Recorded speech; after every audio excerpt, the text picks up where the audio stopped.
Hello and welcome to the JB&M Sports Fanatic channel. We are back for day 3 here. That's right, the final day, rounds 4 through 7. And so this is where teams are going to fill out the rest of their roster. And there's still plenty of talent on that board. Yesterday, it came with a share of surprises. We saw Malik Willis go in the 3rd round to the Tennessee Titans. We saw Nakobe Dean also have to wait a while to get drafted by the Philadelphia Eagles there. But there are still plenty of big names on the board. And so I'll start to share this board here. But, old man, what stood out to you when we recap what took place in day 2 of the NFL draft? Like you said with Willis going to the Titans, I didn't see him dropping that far. The biggest surprise to me is Texans trading up to get John Messi. Oh, yeah, they did that. That one kind of hurts. Oh, yeah, as a Patriot fan, it certainly did hurt. It did. But I'll tell you what, though, I'll put them in the same category as what we saw in day 1 with Detroit when Detroit traded up to go get Jameson Williams. These guys identified the receiver that they want, and when they knew that, okay, this receiver might be picked, they said, let's go ahead and get our guy. So they were aggressive about getting their guy. As we see the premium, like the desire to get a premium type of wide receiver is so high in the NFL, and with good reason. But we look at this board that's available right now. I mean, Kingsley, somehow he still finds himself up there. I'm surprised with all the guys that we saw getting taken yesterday. I'm surprised that Zach Thomas not one of them. I definitely could have seen that be a case right there. Then you look at some of the receivers. Calvin Austin, the third, definitely thought that he might have been someone that would have been taken around, at least in round 3, I would have thought. But there's still a good amount of receivers. Your boy's still up there. Justin Ross, he's still up there. Yeah. We got Doves, Shakir. I mean, if your team made a mistake in the first round, you feel like there's still plenty of room to correct that mistake with this day 3. And so Plus, I'm telling you, there's a lot of talent. If you want a sneaky receiver in like round 6, oh yeah, try to get Rambo from Miami. Exactly. But there's just so many receivers out there. I mean, I just looked and I seen Jalen Naylor for like the first time since I did like maybe my first couple mock drafts, because it's just that deep a class there. But there's a guy that you could take a risk on as well. But Mike, what's good with you, Mike? And you say JB question mark. That's right. JB's on already here. As you know, that we have the draft starting earlier today on Saturday. And so Vikings new age. What's good with you? You say, what's up, JB? And so what's up with your Minnesota Vikings, bro? Your Vikings been putting in work there. Matter of fact, let's take a little second to look at what the Vikings have done so far in this one. Because I know that they killed it. They went out there and they got a great safety, Lewis Sine from Georgia, after trading back to do so. And then on top of that, you still got Andrew Booth Jr. that many people, I thought he could have went probably in the early 20s and stuff like that. So you got 2 key secondary pieces, and it didn't stop there. You went out there and you got a starter in Ed Ingram that was a starter since being a true freshman back in 2017. And so, therefore, he comes with that experience. Then you went out there, got your linebacker as well. This linebacker class has been very deep. So, hey, the Vikings, they've been putting in work. And you know what? There's still plenty of work to be done. You look at what else they got left. You're talking about a 4th rounder, 5th rounder, 2 6, and a 7th. Of course, trades will happen, but that's what you have coming into today. So you should be excited about where your team is right now and what the potential is and what they can still accomplish. Let's see. Mike says, you sleep on, you realize there's 160 plus guys left. And so, yes. And so, I mean, we're talking about guys that, unless you're probably just a fan of these teams, in terms of watching them in college, or maybe, you had teams that played against these guys. Some of these guys, maybe you just didn't get to see the tape. Maybe they wasn't on primetime games enough and stuff like that. So we'll really get to see stuff like that. But, old man, what are you excited about the most about day 3 here? Personally, what Patriots would do, but I'm just seeing who would take a quarterback this round. Oh yeah, seeing who will take quarterbacks. Because if the Seahawks take a quarterback this round, I don't think Baker's getting traded. That is something to watch out for, especially if they believe in a guy like, say, for example, Sam Howell. Since he's still up there, I'll take a look real quick at all the best available quarterbacks. Carson Strong as well. And so, yeah, especially if they end up taking one of these 2 guys here, it'll be very interesting, especially if they have their choice between the 2 and they take one of the 2. That would certainly be it. But, I mean, how many of these quarterbacks will get drafted, though? That's the question as well. Looking at this board, And so, but my interest is aside from the wide receiver position, the running backs that's available. Like we're gonna see a lot of running backs go off this board here today. I mean, Kyron Williams, he's up there. Isaiah Spiller, Zamir White, Damian Pierce, and then just looking at running backs that I know. And then Haskins in yep, the sixth Haskins down round. there. And so Abram Smith with the right team, him, CJ Virgo, I could see maybe round 7. Jalen Warren. There's some pieces out there. Tyler Goodwin, I didn't even a guy. realize Florida State had a guy in here. He's pretty good. And so yeah, good old Tyler Goodwin there. Speaking of Iowa Hawkeyes, your boy's still up here as well, Dane Belton. And so where will he end up at? Guys like him, Ron McKinley III, going to be interested to see where they end up at for sure at that safety spot. You got Brad Hawkins here, just a few guys that I've at least seen play. So there's still plenty of talent across that board. Let's see the cornerback room. Now, another guy that we've talked about plenty throughout this time has been obviously the fact that, Kobe Bryant, in some of my mock drafts, I had him going in a second or third round. So you've got him up there. You've got Josh Jobe up there. You've got Zion McCullum up there. You've got Davis. Davis up there. You've got Woolen up there. So we still got some corners that I expect to see a run on some corners in this 4th round to happen as well. And so you still got good linebackers too. Yes, we didn't even get to the linebacker position as well, but linebacker is deep also. I mean, our guy's up there. He's up there, Brandon Smith. And so JoJo. I like a lot of these guys. JoJo is up there. Damon Clark's up there. There's quite a few guys up there. Mike Rose. There are quite a few, especially for depending on what you're trying to do defensively. We've got pieces up there for you. So McFadden too is a good player. Exactly. And so let's see. Mike says Sith for gems. And so let's see. Vikings says, I'm excited. And so, absolutely, absolutely. Let's see. Mike says the pick goes so fast. Soon you will have this time. You'll have time to say them all. And so, yeah, that's what I like most about day 3 is that the picks are going to be coming in really fast now. So I'll be happy about that. Mike says total 260. Let's see. Vikings says I got a feeling that this year could be a good year. I mean, especially I hate to pick on the Packers here, but they did lose, Devontae Adams. We'll see how that hurts them offensively. Can Aaron Rodgers still put together an MVP type of season without him? But they do have, a pair of running backs in case they do want to rely heavily on the run game. They are suited to do that. But that being said, I mean, hey, I like the moves the Vikings are making in that division. So tell me, old man, in terms of what the Vikings have done in this draft, who do you feel is the best team in that division, the NFC North? Right now, I'm still taking the Packers because they got A-Rod. In my opinion, he's the best quarterback in that division. But I'm putting Vikings right there. If they could get a couple key players like another defensive lineman to pair up with Hunter, maybe another corner, because you do have your corners are getting up there in age, you could take over. Because no matter what, A-Rod's gonna miss Adams. Adams the best wide receiver in the league, so you let him go.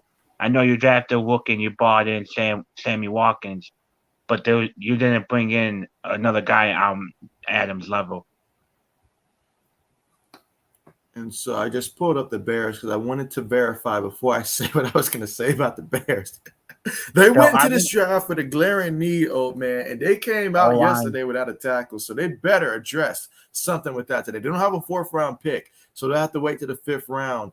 And but they did not address that offensive line multiple times. So, they had plenty of opportunities. I could see a tackle, Zachary Thomas. If he falls to the 5th round, they should definitely take him. Oh yeah. That's a possibility. Maybe they could package together those 2 5ths right there, move up into the 4th, and take a guy like Zach Tom or something like that. That'd be available. There's options to what they still can do to salvage that, but offensive line, I would have thought would have been a higher priority based upon what we saw last year. No doubt about it. Let's see. All right, so Mike wants to know our thoughts on the Matt Corral going to Carolina pick. Old man, we'll start with you. Where they got him, I think it's a safe pick. I highly doubt he'll see the field this year, just because they're not going to try to stick him in there right away. They got eight. I think Sam Darnold's making close to like 18 million, maybe a little bit more. So I think they might do rock with Sam for this year and then bring him in next year. But I like the move. Okay. He's better Yeah, than for Baker.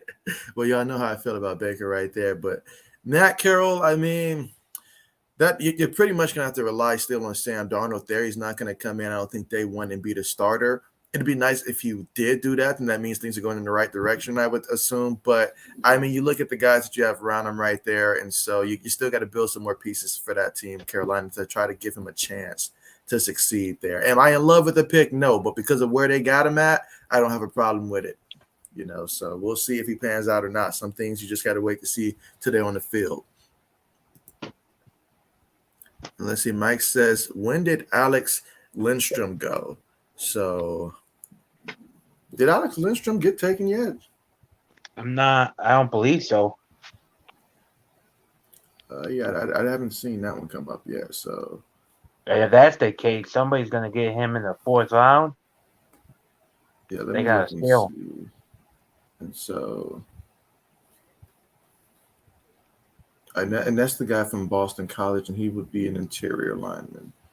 All I right, think so he's let's a see. center.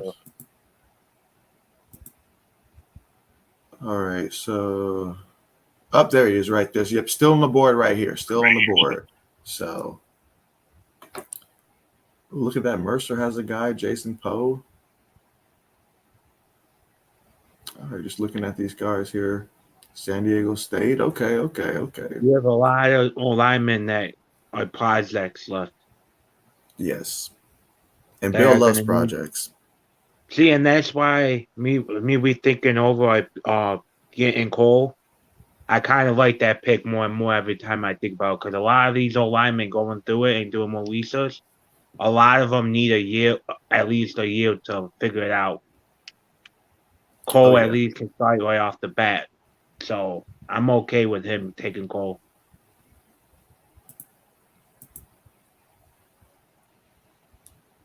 Oh, yeah, good old Zach Tom up there. But yeah, quite a few linemen there, so certainly expect to see that be the case there. Wide receiver as well. But let's look at the draft order again to see. Buck start.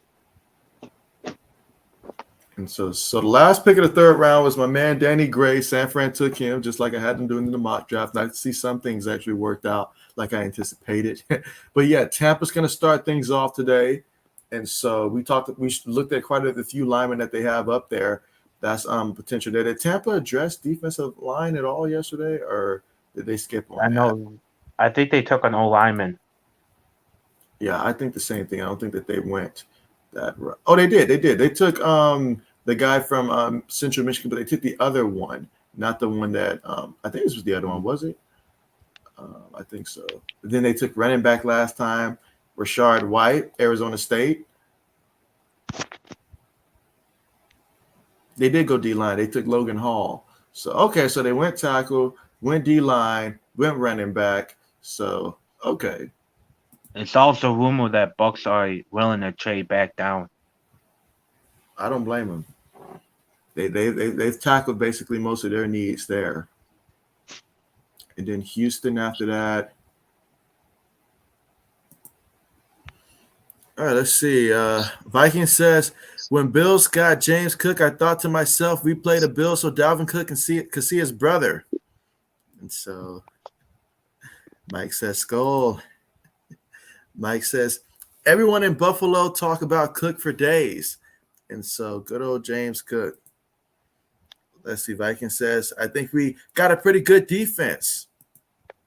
Mike says, should we think Jets might challenge our teams, guys? And so, well, that's going to depend on, honestly, Zach Wilson. If Zach Wilson comes out and has the type of year, like I'm talking about the growth from year 1 to year 2 that we saw Joe Burrow make, and stuff like that, then that could be an entirely different conversation. Let's not forget last year for the Jets, they had quite a few guys that even before the season started, I think they lost at least 3 key guys for the season, honestly, before the season even got started for the Jets. And so you had that take place. And so all the changes that they're making here, if it all comes together, I mean, will they be competing for the division title? No, but will they be competing for a team that can be 500?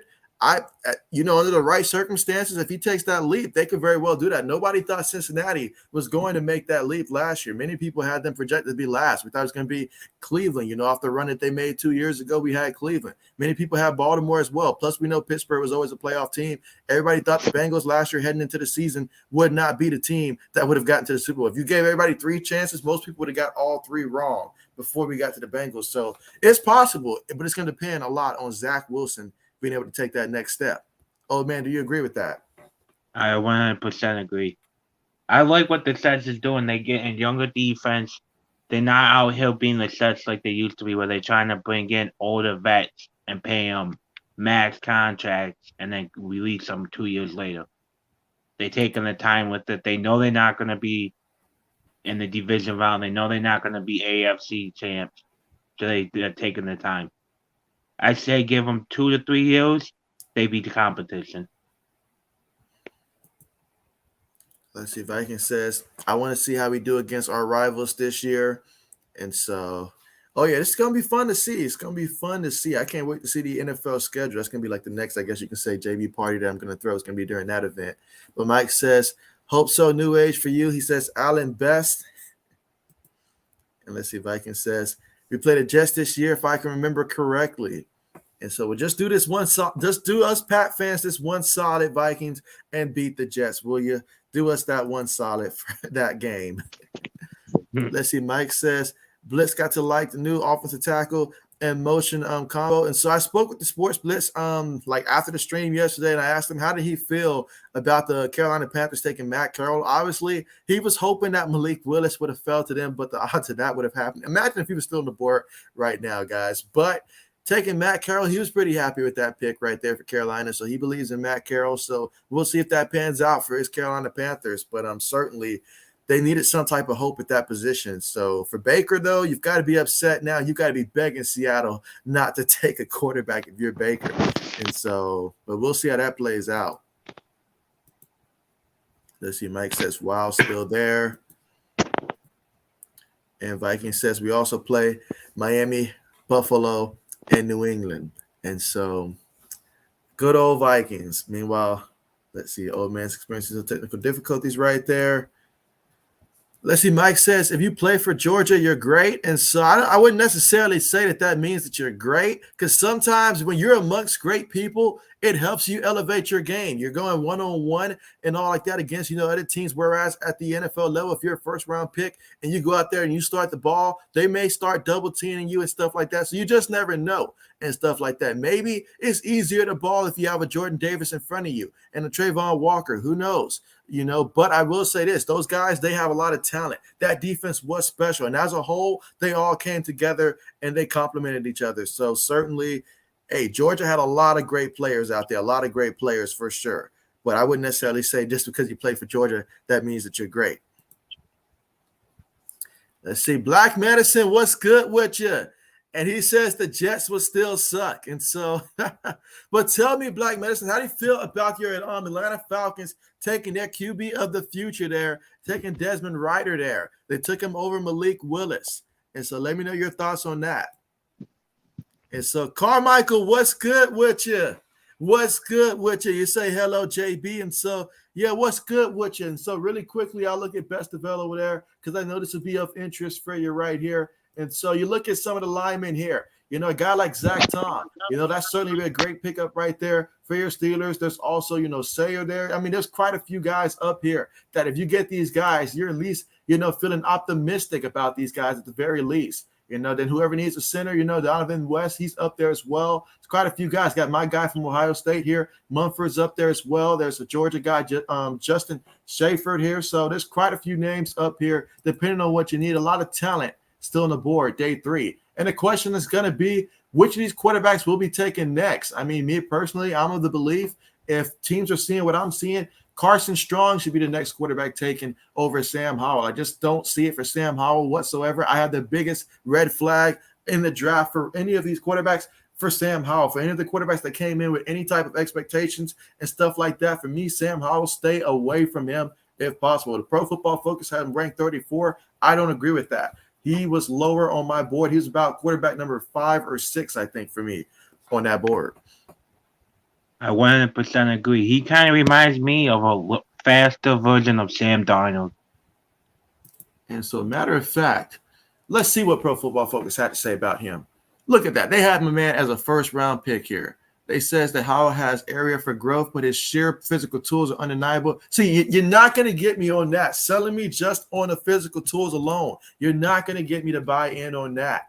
I saw a lot of North Carolina games, and this past season, I mean, he didn't strike me as anything special. Did not strike me as anything special at North Carolina. And when I draft the quarterback, I want someone that has that potential. Now, you look at the numbers look pretty good and stuff like that in terms of the overall grade that Pro Football Focus gave him. You know, but sometimes that's why they say you have to actually watch and see what do your eyes tell you versus what do the stats actually say and stuff like that. Because you look at the ACC, let's talk about last year, the ACC. If we're being real, Clemson wasn't the Clemson that we saw from years past last year. The ACC was wide open and stuff like that. I mean, yeah, there was a couple teams that had some good years that probably normally wouldn't and stuff like that, like your Wake Forests of the world and stuff like that. But it was not the ACC that we were used to seeing.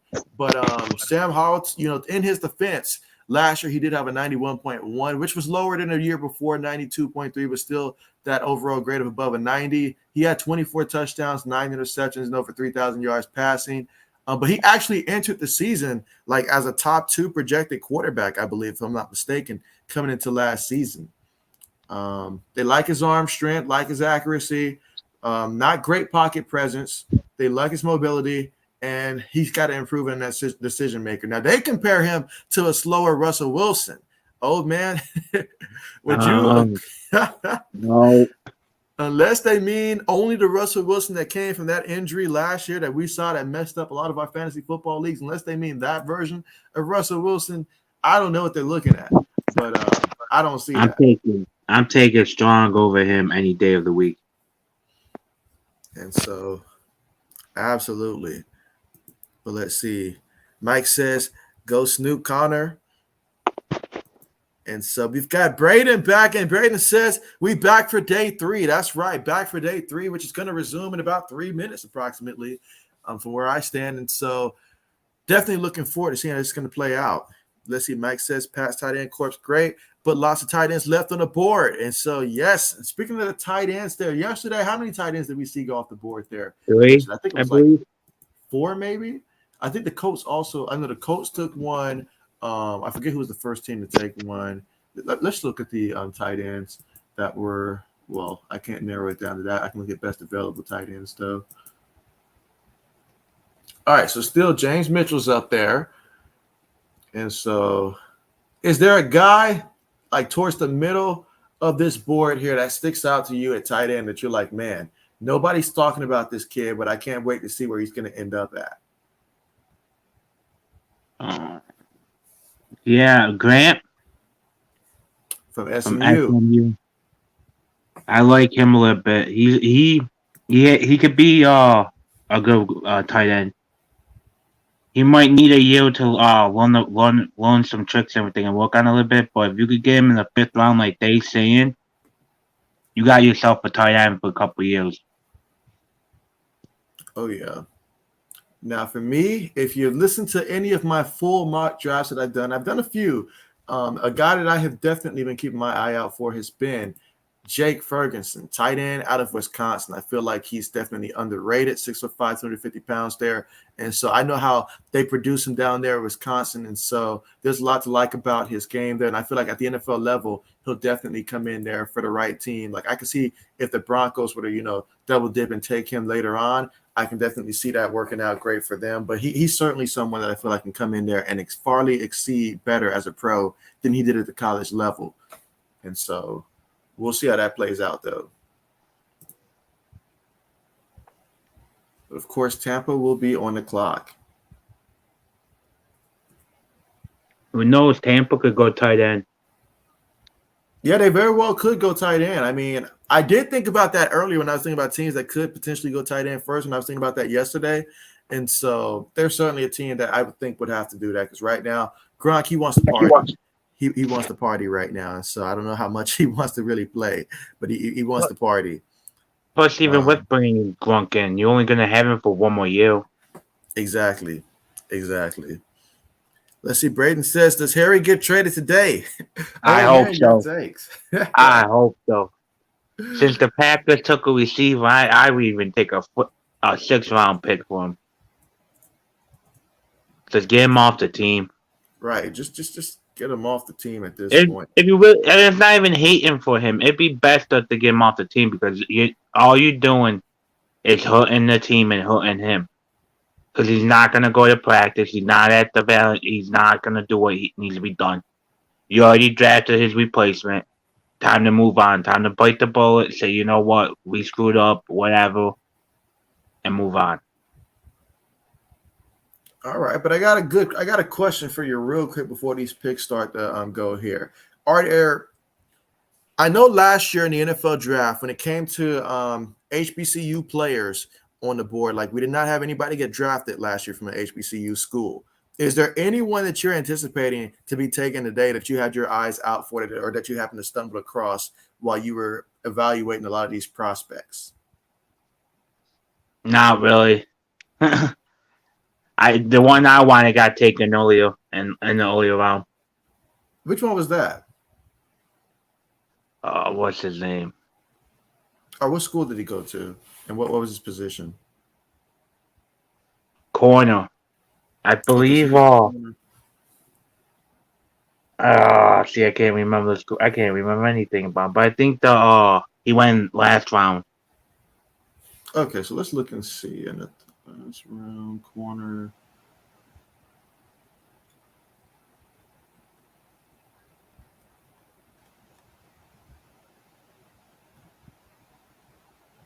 Good old Marcus Jones. Makes me smile every time seeing that for the Pats. Let's go to float. Or he might not get taken. I'm not sure. He may I not have thought been. I don't think. Yeah, if it was supposed to be the last one, I doubt. Yeah, I think I would have noticed though if he had gotten taken, or someone from that school had gotten taken. I think I would have noticed that. But the Buccaneers are officially on the clock, so we'll just wait here and wait to see if who they end up taking or if they're going to trade back. these picks should come out quicker than yesterday. Oh yeah.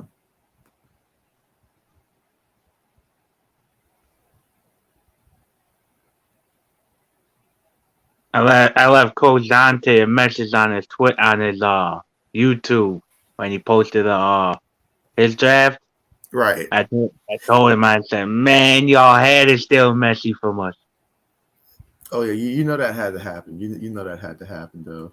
I actually like the move for the Texans doing that because you already have your Bonner and Cook. You need a route runner. You need somebody that can cut real quick. All right, let's see. I just looked up a couple guys here from HBCU programs here. So guys at the top of their board are guys like defensive back Joshua Williams from Fayetteville That's State. who I was thinking of. I thought he got So- took. I thought he was gone.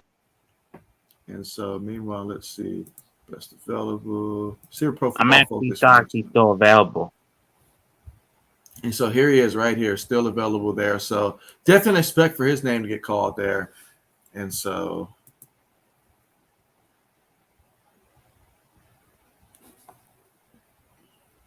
A lot of people are saying he will be like a 5th or 6th round draft pick. All right, so 6'3". I mean, he's got some height to him. 6'3", almost 200 pounds there. Gotta like that. They said Williams is making a massive leap in competition from Division II to the NFL, but he's got the goods to do so. NFL teams will cover his length and rare fluidity at the position. And so I can see the Cowboys taking him because they are rocking like they are trying to do what Seahawks did, get the big body, long arm corners because that's what Dan likes to play. absolutely. Let's see. Mike says Bills more cornerback. Carmichael says, I really liked our pick of the Marvin Lil. Mike says, Daniel Falil, good first round grade. And so let's see. Black Medicine says struggled the past 2 seasons when referring to Desmond Ryder. Is that? And so he says most of his hype was based on his freshman season that he started. And let's see. Raiden says, I like Howard when he was a freshman. Okay, so he's talking about Howard there. Okay, so I like Howard when he was a freshman, but he fell off the last 2 years at North Carolina. And so, oh yeah, I have been off that hype train there. North Carolina may have tried to fool us once with Mitchell Trubisky, but I'm not being fooled again with Sam Howell. That's not happening. Not happening. Let's see. Carmichael says my top 3 quarterbacks still on the board are Strong, Howell, and then Bailey Zappi.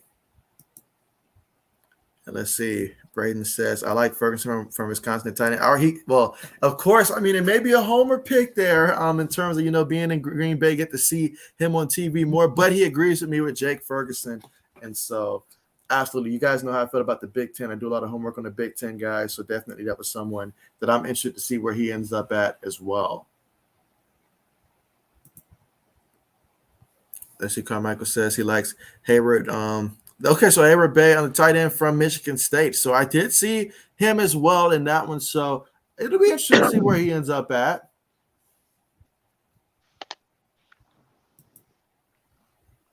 Let's see. Braden says, any guys from Iowa that could be drafted today? Not just any. Oh, man, I'm going to steal your thunder here. I'm going to go ahead and pull up your boy again here at safety. I'm telling you. Belton. Dane Belton. This is a guy that old man had his eyes on all draft long, especially once we hit that third round phase, especially. So expect for Dane Belton to be drafted, I would think, in this round right here. But there's also, there's Tyler Goodson as well that's out there, I believe, at running back. So there's quite a few Hawkeyes out there. I just got to find them on this board. He's down for the way, too. Yeah. If you're looking for a hybrid safety, Dan is a great one. Like I keep saying, he's a safety / slot corner. He can cover tight ends. He can blitz. Yep. He could do it all. Let's see. Mike says Kobe Bryant, and so my man's still up there. He's still up there. My man's still up there. Somehow he's out there sliding down on boards here. He's still up there, but I had that second, third round grade on him projection wise. So the fact that he's still on the board right there, hey.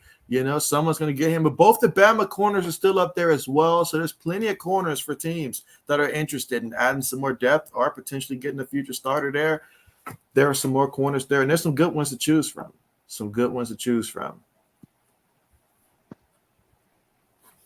As we wait for Tampa selection to come in.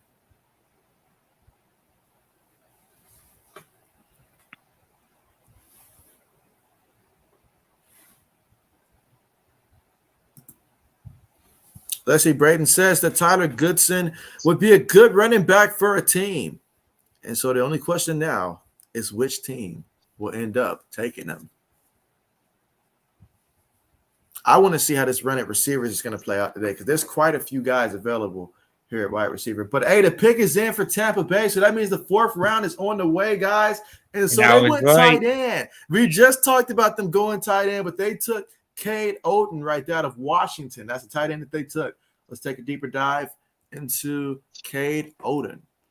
And so, all right, so 6'5", 250 pounds. They say Otton is one of the best all-around blockers in the draft class. Although he was underutilized in Washington's passing game, he never recorded more than 344 yards in a single season. They say they projected him as a 5th-round pick. They say you'll have to accept physical limitations, but he has value as a blocker at tight end and even fullback in an offense. Now, let's see what they rated him over the years. And so, all right, so I'll start in order. In 2019, they gave him a 70.2 that year. Now, and then in 2020, they bumped that up to an 82.4. So he had a good 2020, but he fell back and had actually looks like his worst year as a starter last year with a 65.8. But hey, you know what the kid is capable of? If you get closer to what you got in 2020, in 2020 and stuff like that, then perhaps, you may be happy with that. The analysis, however, let's see what they say with that.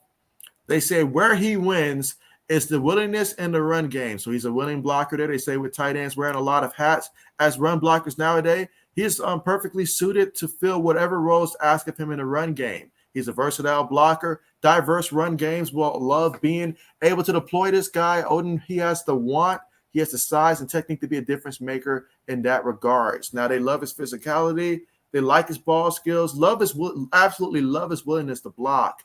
Route running can use a little improvement there. Has no real speed to his game, but that's not going to matter. They say shades of Austin Hooper. Oh, man, your thoughts here? I like the pick. Like I said, without Gronk, not knowing if Gronk comes back, and if we being real, they used Gronk more of a blocker last year.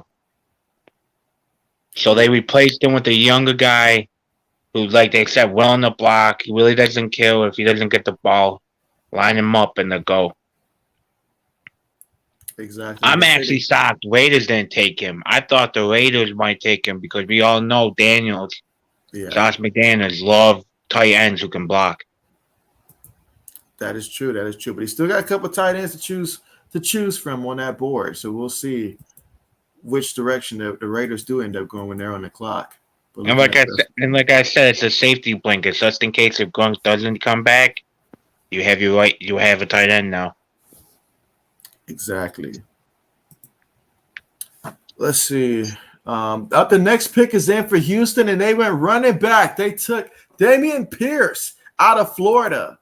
And so it's no secret that Houston definitely wanted to make sure that they had that running back room upgraded here. And so what a selection here with Dameon Pierce here. I like this move here for them. You know, they have him as a third-round pick there. I think he's drafted right in the round where he needs to be drafted at in the fourth round there. 5'10", about 220 pounds there, came as a senior. And so they say his 93.5 rushing grade led the FBS in 2021, and he broke 39 tackles on 100 attempts. They say he may not have handled a massive workload in college, but the man was effective as it gets when he did touch the ball. And so, and in today's NFL, that's perfect. That's perfect because that's exactly what you're going to get. They like his agility and burst. They gave him an 8 out of 10. They like his power, 8 out of 10. His vision can improve a little bit, 6 out of 10, but not horrible. Hands, 6 out of 10. At 215 pounds of almost pure muscle, he's built like an armored vehicle, is what they say. His low center of gravity allows him to stop and cut on dimes, and tough, stiff arms consistently shrugs off the first man. Now, some of the cons. They say he gets too greedy with his cuts at times. Middle burst and long speed, not much of a home run hitter. Why wasn't he featured more? It's the question that they have. Never more than 106 carries in a season. And so what are your thoughts on Dameon Pierce, old man?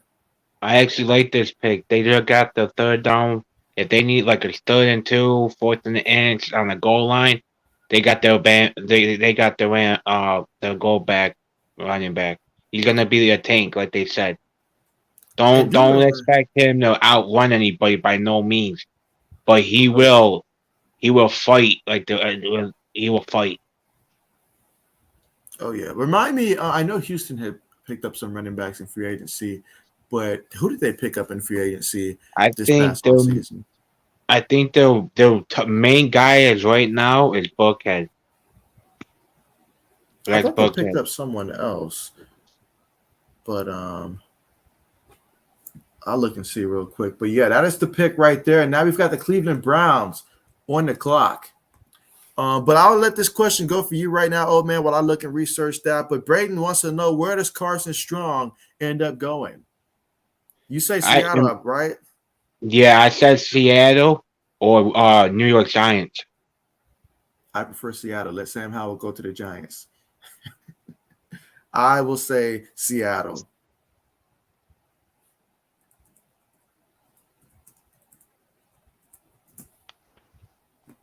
But I know Coach Dante's got to be smiling with the picks that his Houston Texans have made. Speaking of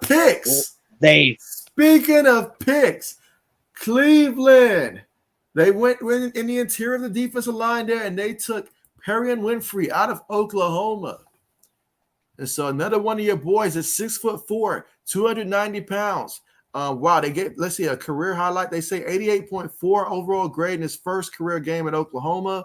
And hey, they say it's still Winfrey is still too easily moved on the run game. He's likely a 3 technique only at the next level. They gave him a 4th round grade, so right around the spot where they thought he should have been taken at. Let's see the thing. Now, in 2020, they gave him a 71.3. Now, last year, they gave him a 59.7. So, obviously, you're hoping that you get what he was 2 years ago as opposed to last year. But the analysis on him, they like his explosiveness, 8 out of 10. He's been about 7 out of 10. Can improve on his hand. You give him 5 out of 10. His strength, certainly have to improve that. 4 out of 10, as they mentioned, get moves too easily. Balance, 6 out of 10. But some of the pros they have, gets off is where he wins, puts guards in a bind quickly. They say legit range, ran with running backs all the way to the sideline, is long, strong arms, and gives him some versatility and alignment. And so your thoughts on this pick, old man? I actually like I said, I like this pick. I kind of figure they might have went D lineman earlier in the round because they do need help in the run game. But him next to Myles Garrett is going to be scary. Because you already know they're gonna double team Garrett, so he's more of a pass rusher, D lineman. He's gonna maybe make some moves and get free. Absolutely. And just to recap earlier for the Houston Texans, they did pick up a running back. They picked up Marlon Mack from the Colts. So they have Marlon Mack and Rex Burkhead already on the roster down there in Houston. So certainly Damian Pierce will fit in nice with them. So I actually like that pick more now because, like I said, they got their tank. They got the man, 3rd and 2, 4th and an inch. They'll give him it and let him go run over somebody. Let's see. Mike says Bills taking punter. And then Mike wants to know on the Texans quarterback. They got Davis Mills, who was a rookie last year. They took him in round 3 of last year. Came in, did a pretty good job, improved as the season went on, and did good enough to maintain the starting job for the Houston Texans this upcoming season. Let's see. Braden says Gronk is coming back. He's just doing what Tom Brady did, LOL. And so Mike says Perrion Winfrey. And so, yeah, we just had old man break down that pick right there. But, yeah, so that's a good one out of Oklahoma. And so, obviously, he's got to continue to get a little bit stronger and stuff like that. But I like the pick there for Cleveland. Excellent spot for him to end up at right there, especially in round 4. I like it a lot. And so, Braden says Davis Mills is the Texans quarterback, Mike. And Mike says true. And so now, speaking of which, Seattle on the clock here. So Seattle, will they go quarterback here? I mean, possibility. It's a possibility. You've got them. You've got the Giants twice. That's a possibility coming up. You've got Washington. I say that's a possibility for a quarterback as well. So we'll see if a quarterback comes up in any of these next, I'll say, 5 to 6 picks.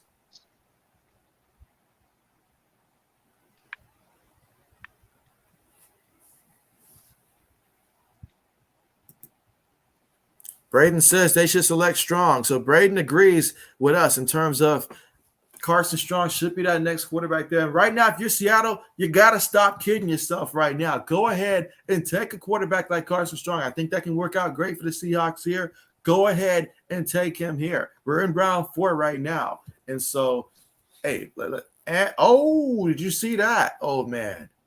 Oh, snap. They took my boy right here. I'll claim this one. They took Kobe Bryant. So at 6'1", 195 pounds, Pro Football Focus was smoking something when they gave him this 6th round. They gave him a 6th round. They gave him a 6th round projection there. We're clearly not in the same hype train here, but just clearly they're not a fan there. They gave his frame a 7 out of 10, physicality 6 out of 10. They say awareness 5 out of 10. They don't like his speed at all. They gave him a 4 out of 10 for that. They don't like his change of direction at all. 3 out of 10. Matter of fact, they said he's got tighter hips than you'd like for the position. Transitions often unclean. They say average athlete for the position. No real plus traits. They say benefited greatly from his role as the field corner. Has far fewer routes to worry about. And so some of the pros say he tracks the ball in the air like a wide receiver. I agree with that. Can go toe-to-toe at the catch point. Very willing hitter with quality form as a tackler. And they say great feel for zone coverage and maintaining space between routes. They say shades of Jalen Mills with that. And so they say, where can he improve his instincts? They say Bryant has the most instinctive, has to be more instinctive if he is to get by with his mitting middling physical tools. He produced because he could recover to the catch point against the weak arms he faced on his schedule. Now we're calling out the quarterbacks that he played. Wow. But you look at the Pro Football Focus grade, though, and what I've seen is consistent improvement, and that's what you want to see from a player. You know, that 64 rating right there in 2019 improved to 77 in 2020, and that improved to 86.7 in 2021. So we'll see how this works out there, but you know, Pro Football Focus, they may not be sold on him, but the Seahawks see something. I see something as well. I like that pick. But hey, oh man, this next pick here by the Baltimore Ravens. And so, gotta like this one. They went tackle and they took Daniel Falel out of is it Minnesota there? So yeah, the Golden Gophers. 6'8", 384 pounds, just that pure size alone, right there. Wow. And he reminds me of a younger Trent Brown. A big bio lineman who's gonna just not go down easy. Now the problem with them they're gonna have is his weight, because if I'm not mistaken, couple years ago he was over 400 pounds. You know what? I believe so. So you have to watch his weight, because if he gets over 400 pounds again, it's gonna do a lot of damage to his knee. But I love this pick for him. Oh yeah, gotta love it. Gotta love it. Especially we know how they like to run that ball and stuff. Absolutely gotta love it. Let's see his Pro Football Focus thing. So, all right. So in 2019, had a 72.3 grade. Didn't play 2020. So 2021, 82.3. So I think the reason he didn't play is because of his weight. He was having weight problems. I think that was the year. And looking at his higher grades that he had, just competition-wise, Purdue, you know, because, you know, Purdue, they had guys like George Karlaftis up there getting them a 75. Nebraska pretty good, Northwestern in that game, and also Virginia Tech. And so struggled against Illinois. A little surprised by that. Maryland as well. Should have been higher against teams like that, Bowling Green. But, yeah, we'll see how this plays out for him. And the Jets are back on the clock. Yeah, but I don't agree with the thing about Kobe Bryant. Oh, yeah.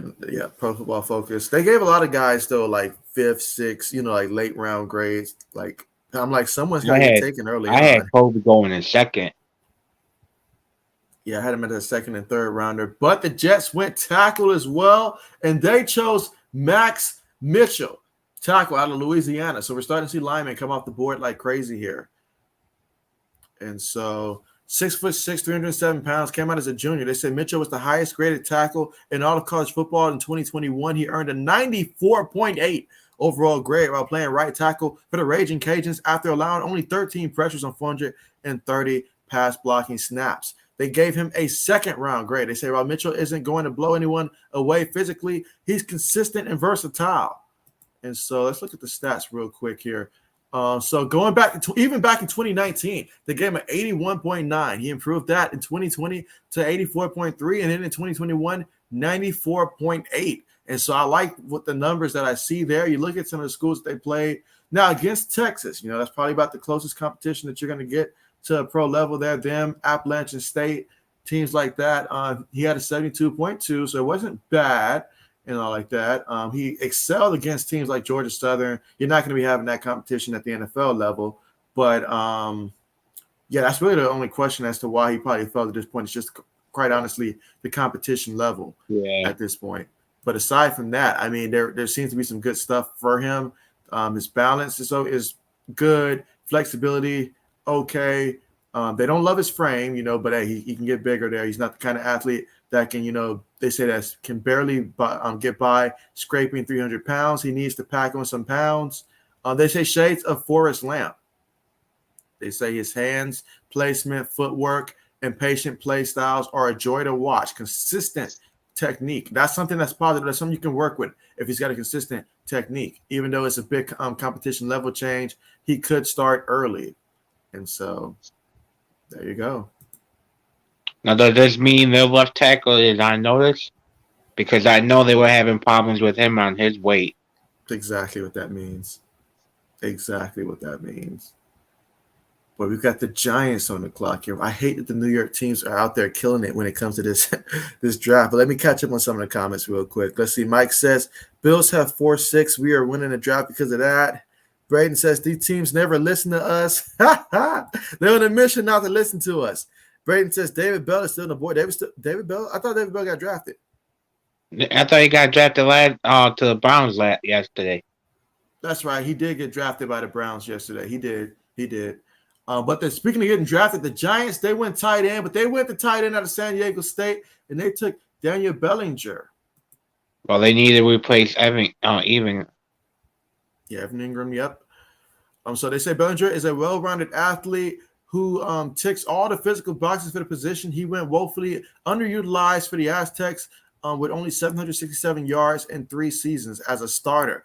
And they project him to be a 4th round. They say there aren't too many weaknesses in his game, but there aren't many trump cards either. And so they say some of the pros is that he's sure-handed, didn't drop a pass last year. They say a willing blocker with 3 years of starting experience in the pro-style concept and usage, plus speed and gets off at the point at the lineup for the position, can threaten on crossers. Some of the cons, no creativity on his route breaks, only gets open by initiating contact. Linear player after the catch, lacks wiggle and afterthought in the passing attack. Insanely low, 3.7 yards average depth of target. So that's what they have for that pick right there. Meanwhile, Washington is on the clock. Will we see another quarterback get taken here? We will see. Well, let's see some of the more comments. And so, okay, so Mike already beat us to the point. He said Bell's gone. Mike says Pat's pick on 121. We're counting down, Mike. We're counting down. Braden says, what players should the Packers be looking at in your guys' opinion? Oh, man, what should Green Bay be looking at right now? Meanwhile, you say what? They should be trading for N'Keal Harry. But no, if we being serious, I would go Zach Tom if he's there from the Packers. Yeah, I can definitely should be going lineman there if I'm the Packers. Definitely. But if you wanted to double dip at that wide receiver spot, I would not blame you whatsoever. But let me look and see who the Packers already selected so far. Just to refresh my memory. All right, so linebacker, D-line, receiver. They did go tackle last time. Or so they went with Sean Ryan last time there. They could need another one, though, too. Zach Tom is more of a guard. Yeah, so he can definitely fill that guard void right there. I know in the mock you had them going cornerback early on with that first pick there, so perhaps a corner. There's some good corners as well. If Davis still at the pick, I like Davis going to the Packers. Ooh, Washington went safety, but they went Percy Butler out of Louisiana. And so let's see. They say 6 feet, about 195 pounds. They had a 5th round grade on him.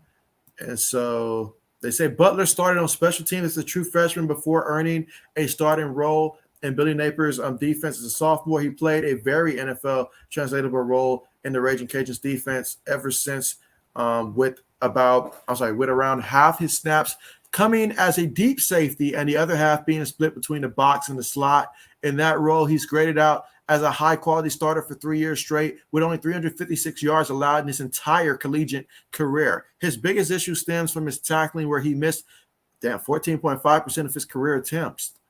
They say he's easy kind of athleticism to make, staying in the receiver's hip pockets effortless, balanced in his pedal with feet that are quick to react and accelerate, consistent, highly graded performances for 3 straight years. Those are some of the pros right there. Some of the cons, they say slim build with no pop to his game, nightmarish angle in his only game versus a Power 5 competition in 2021 versus Texas, and lacks urgency in his game, can get away with it if given the competition level that he had to play in there with the Raging Cajuns.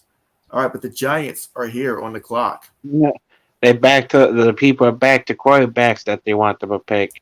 It was Malik, now it's Sam. Right, yeah, they love Sam. They love Sam. They love Sam. Aces, Giants, they took your boy Dan Belton. So I'm going to pull that up real second. Let me get to a few more comments here. Mike says Darren Kerner, offensive tackle, still there. He is. Mike has proclaimed the Jets win the draft. Mike says receiver Calvin Austin still there. That's why Calvin Austin third still there. Mike says Jets got entire Panthers draft shoot. Braden says, my mistake. I thought I saw him still on the board. Mike says, JBO, call who you want for 121. And I ain't saying nothing yet because our guys keep getting picked. And these guys are getting picked. But this was certainly would have been a guy who he would have wanted there. So Dane Belton. So they say that Belton is young, ascending ball hawk on the back end, filling the slot for Iowa last year. He nabbed 5 picks and broke up 8 more passes. Now let's look at the stats here. Now back in 2019 it was 58.8, but he improved that in 2020 to 67.2, and last year a 77.1. Now let's look at the competition here, because the Big Ten, you get your wide range of competition there. Very good there against Indiana, their opening game there. Not that great against Iowa State.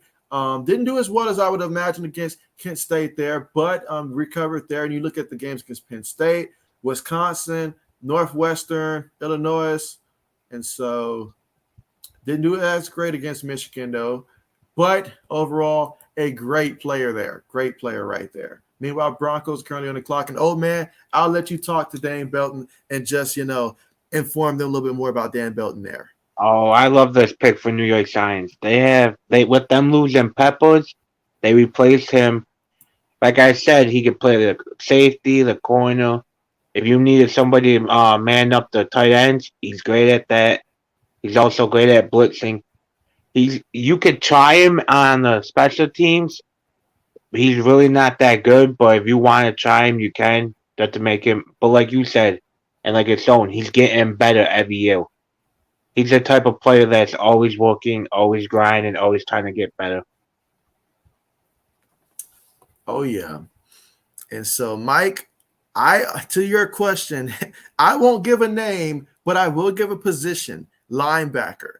And so every time I give a name, Bill won't listen to me, but someone else will. I tweeted out the picks I wanted, and so far 2 of them got taken off. All right. You knew better than that, old man. You knew better than that. Let's see. Mike says, tight end, Jalen Wydermeyer's available. And he says, Mike says, Rattler not drafted yet. Even if he was in this draft class, there would be no surprise there, Mike. Let's see. Braden says, there goes one of the Iowa players. And so, absolutely. Absolutely. Let's see. Mike says it gets back to Bill Belichick, JB. Oh, yeah, it gets back to him, but then he just throws it in the trash and says, what is this? He throws it down like he throws the tablet when he's mad, when he sees my picks. So he's not listening to me. He's not listening to me. Wouldn't be surprised if the Broncos went corner. Oh, Broncos got back-to-back picks. So let us see what they choose to go. What did I say? Broncos went cornerback. So I'm not even going to start listing which cornerback at this point. I'm just going to have to go down to positions only at this point, old man. But hey, they took Damari Mathis out of Pittsburgh, and so that's a Denver type pick. Let's see, at 5'11", 196 pounds, as a redshirt senior, they say Mathis is an explosive and physical corner. Denver loves physical corners. He may even be too physical after tallying 17 penalties across the last 2 seasons.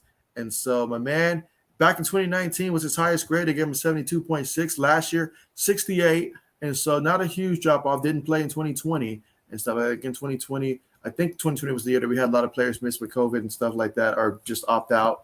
But you look at some of the games here that he stood out with, and I can't quite think of which team this is right there, sadly. But against this competition, though, you look at this, I mean, pretty decent against Clemson, Duke right there, Virginia. Nothing that stood out aside from this one game, but pretty decent. And so, but yeah, that's the corner the Broncos are going to go with. But they got another pick coming up, so we'll see what they choose here. And so let's see, Braden says good pick by the Broncos. And so, all right, so we've got an extra person for to join us right now. And so we're joined here by Georgia Roots 24. And so what's good with you, man? How are you doing? JB, what's going on, brother? Everything is good. Everything is well. Everything Everything is is blessed. great. Thank you for having me, brother. Hey, appreciate you for coming through, man. Glad to have you here. And so, if you guys don't know, we actually went to high school, and not just high school together. We attended the first college that we attended together as well. And so, but man, just how life been treating you? Man, everything is good. Everything is blessed. That is Everything is blessed, wonderful. brother. We can't complain. That is I'm wonderful. just happy to be here, a part of JB Nation. Oh Contribute to yeah. the conversation. Oh yeah. Oh yeah. Oh yeah. And so, if you guys ever want to ask any questions about, how JB was back in high school, don't ask too many questions though. But absolutely. All right, let's see. Mike We, says, who is we Team JB? So, yes, I'm a man. Georgia Roots is more so an NBA guy, but I still brought him on anyways and stuff like that. But he's more of he supports the Georgia teams, though. So, definitely Falcons, UGA, teams like that. But definitely he's more of a Hawks type of guy when it comes to the NBA and stuff like that. But certainly supports Georgia. And so, absolutely. hey JB, Georgia all the way. Oh, yeah. Oh, yeah. I Georgia mean, all the hey. way. Bulldogs finally came through. I mean, who would have thought that this year, we finally would have reached a point where the Bulldogs would have, won a championship like they did this past season. We take what we can. So what's your predictions for the Falcons this upcoming season, JB? Yeah, so based upon what the Falcons have done so far in this draft, I expect the Falcons, they're going to come out. I'm not going to lie. They're going to come out next year and they're going to have a top 5 pick again because they are going to struggle based upon how that roster is built. But they're getting some nice young pieces that's going to take some time to grow. And it's going to be important that they add to that. But definitely, I wouldn't bank on them getting to the playoffs next year. I'll put it that way. Have more faith in the Hawks than the Falcons next year. I'll put it that way. Okay. So who you rooting for next year? Oh, you already know I got the Patriots all the way, man. Patriots all the way next year. Patriots. I mean, even if we don't go nowhere, still rooting for them. Still rooting for them. Okay, Patriots to the bone. Okay. JB, Oh, I would think you would be a Dolphins fan.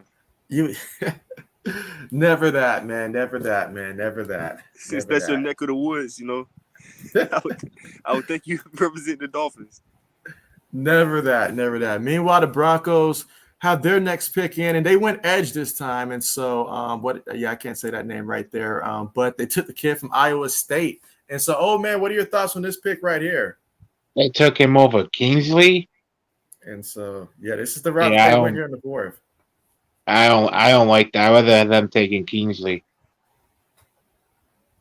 And so, I mean, Pro Football Focus had him going in the 4th round. So according to them, they say that he's a 2 gapper you want late in the draft. He can go head up with any offensive line position and still hold the point. And so I had him as a 5th rounder. Yeah, so not too far of a reach right there. They say the size, the length, that's a defensive line coach's dream. On the nose, over 35-inch arms. And so, okay. And then the quick to lock out his arms and utilize his length advantage. And so at least he utilizes his strength there. They say shades of Vernon Butler. And so some of the cons there, no twitch element to his game, struggles attacking combo blocks and gets caught playing high and then has issues regaining leverage out there. So that is what they have. That is what they have.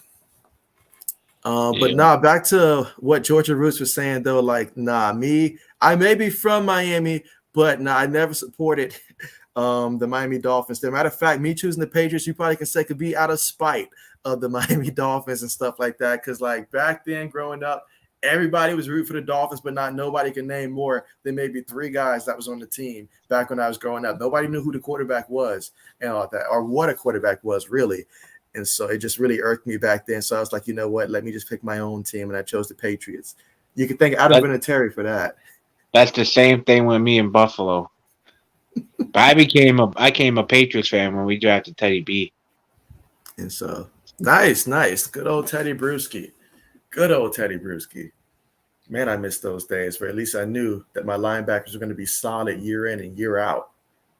Hey, if we get who and I pick, I'll take it.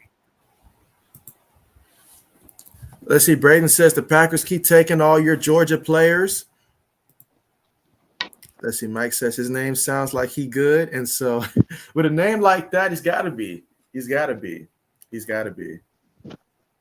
And so, hey JB, what inspires you to create this platform and just start to create JB Nation and to do what you're doing, which I love, by the way. That's a great question. I appreciate that. Great question. So for me, my inspiration when I started this channel here, I was having a conversation with a couple of my friends from, like college and stuff like that. And we were all talking about, what type of channels would we want to create and stuff like that. And so, but we were also being true to ourselves. As much as we want to be comedy, I was like, let's be real now. Outside of our inside jokes, are we really that funny? And so, but I was like, sports is something that I'm very familiar with. I love talking about sports. I can talk about sports for a long time. That's something that I'm passionate about. And so since I can't play at the next level and stuff like that, and at this point, that's not going to change.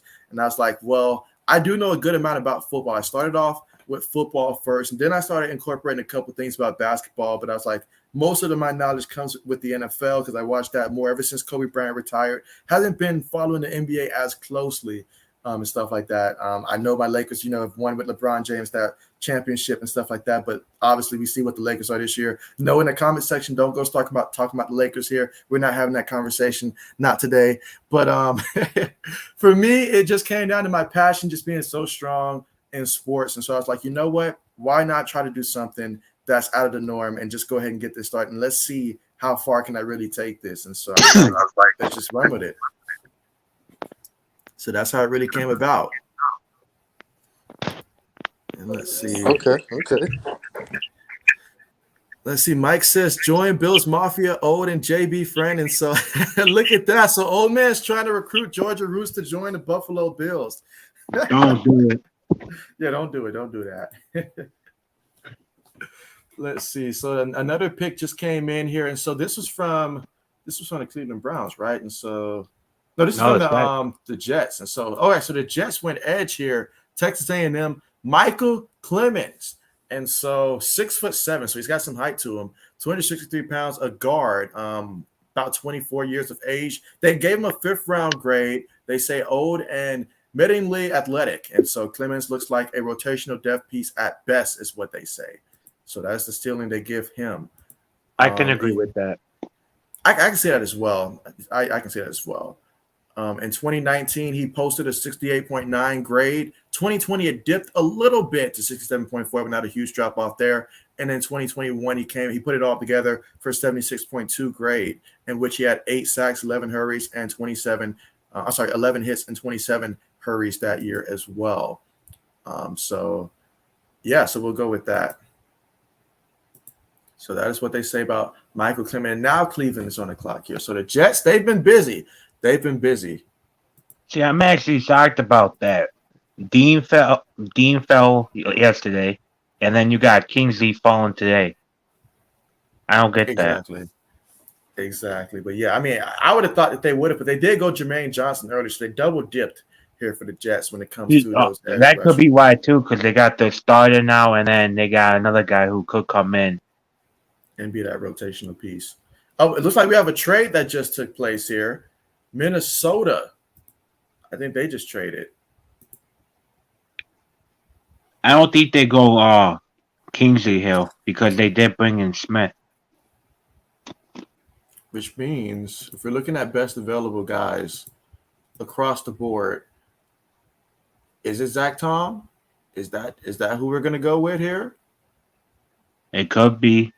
If they move him to guard, yes. But if they want him to play tackle, then no.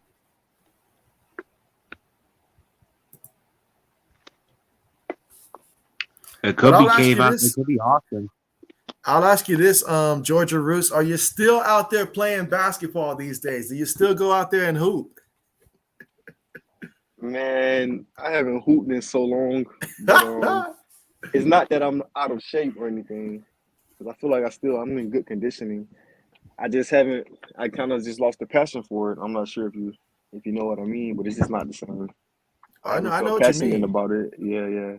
I know exactly what you mean there. But I can still go out and dunk now. I can still do my thing. You know what I mean? But I just have no interest in it.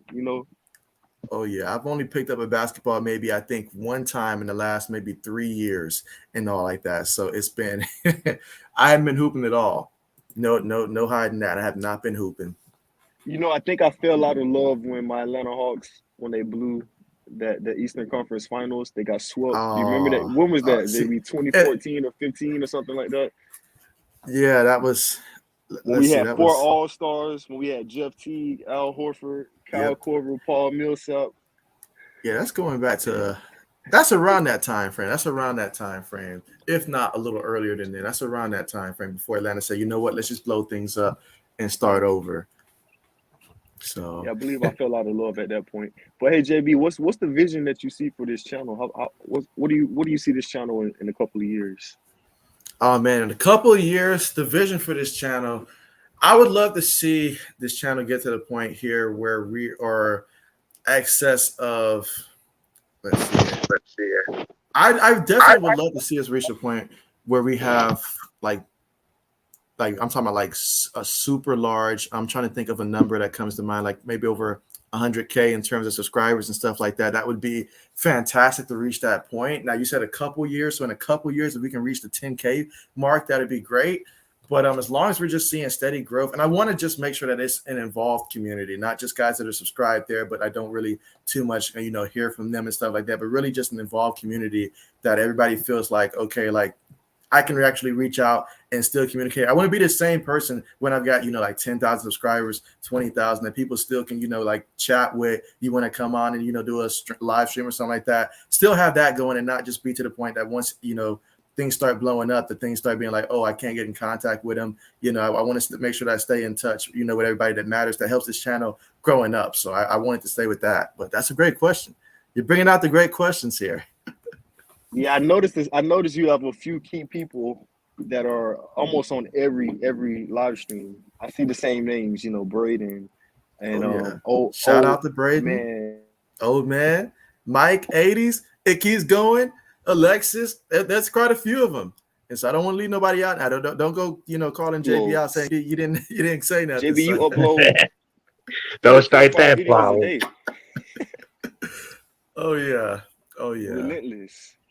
Oh yeah. The most I uploaded in a day, man, that was like 22 videos in a day. And that was like last year during one of the off-season days. I posted up to 22 videos in a day. So You did have a big day last year with New England. Oh yeah. Meanwhile, the Vikings, they traded up for a cornerback, guys, out of Missouri. And so a Caleb Evans out of Missouri here. And let's see, height-wise, he's 6'2", 197. Seeing all these guys about 6'2", 6'3", 6. I'm like, man, like just a little bit more height would have been nice for me, like just a little bit more. Well, you can't say nothing, man. We took a 5'8" guy. You're right. Well, you know what? Our 5'8" guy got heart. He does. And to make it this far, you have to, because he's been dealing with that his entire life. So absolutely. All right, but let's see. In 2019, they gave him a 54.6 grade, 2020, 73.1, and in 2021, his highest grade of 74.6, where he had, had 25 catches on him, 47 targets, 271 yards towards him, and also 5 touchdowns against him. 1 pick he's had to his name there this past season. Matter of fact, it looked like his entire career, if I'm not mistaken. Yeah, his entire career, he's only had 1 pick. But we'll see how that plays out for him at this level. But speaking of corner, Baltimore went cornerback. Baltimore knows what they're doing on the draft board, guys. Like they took Jalen Lamar Davis here, the cornerback from Alabama. And so I had him. None of our guys. Exactly. I think this is right around the perfect spot for him to go to. And Baltimore certainly did need to add that cornerback depth right there. And so this is a great pick. 6'1", 197 pounds. One thing I'll say always when I talk about these Bama players that they come in, they tried, they tested and stuff like that in the SEC. Not only that, in practice as well, they're going against some of the biggest name receivers on a daily basis that come out that get drafted first round year and year again. And so the fact is, they say only 1 year starting experience combined with an extensive injury history will scare some. But Amari Davis allowed just 290 yards in all of 2021.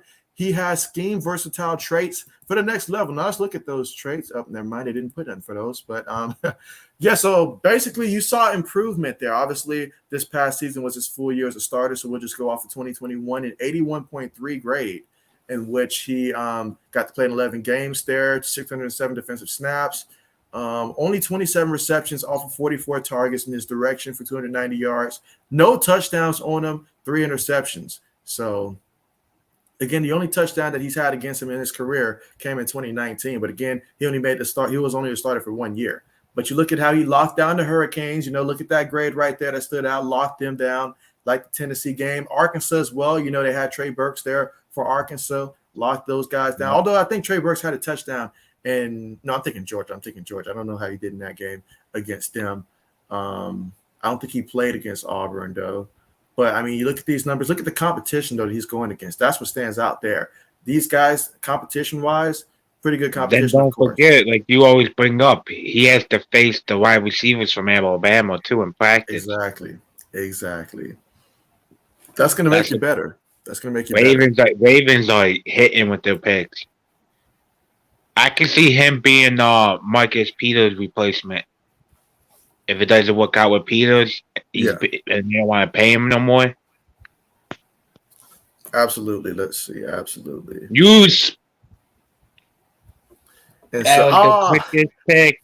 Carolina took your boy. They took your boy, Brandon Smith. This is who you wanted. So, Mike, you asked the question earlier. Who did we want the Patriots to take? Well, that young man, Brandon Smith, that was who we was hoping for. Now the Pats are on the clock right now, but Brandon Smith's no longer on the board. Let me get through some of the comments real quick and cut this up. But, man, we'll let you go ahead and talk about how this makes you feel right now. And who do you want the Patriots to take now?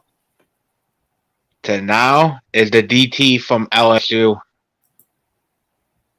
Let's look at the defensive line here. So Neil Farrell Jr. is who old man is hoping that the Patriots will select here. We need help on the run game. He was one of the best D linemen in the run last year. Let's see, looking at some linebackers available there. Oh man, Bill. That one hurt me. Oh, Bill. Well, let's see what that was quick too. That was the quickest pick so far this draft. Ooh, so we double dipped at cornerback. So we took Jack Jones out of Arizona State. Your thoughts on that, old man? I don't know about that one. We already have a corner that's short. We still got a taller guy, but I don't think. 11. Go ahead. I don't think not nothing to hate on the guy. There's better players we could have gone after. Our run defense needs help bad. I agree with that. We already went cornerback one time there. The board was still deep enough to where we could have opted to go elsewhere. But Bill thinks he knows what he's doing there. Bill. So we took Jack Jones there. And again, we took a cornerback. Let's look at the Patriots draft, as painful as it is. In your opinion, do you think he was the best corner on the board? Best corner on the board. He's not the corner I would have taken there. Let me look and double check on the board, but I'm pretty sure he was not the one I would have went with. I mean, if we're looking at corners that are available right now, we could have taken the route of a few other guys probably before him. I mean, I'll pull up McCullum. That's 6'2". That would have gave us some height, a little bit height right there. There's Williams right there. We could have went that route. I thought a coach like Bill would have probably taken that route as well. There's a couple routes we could have honestly taken. Honestly, 6'3", 195 pounds there. I mean, if we're gonna double dip, get you something that you didn't already take earlier. That's all I'm saying. But man, and then not to mention later on, Josh Joby still on the board here. So Bill's doing his thing. Literally, he's doing his thing. Wow. Keep him on your toes, I guess, Bill. Hopefully he's there when we pick again and we actually take him. The way that we're selecting right now, old man, like, I don't know if Bill thinks that these guys are like top of everybody's board, but wow. Vikings on the clock again. Let's see. Mike says, guys, let's be real. Are really funny. LOL. JB, that made me laugh. Yeah, I was for real because everybody wanted to do, like a comedy stuff. And I'm like, look, guys, like we're really not that funny outside of our own heads. So let's be real with that. And so Mike says, my mom said I was funny. I found out the hard way when I opened Mike Boo. And so let's see. Mike says, your friend got a channel to plug. And so he does not have a YouTube channel, but he does have Instagram. And so not sure if he's going to be coming back there, but if he does, I'll definitely have him share that. I should have opened up with that one for sure. Yeah, but definitely great to see him again. The Raiders traded up. Yeah, Raiders traded up. So they have someone in mind here. And if you're looking at best available, are you thinking what I'm thinking? Zach Thomas, this it. Zach Thomas, get that O-line all taken care of. You already took an O-lineman, but you could take him again. Or they could go Keystone. It could go that as well. Either way, there's no wrong pick with that one. That would give them a triple threat blitzing on that D line, on that defense. Crosby, Jones, and Keystone. Oh yeah. And let's see. Mike says, "Oh, Pat's coming up, old." And let's see. Braden says, Dean fell because he has some sort of injury, but still would have taken him in the first round. And so, oh yeah, I would have. He would not have slid if I was one of the GMs there. He would not have slid. Let's see. Alexis says, can my Eagles trade up? And so, I mean, it's certainly possible that they could trade up there. Matter of fact, let's look and see real quick what the Eagles have going on in terms of, just looking up there and what they've done so far. Outstanding. Not to mention, you also got to throw in the A.J. Brown trade as well. Outstanding so far. But they don't have a fourth rounder. They just got a fifth rounder and a seventh rounder. So that tells me in order for the Eagles to trade up, I don't see that happening. There's just not enough picks right there to where you really would trade up there. So you probably have to wait till pick 154. But the good news is today the picks are coming in extremely fast. And wait a minute. What the heck is Josh McDaniels smoking over there? Don't get me wrong. Zamir White, like the kid. I do. However, they already have an abundance of running backs. We made that very clear when they went out there and they got Brandon Bolden on top of what they have with Kenyon Drake and plus Josh Jacobs, of course. So now you're bringing in yet another running back in an already crowded back. So he might be on the move because they didn't pick up his fifth-year option either. Oh, that's the only way that this would make sense. And this is the only reason I think they would take another running back. Either they're gonna trade Drake, or they might trade Jones because they declined his fifth-year option. And so, wow. Josh Jacobs things just got interesting down there in Las Vegas, guys. And so, wow. But let's see what they say about Zamir White real quick, then I'll get to the comments here. All right, so they say that White is a violent runner, which is one of the best combinations of size and explosiveness in the draft class. His no-nonsense running style helped him average 3.6 yards after contact. That's right, after contact per attempt in 2021. And so he's 6 feet, 214 pounds there, came out as a junior. Let's look at his Pro Football Focus grade. And again, we know that Georgia loved to rotate running backs there. So I mentioned that, obviously the Ravens got a bunch of running backs there. So he'll fit in great. He's used to sharing the load, but still 73.1 in 2019, 2020, 80.4 in last year, 87.5, where he had on 161 attempts. He had 859 yards rushing, which was 5.3 yards per attempt, 11 rushing touchdowns, and also 8 receptions out of 9 targets for just 72 yards. So, wow. Did not see that one coming, guys. Did not see that one coming. But you know what? Yep, when it rains, it pours.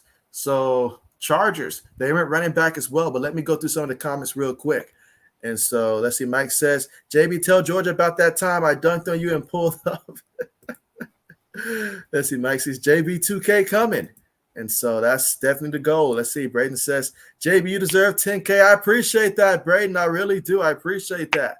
Mike says, when they hear him, he will get bigger. And so, most definitely. Let me get through a lot more of these comments here.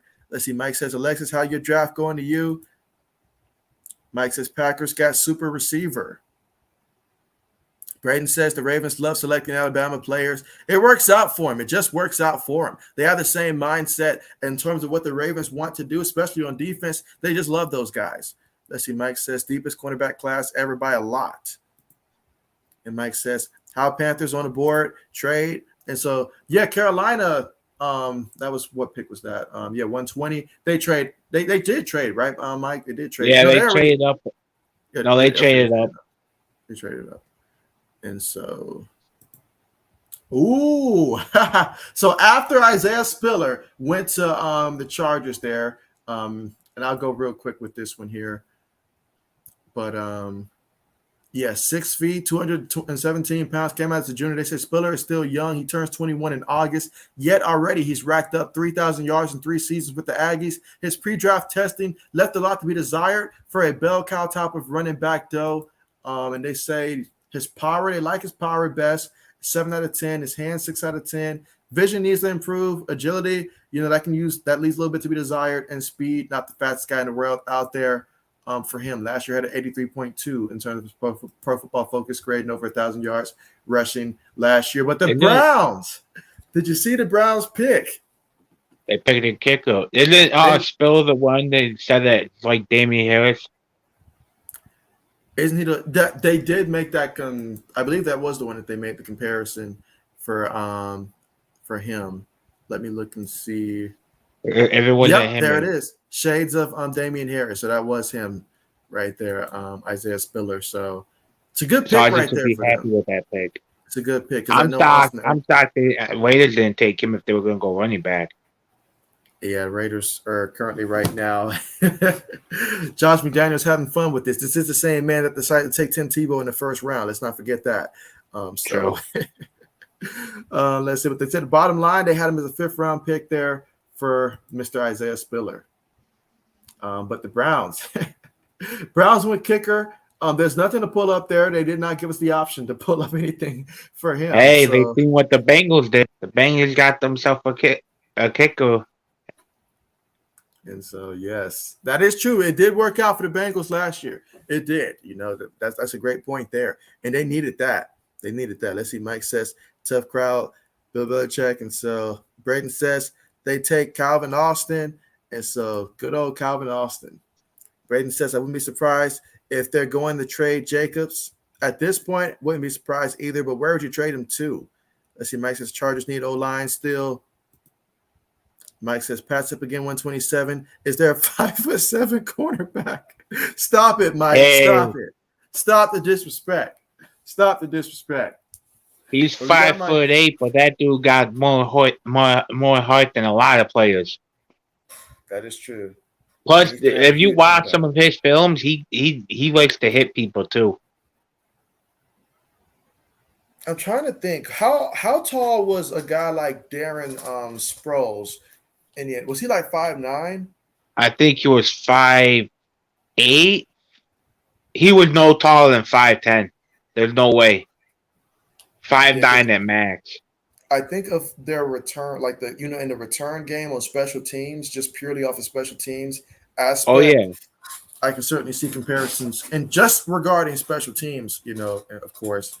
But plus, people don't know about it. The guy we drafted, Jones, he also played wide receiver. He can go on off. He played on offense too.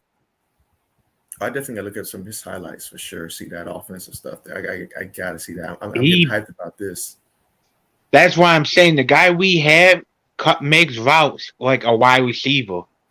That's why I got so hyped when we picked him. Don't let that hype fool you, because I've seen him go up on a 6'3" receiver before and fought all the way to the end of the game play.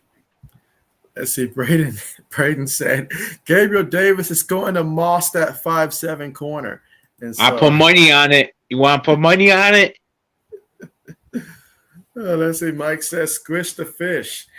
Hashtag squish the fish. Let's get that going. Yes, I like that. Squish the fish. Let's see. Mike says, yeah, Gabe Davis. Oh boy. So Miami's on the pick. 1 o'clock.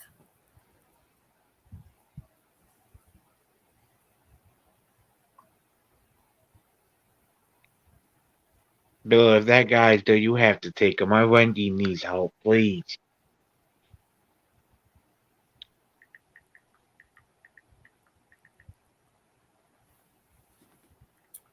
All right, so Okay. yeah. They went wide receiver. Interesting. They went with the kid from Texas Tech. So, old man, your thoughts on this pick right here? They basically got their Parker replacement. At 6'2", 209 pounds, coming out as a junior. His Pro Football Focus grade last year 76.5. He had 47 receptions out of 74 targets for 699 yards. Averaged 14.9 yards catch and had 4 receiving touchdowns. Let's see what the analysis says. Well, they've got nothing for that, so let's never mind that. He could go. He reminds me. They got the Parker replacement. He's a big enough body receiver where he can go win those 50-50 balls. So they basically replaced him.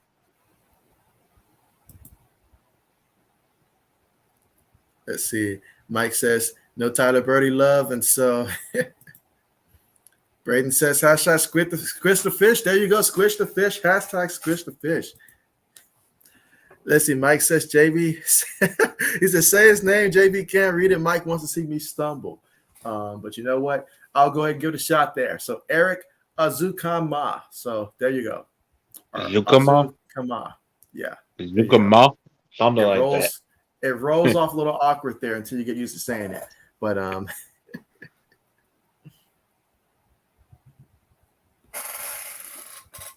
and meanwhile, yes, so Georgia Roots informed me that he's having a little Wi-Fi problems, but he should be back. So he'll be back at some point. If I'm the Vikings, I might take Calvin Austin here.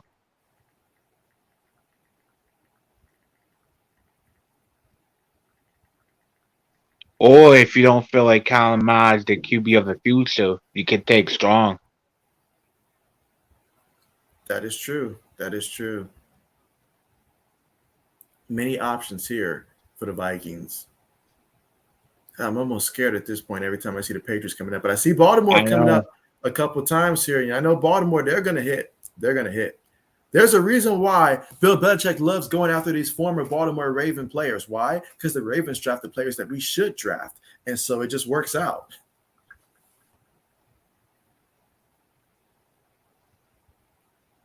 In my head, I'm just thinking next year off season we should at least have 80 mil.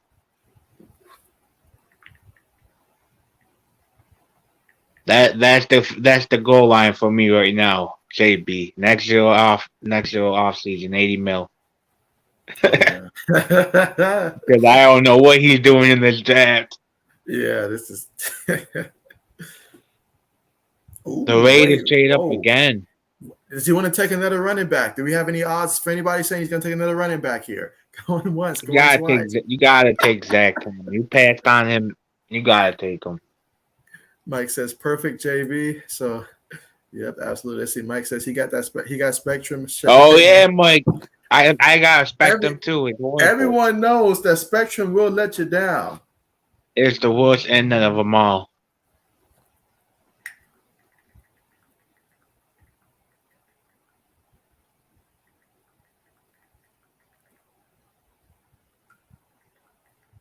Depending on what the Vikings got, that might be a good idea to trade back.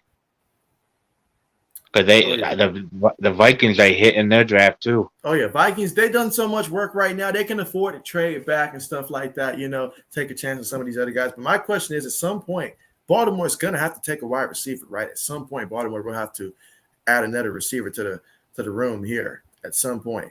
I mean, they're making great picks. Don't get me. I love the way that Baltimore's doing it because Baltimore's taking my whole draft you some great players and stuff like that, that'll be some key pieces in the future. I love doing that in the draft.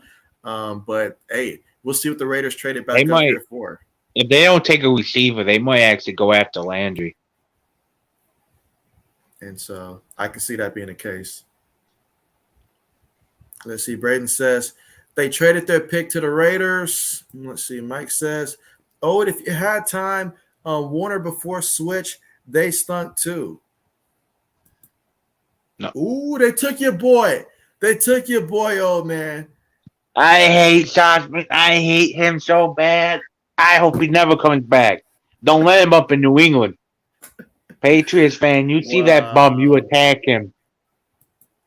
So they took Neil Farrell Jr., the defensive lineman there out of LSU at 6'4", 330 pounds. And so, I mean, he had a breakout season in 2021 as he dominated on the nose with an 89.9 run defense grade. He's a bit of on the older side, they say, though, and he turns 24 in September. They gave him a 4th-round pick grade, and they say Farrell can make plays on the nose, but you'll have to live with some inconsistency. And so, but wow.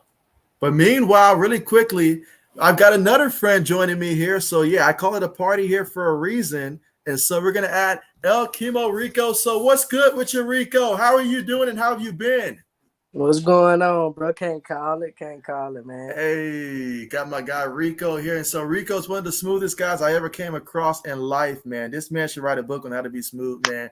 Like I'm telling you, if you guys ever just met this man in person, such a joy to be around. And so, my goodness, Rico, I see you doing your thing. I mean, my man, he became a father in life, man. He just out here killing in life, man. Like, my goodness, man. But Rico, tell everybody where they can follow you at and stuff like that on social media and stuff like that. All right, man. Well, I ain't really got too much social media. I just got Snap and Facebook. Facebook is El Chemo Browno, and on Snapchat I think is Polo Mojo 33. Bet. And so I know your basketball team is the Warriors, but who's your NFL team?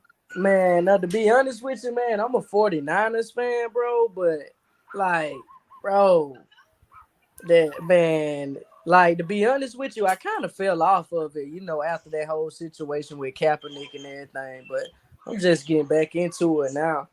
Bet. And so the 49ers, they've been making moves now. They've been making moves. The whole Deebo Samuel situation, we'll see if that ends up working itself out there. Obviously, it's good news that he's still in the roster right now because, I mean, he's going to have the stuff to trade for him, right? So it's good news right there. Yeah. But I was wondering about that, man. Oh, yeah. But great to have you on. But meanwhile, old man, Pierre Strong Jr. is who our Pats took here. This is Stupid who we chose ass to take. Bill. Yo, I've been defending Bill all along. It's time to get rid of his ass and draft and see him. I mean, he took my man Pierre Strong Jr., 5'11", 207 pounds here. They say he's a home run hitter with a 4.37 speed, qualifies as fast no matter his competition level. He still needs to run with more physicality to have an every down role in the NFL. And so, let's see. Pro Football Focus gave him an 85.5 grade. I feel like he could have been there in the next round. That's what I'm saying. He could have at least been there at the next pick. Given what Bill has done so far in this draft, it's laughably bad right now. I mean, Rico, you may have to make some room here for the 49ers and all like that, man, because quite frankly, Bill's making it very tough right now to root for these Patriots to succeed. Because, I mean, he's playing around out here. He's playing around. He is playing around. Dude, you got to blame Mr. Kraft, too. He's sitting right there. You're the owner.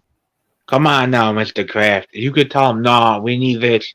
And if you're a football fan, you can see what's the main problem with Patriots. Our run defense last year.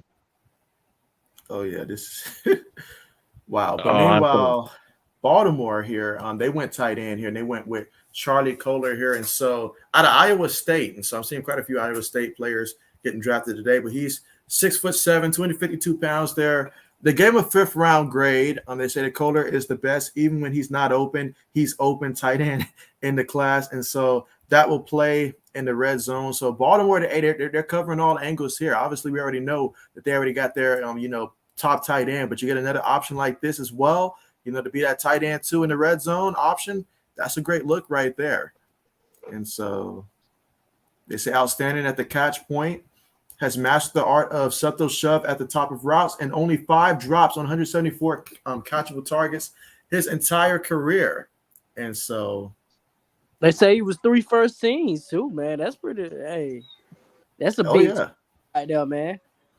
Oh yeah, bet. Meanwhile, we finna add Georgia Roots back, and so we got a little bit of a reunion here. So we've got Georgia Roots here, plus Rico, and plus man, we got a full party here, guys. We got a full party here. I And was so, finna JB at me. JB. yeah. I was finna say, is that Rico talking, man? Is that what I'm Yes. thinking? You gotta love the intro I did for my That's man it. there. What's up? My brother. And so absolutely. Let's That go. is him. And so, but my yeah, goodness. so let's see. I'll get to a couple more comments real quick. But after these comments, Georgia Roots, we'll go through your social. We'll go ahead and do that right now. Your social media. Where can they follow you at, Georgia Roots? So man, I only have Instagram, and let me see. My Instagram name is, I believe it's JMills706. All right, so J Mills 706. But so I know Mike asked I earlier. have a YouTube channel too, but it's not really sports. I just I do a little gardening and I do a little traveling here and there. But my YouTube name is Georgia Roots 24. And All right, so just like the username there. Okay, bet. Just like the username, yep. And I'm just gardening and traveling and doing things like that. Oh yeah, go ahead and y'all subscribe to his channel and check him out and stuff like that. Again, that's Georgia Roots 24 and stuff like that. And so you might just learn a little something out there. You might just learn a little something right there. Appreciate it, JB. Of course. Yes, sir. But man, back-to-back tight ends going off the board here. We've got Charlie Kohler plus Jake Ferguson, my guy Jake Ferguson, going to the Dallas Cowboys here. Ferguson. What's up, man? Hey, JB. Yeah, what's good?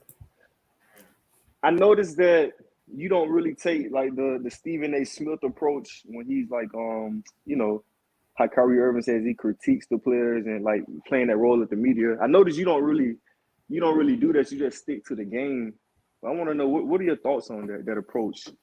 Like, because a lot of people went at Stephen A. Smith, such as Kwame Brown, such as Kyrie. Oh yeah, they get offended by his strategies. I want to know what's your idea.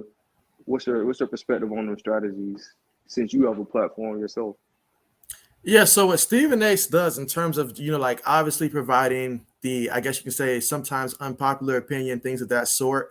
But what he does, it gets the people riled up, and that's why he gets all the money, because it takes a certain type of person to take on the rail. It's Stephen A. versus the rail at that point. Now, me, I'm still growing. I'm not at the point where I can, make those unpopular opinions and stuff like that. But that's how he feels about it. That's how he sees the game. He played at Division II and stuff like that. So he's got a little bit of idea of what he's talking about there. But he's just really good at, taking that approach. That's his angle in terms of just what he's good at. In order for me to take a route like that, it'll have to be more along the lines of more like Shannon Sharp and Skip Bayless, where I have a counterpart to actually have those conversations with on a regular basis, and then we just take opposite sides. But in terms of just going after a player and stuff like that, that's not really my style to just go after somebody like that. That's just I can't do that. That's real though. That's real though. And so, oh yeah, absolutely. Let's see. Mike says Austin to the Pats. And so that would have been a good pick. I mean, don't get me wrong, Pierre Strong, a great pick, but he could have been there, I feel like, in round 5 potentially. We could have taken him in round 5 potentially. Well, we don't have a 5th round pick, so we could have taken him probably in round 6. But the Patriots, they got a lot of needs. Everybody here saw what the Patriots did in their last playoff game. Like, we went out there and we got embarrassed. Like, I had never seen my team get embarrassed like that in the spotlight. We got embarrassed. So let's not laugh too hard at that, Rico. Let's not. Well, we got embarrassed. It was a beatdown. We could not stop them boys. Like, literally, the only thing that stopped Buffalo from getting 100 points was the clock itself running out. So we needed to get some guys to come in here and stop the bleeding on defense. And we did not do that at all. Coach out here playing around. Like, we just act like we just coming off a Super Bowl run, and he just playing with the picks at this point. But just to show that dreadful draft board again. He went with Cole Strange, which on first glance, people was like, who? A man that I gave a 2nd round grade at best, 2nd or 3rd round. And then we took that pick. I can understand Tyquan Thornton in the sense that he has some speed, 4.28. I'm not going to argue 4.28. However, I've seen Bill do this before and miss. But I was like, all right, Bill, so do something good. And we did something good with Marcus Jones. I know he only 5'8", but my man can just flat out ball. You know, in the kick return game, I'm telling you, he's going to play bigger than his height has right there. So if the only knock you out when this kid is his height, he's going to go out there and perform. But then today, I come in here. I hype myself up again. I say, you know what? Bill's not going to do it to me 3 days in a row. He's going to get it right today. And what does he do? He drafts another corner, pretty similar to the previous one. We got another poor grade there by Pro Football Focus. Then he went running back, Pierre Strong Jr., just after I criticized Josh McDaniel for the Raiders for taking another running back. So Bill's he playing around today. I mean, well, Baltimore. Bill's just hoping he get home run winners, JB. That's all. He know. Hey, he got a steal with Brady. So now he feel like every draft pick he can do that. He can possibly find somebody that can change the game, and that was a steal just like he got with Brady. I mean, he has. Hey, I will say in day 3 now, Bill has done a pretty good job. I remember Asante Samuels Sr., not Junior, but Asante Samuels Sr., 5th round out of University of Central Florida. So, I mean, Bill gets a lot of picks, especially with linemen. He gets them in the middle towards the end, but Bill misses a lot towards the top of the draft. And the reasons why, he drafted a guy like Cole Strange in the 1st round. I hope it works out. But quite frankly, we had so many needs that needed to be addressed today, and we just ignored them. Like, we ignored them. Oh, man. Let's see. Mike says Bill Belichick trolling. Braden says, is Bill Belichick's dog making your picks, old man and JB? And so old man's probably having some audio issues right now. He should be back sometime soon. Let's see. Braden says, Kohler, the Motor's a good tight end. Meanwhile, Michigan, they took Hassan Haskins. And so that's a good pick right there. That's a good pick. I thought he might be available around 5, but for Tennessee and what they want to do, that's an excellent pick for Tennessee to get a guy like Hassan Haskins behind King Henry. Wow. But you know what, Rico? Tell me specifically about your 49ers. How do you feel about Trey Lance being a quarterback here for the 49ers? To be honest, bro, hey, I'm glad you asked me that. To be honest, bro, I think we need to give him a chance, man. I mean, what I've seen from him hasn't been horrible. I mean, I know he's young, so you know, of course he's gonna have to adjust to the speed of the game on a different level. Yeah. But I mean, as far as routines and everything, I feel like he has a rhythm, you know. So once we get him started, you know, I feel like he'll be a lot dangerous, man, because he can run, you know. And that's one thing I like, JB. I like a quarterback mobile and that can throw the ball as well, because you're not a sitting duck then, you know. So I like him, man. I just hope that we, you know, actually give him the opportunity to show us what he's capable of. Oh, yeah, and I tell you what, though, it sure does help on Madden when you have a quarterback that can run like that. I will say that. Everybody wants him on Madden, but these teams are hesitant in real life when on Madden. Everybody know they're going to switch him in there. And that's crazy, JB. That's what's crazy to me, man. A lot of teams are skeptical about the mobile quarterbacks, you know. Exactly. Let's get through a couple more comments here. Let's see. Mike says, welcome back, Georgia Roots. And so, shout out for Georgia Roots there. Let's see. Mike says, that's cool. Let's see. Braden says, why the Cowboys take all the players I want? And so I feel like a lot of teams been doing that. But I mean, my team's drafting the guys. And I'm like, hey, if we pass on these guys, I'm cool. But my team's like, nah, we're going to take these guys. But Braden, I know you're Packers. They're on the clock right now, so let's see who they take. But Calvin Austin III, that kid from Memphis, that boy right there, he's going to be a star, and he's still on the board. But Packers went receiver. They went receiver. They took Rubio Dubs here. And so, 6'2", 201 pounds there, senior. And so, I mean, wow, they had a 4th-round pick grade on him. That's where he was taken. They gave him a speed 6 out of 10, route running 6 out of 10, ball skills 5 out of 10, elusiveness 5 out of 10, physicality 4 out of 10. But what you like about him, they say he's a long strider who can cook when he gets going. He's a real deep threat, tremendous feet and balance, probably runs a mean ladder drill and employs a gorgeous shimmy release, works it to both sides. And so some good stuff right there. So, hey, Green Bay's now got 2 receivers that they drafted. So, Aaron Rodgers, he'll let the healthiest guys develop. But, hey, who would you rather have throw the ball to you than the 2-time MVP running, Aaron Rodgers? So, I'll take that. I'll take that. Mike says no love for Kingsley. And so, let's see. Mike says it's not about winning, JB. It's about having fun. And so, yeah, I'm sure that's something that my high school coach would have tried to sell us on. You can agree with that, Georgia Roots, huh? JB, why you took the word? JB, why you took the words out my mouth? That's exactly something he would have been like and all like that. Why you took the words out my mouth? No, he would have said, just don't let him score 100. That would have been one. That would have been one phrase right there. Don't let him score 100 on you and all that. If we can't outscore him, we'll outrun him. That's another thing right there that would have been said. Like coming fresh off of Thanksgiving too. Everybody got turkey in their system and stuff like that. If we can't outscore him, we'll outrun him. And I mean, yeah, let's not bring out those memories. Yeah, let's not do that. Let's not do that. Not everybody could be like Rico and his team, and actually go out there and compete for some state titles and stuff like that. So, and if we had better coaching, we would have a state title. Yeah, I promise you. Absolutely. Hey JB, while we talking about draft day, while these guys getting drafted, I know you and Rico both played football, but I just stuck with basketball. But what's some of the most rewarding things you think y'all benefited from being out on the gridiron? I'm gonna let Rico answer this one first. Hey, to be honest, bro, I mean, for me, a brotherhood, that's one of the main things. Like, and also discipline. Very disciplinary, depending on your coach. My coach more so, it was middle school when I began the disciplinary. Just the hunger and drive, to be honest with you, man. To want to do stuff and to want to be, what better than what people expect, basically. So in the aspect of life, it's like, you may get knocked down if there's going to be people better than you at times. But hey, that doesn't mean you can't battle and, make it through.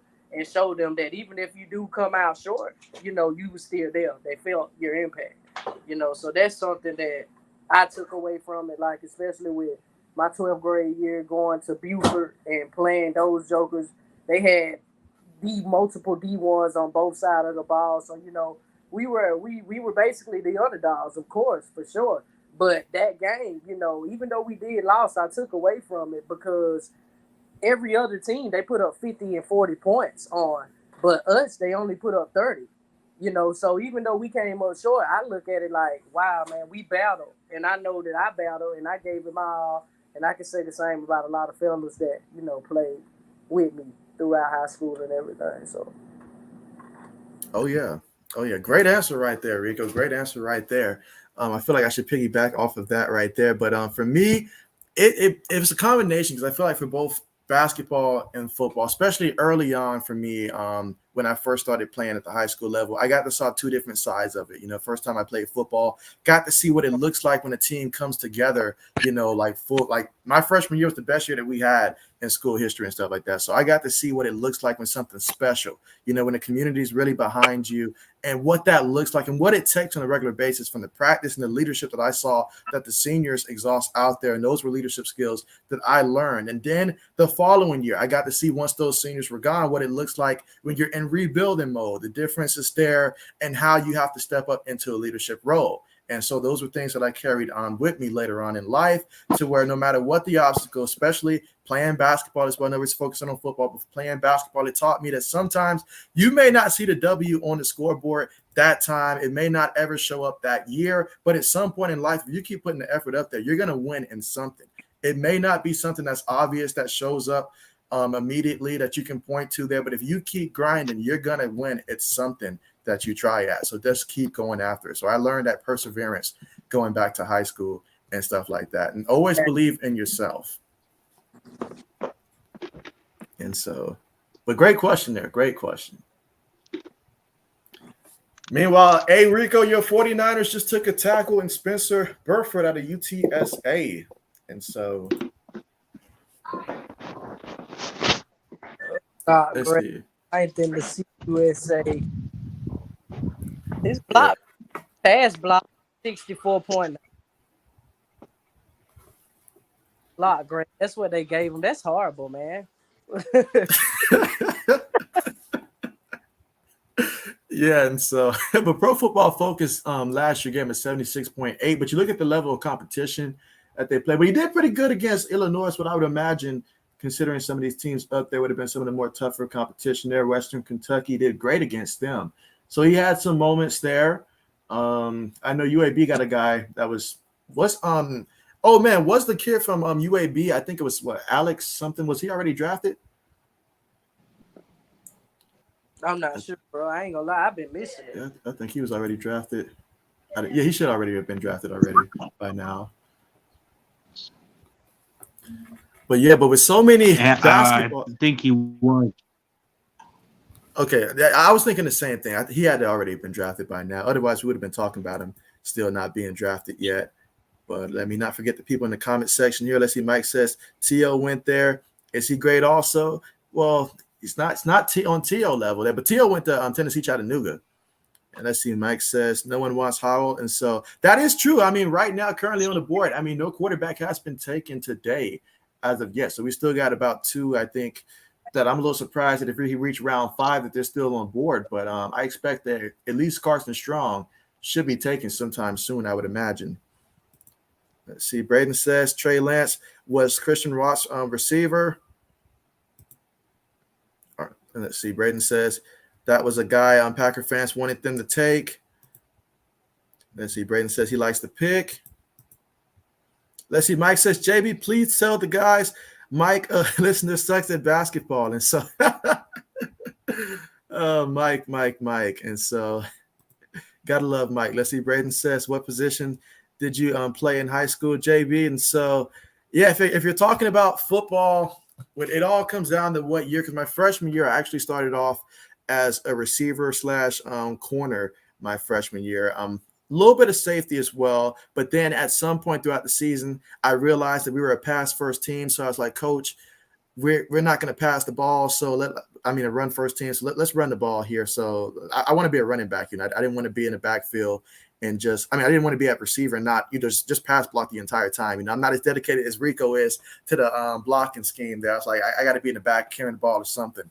I can't just be out here blocking the corner for no reason. So so I made that switch. Sophomore year was more so that's when it was the whole emergency quarterback aspect, along with being, in the backfield at halfback, practicing some wing back as well, moving around on offense, a lot of that stuff. And then on defense, a little bit of safety, a little bit of corner. But then towards the end of my career there at high school, it was more so like, okay, dog safety, and then play that wing back position and stuff like that and rotate at that spot. So that's mostly what I played throughout my time at high school.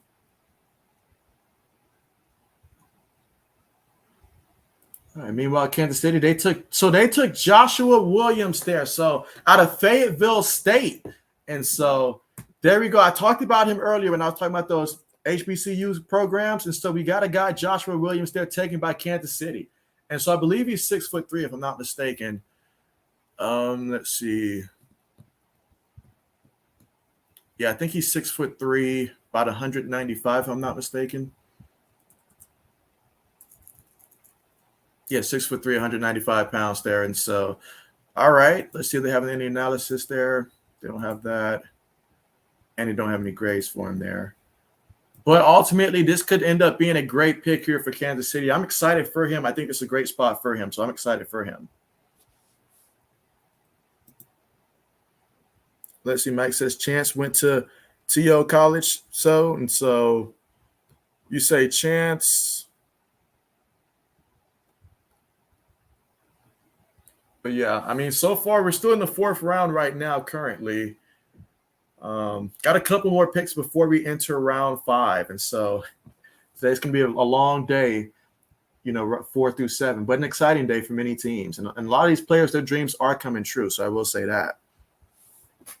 The guy that we just picked, their offensive lineman, they say he played right guard, left guard, and right tackle, left tackle, and he played a little guard. So I guess they probably picked him because of his versatility, I would guess. Oh, yeah. And so Old Man has been talking about this since day one. The amount of guys, and I'll just go ahead and pull this up too as well, in this draft from the offensive line perspective that can play multiple positions. There's a good amount of guys here that have played multiple positions. Now, have they played it at a high level? Probably not. That's why they're still on the board, but they show that they can do it. And in today's NFL, if you get a guy that can play multiple positions, that's like having one guy that can fill 3 spots on a depth chart potentially, just depending on what you need based on how injuries play out. So you like that flexibility in the offensive line. So guys like that, they will definitely be valued. No doubt about that. No doubt about that. And let's see, the Bengals, they went tackle here. We saw that offensive line last year. I mean, we saw that offensive line last year. Rico, if I'm not mistaken, you're an LSU fan, aren't you? Yeah, man. Yes. So, you know a little something about Joe Burrow there. Yeah, they got to protect my boy Joe, man. Oh, yeah, good old Joe Burrow. I remember he left Ohio State there, but, man, I had no idea he was going to ball out the way that he did when he went to LSU.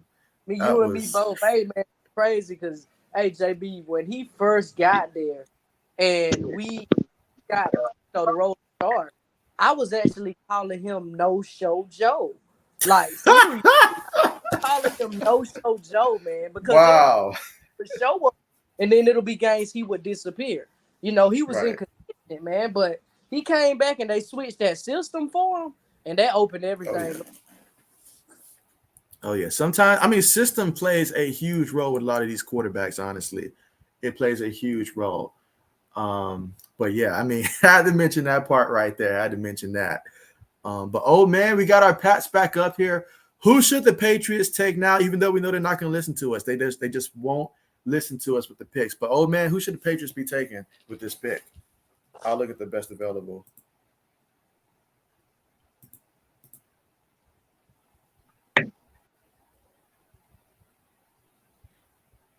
Oh, man, you there?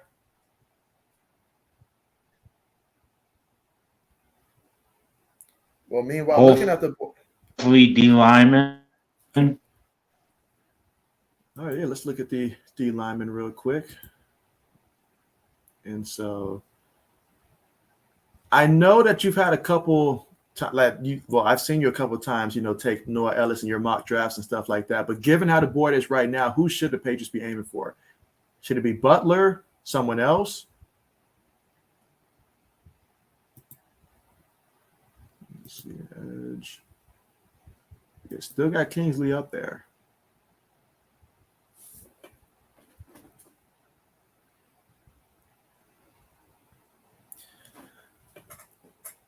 Oh my goodness. Man, I can't believe this. Bill finds a way to outdo himself in the worst way possible. He took a quarterback and he took Bailey Zapp. Like, what? Oh man, he dipped off here, but probably because of frustration with that pick right there. I can't believe it. I can't believe it. We playing around. It's the 4th round. There's plenty of talent on the board, and we're out here wasting picks. What in the world is Bill doing? I mean, wow. Let's see what they have from Pro Football Focus here. But Pro Football Focus gave him an 87.8 grade last season. 62 touchdowns to 11 interceptions. So, I mean, I like those numbers there, but I don't get what we're doing here. I mean, doesn't have the arm strength, 4 out of 10. Man, that's bad. Accuracy, 6 out of 10. I mean, that can be improved. Decision-making can be improved as well. Mobility, 4 out of 10. What in the world? Why? I don't get why we do that. I mean, shades of Nick Mullen. I mean, I know old man's going to go on a rant here about this one. Wow. Old man, I know you saw the pick the Patriots just made. Let's see. Braden says Bailey Zappe is going to replace Mac Jones. Ah, man, I can't believe this. Well, we took a quarterback? Yes, we went quarterback. Are you? We took. I was waiting on it. Bill playing, y'all, man. Bill's on something. Bill's on something right now. Wow. Bill needs to get drug tested ASAP. I have no idea what Bill's thinking right now. No idea. And look at that. The Steelers right after take Calvin Austin the third. Oh, man, the Steelers are killing it, man. They are killing it. Man. I can't believe we did that, guys. I can't believe we did that. I can't believe we did that. I take that as Stidham's gone. Yeah, Braden says, how many quarterbacks are on your roster? How many we've got right now, man? We still got, let's see, obviously there's Mac, and then we've got Brian Hoyer, Jarrett Stidham. Was there a fourth quarterback still on the roster prior to this? But man. Right now, 4 with him. So, Bill. What is Bill? I mean, the fact that you add on to this that Bill did not really do anything for us in free agency, and then the draft, he's been playing around. I mean, who's making the picks here? Come on, Bill. Like, this makes no sense whatsoever. No sense whatsoever.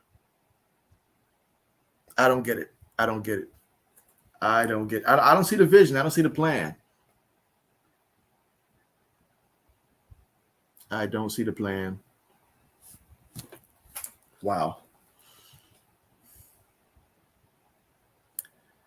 But yeah, seeing how both, I know Rico and George Ruth, both of you guys are big basketball guys as well. And so while we've got some time here, how do you feel about the NBA playoffs? We can't ignore the fact the NBA playoffs are currently going on as well. Rico, I know that you're excited to talk about the Golden State Warriors and stuff like that. So we'll start with you first about your Golden State Warriors. I already know you got them taking it all the way.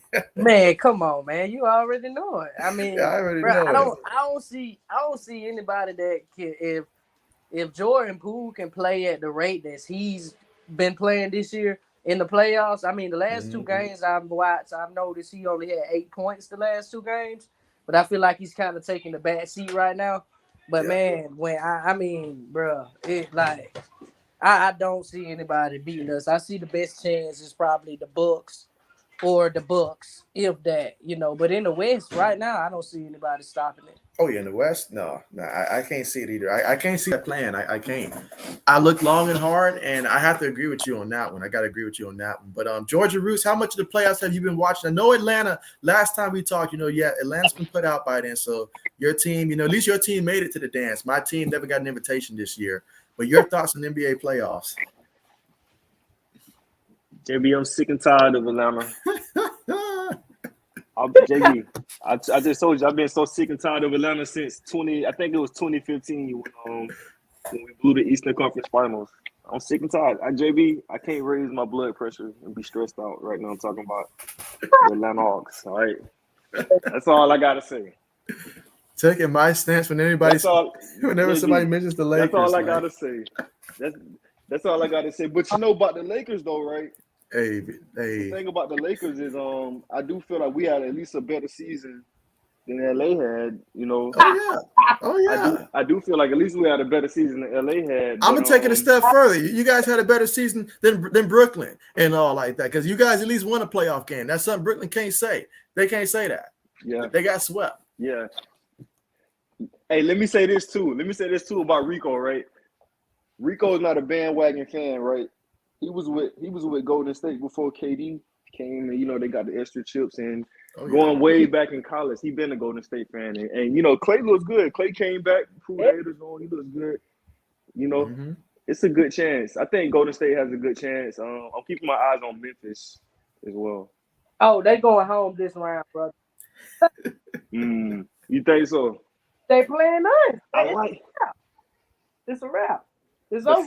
But I like Ja Morant, man. He's something special. He's something special about him. I like me some Ja Morant now. I do like that a lot. That kid right there, I get excited to watch him play out there, honestly. Like, it's just one of my favorite guys to watch currently right now in the NBA. Ja Morant, most definitely. In a couple years, hey, LA's waiting on you. LA's waiting on you. Hey, and one more thing too. Kobe need to hunt LeBron James until he can get out of LA, because he messing up. He putting a stain on the Lakers' legacy. LeBron got to go. Yeah, it is. He can't fill them shoes, man. And JB, whenever you ready to have the debate about the Kobe versus LeBron debate because they still talking about Kobe versus Jordan, but I don't even think. I mean LeBron versus Kobe because I don't even think that LeBron even on Kobe level, but they try to compare him to Jordan, but I think that's too far. Whenever you're ready to have that debate, Kobe versus LeBron, call me back. Oh yeah, bet. I'll have to be fair here, so I'll go ahead and figure out, about a good 2 people to defend, LeBron and 2 people to defend Kobe just to make it fair and stuff like that. So that actually would be pretty good. Ask Rico right now. Ask Rico right now. LeBron or Kobe. Rico, who you got, man? Bron or Kobe? Baby, man. Hey, I ain't gonna lie, man. I like Kobe better, but career-wise, LeBron. I gotta give LeBron. He got more finals. He got more MVPs. And to be honest with you, man, LeBron never had the opportunity to play with somebody as dominant as Shaquille O'Neal. Nobody had. To be honest with you, man. That's that. But I mean, I like Kobe. If I would have to choose, I probably would choose Kobe. Like who I like the best. But also he shadowed Jordan a lot. So a lot of people take consideration as well. So I mean, it's all, how I look at it is at the end of the day, it's all what you want,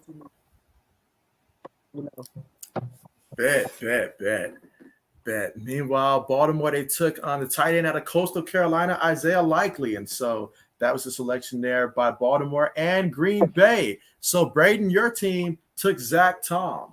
They're out of Wake Forest. And so that was a quick pick right there. And so a good pick, a great pick, I'll even say, for Green Bay. It's nice to see that other GMs know what they're doing because my team, we're having an off year. This is going down as the worst draft that I've seen Bill put together like ever, guys, ever.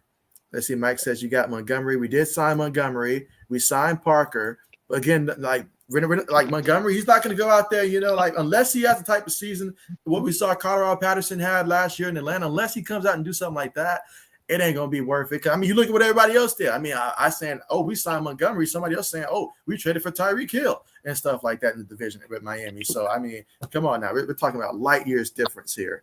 Braden says everyone's confused by the Zake pick. And so, yeah, Bill's just messing with us. He's just messing with us. Old man, I hope you're okay right now. I know you went and probably threw a lot of things around the house right now because of what Bill just did. I know you did. You don't have to tell me. I know you did.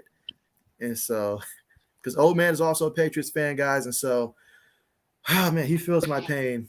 Exactly. Let's see. Braden says Packers back on the clock. And then he says, Braden says JB's already recruiting Ja Morant to LA. Of course. But go ahead, old man.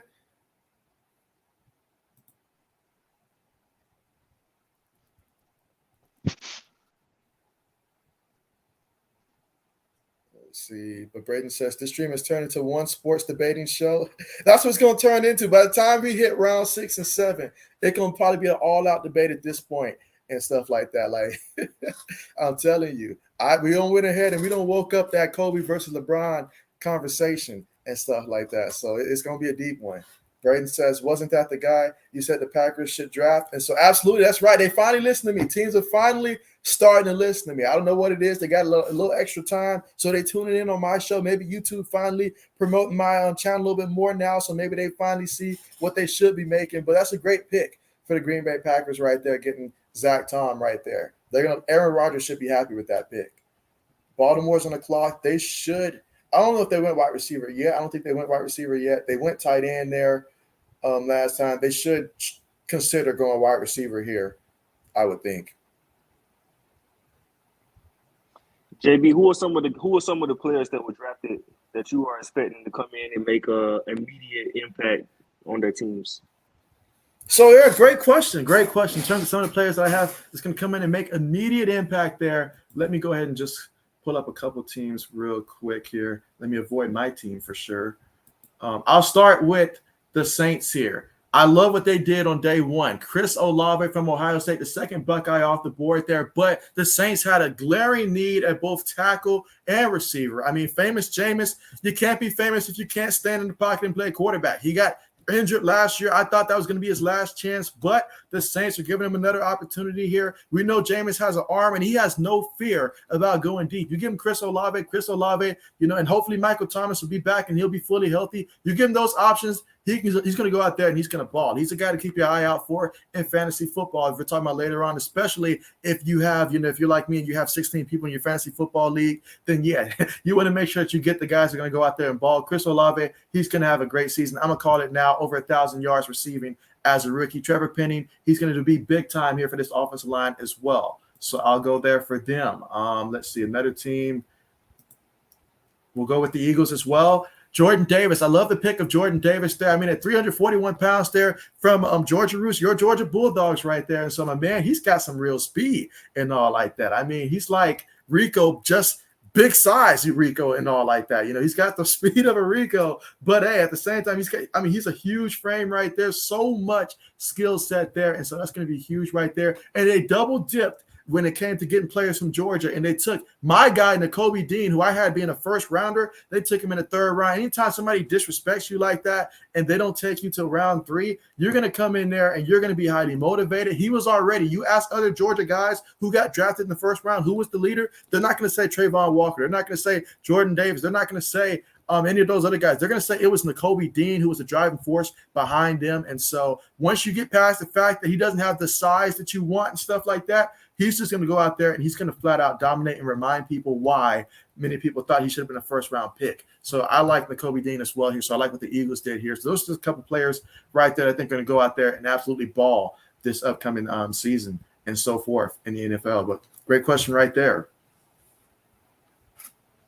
And so, but yeah, quite a few players there. Hey, JB, I got a question for you.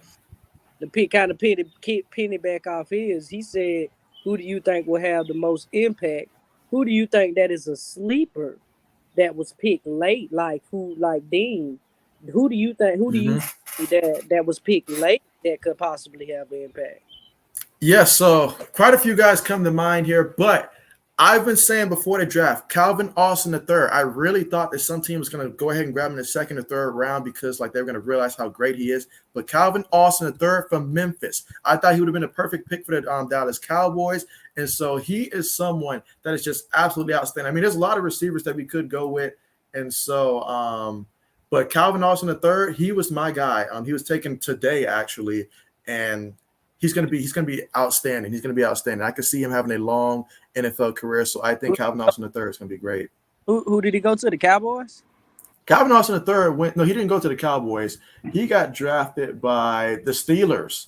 And you know how the Steelers are. If anybody can develop wide receivers, it is the Pittsburgh Steelers. They develop wide receivers now. They love doing it early. So you have a couple of years. You may not hear from Calvin Austin III as much year 1, maybe even year 2. But by the time you get to year 3, look out. He's going to have a breakout year, and then the sky's the limit from there. Sky's the limit from there. And so, old man, you're back. Is your audio okay?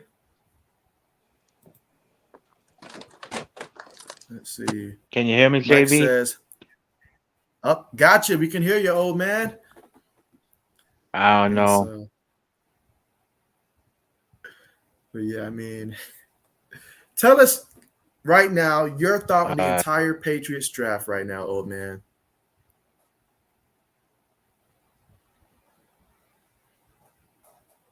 This might be audio issues. Then again, it might just be maybe YouTube filtering out all the words that old man might be thinking right now of using to describe this.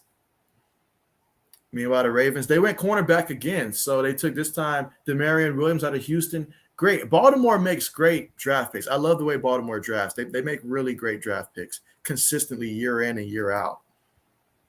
Let's see. Braden says this has been awesome for the Packers. And so Braden's loving the day. Oh, man, guys, I don't know what to say. I apologize on behalf of my Patriots here. They just, I don't know. They didn't understand the assignment. And they're having the worst draft of all the teams. Meanwhile, old man, he's having real audio issues right now. Plus, I know he's upset with how things are playing out with the Patriots right now. I know he's upset. And so we got the Rams on the clock right now. All right, but Rico and Georgia Roost, I got a question for you that I can't remember who asked me. It might have been Braden that asked me during one of my streams. I didn't have an actual answer for it, but between the two of you, maybe you guys can put together a list here. But the top 5 players in the NBA right now. Give me that. The top 5 players. Yeah, I mean, he put me on the spot. I was like, ooh, God, like top 5 right now. There's a lot of guys that you can put top 10, but top 5? That was tough. So I'll let you two put together a list for us. Okay, I ain't gonna What put you it. what you want in that order? Yeah, I let's move. I was just Rico, gonna say do I'm you not want in that putting it. order? You know what? We're not even going to put in the order, just top 5, period. Who want to go first? You want to go You first, go Rico? first. Who want to go first? Go ahead and Top go. 5 right now, current in the NBA. All right. I gotta add, and I'm going based off ability, right? I gotta go Kevin Durant, of course. I gotta go Steph Curry. That's number 2. I gotta go. What's his name? Jokic, the Joker. I like the Joker. Okay. I like. You know Okay, why I like the Joker okay. too? I like him because he's not afraid to still go down low. He still posts up. He can still do that, right? Joel Embiid is good and skilled too. He's good and skilled too. So I think I gotta add Embiid in too. Take that. No, let me take the Joker off and replace him with Embiid. So I got KD. I got Steph. I got Embiid. I got Chris Paul. I still got Chris Paul, right? That's 4. And then number 5, oh, man, because he's still putting up good numbers at an old age. I got to put LeBron James, even though I don't think his legacy, his impact is greater than the late Kobe Bean Bryant, but I'm going to throw in LeBron 5. So I got KD, Steph, Embiid, LeBron, Chris Paul, 5. All right, and you guys in the chat, I mean, you guys follow basketball as well, so you guys let us know. Grade his top 5 right there. Give us a grade for Georgia Root's top 5 right there, and your thoughts on that one. Rico, we'll go with you now. All right, I ain't gonna lie. I got Greek. I got Honest, the Greek freak. I got him. Yeah, he most Can't leave him out. Can't leave him out. Then I got, of course, I got my boy Steph Curry. I got LeBron James. I got Kevin Durant.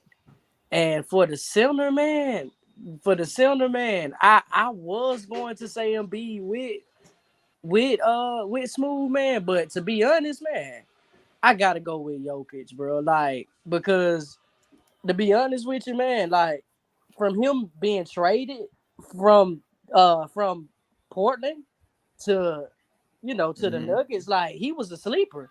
So that's why I would put him, man. And then like he impacts the game so much more to me than Embiid. He's been to Western Conference Finals, and he was already an MVP. So I got to go with Jokic as my last one for my top 5. Okay. I like that list there. And so, I mean, there's so many guys that you can make an argument for, though. I feel like, like especially how they've been balling out of late, and then the young guys that's on the rise and stuff. I mean, like D-Book, Luka. Oh, it's tough. So good time in the NBA, though. Good problems to have. Good problems to have. And like you said, like I think what you both had alluded to, I mean, the fact that LeBron at this age is still putting up the numbers he's putting. I mean, is it having the impact that he used to have when he was in Cleveland? Hell no. That's not the case no more. But aside from that, he's still putting up numbers, though. He's still putting up numbers that cannot be denied. And so JB, let me flip it back on you, JB, and put you on the spot. Top 5 of all time. Top 5 of all time. And so does it matter the order there or just period, just all time? Since you didn't make us do the order, we ain't gonna make you do it. That's more difficult. All right, well, let's see. Let me think on this one.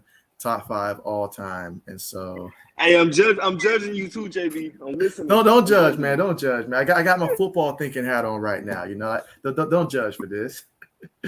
Think of it as a guy who suffered from a long season with the Lakers right now. He's not thinking basketball right now. And so, all right. So let's see my top 5 list. Let's see. So right off the bat, I'm gonna have to go ahead and put MJ up there. That's easy. Fact. MJ's up there. All right. I'm gonna go ahead and I'm gonna put Wilt Chamberlain up there. Mm. I'm gonna put Kareem Abdul-Jabbar up there. I'm gonna put. Let's see. I gotta think about this because I feel like my list has changed since the last time I gave this answer. Let's see. I said Wilt Chamberlain, said Kareem, said Michael. I'm gonna put Bill Russell up there. And let's put Bill Russell up there. And it's so hard for me not to think about trying to put these guys in positions and just going off of pure just 5 top ones out there. But I mean, I really liked what Magic did, but I'm going to put Larry Bird up there. That's going to be my top 5. So nobody from the modern era, Basically, yeah. is worthy. They still playing. Their legacy's not done yet.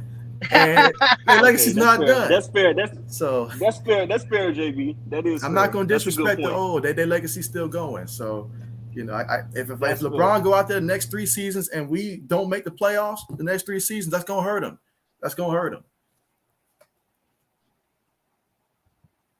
Fair point.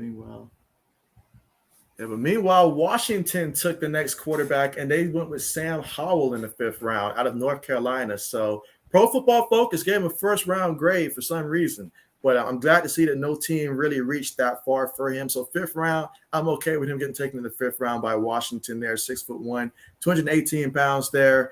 And so, yeah, they says that he has areas for growth, but his sheer physical tools are undeniable.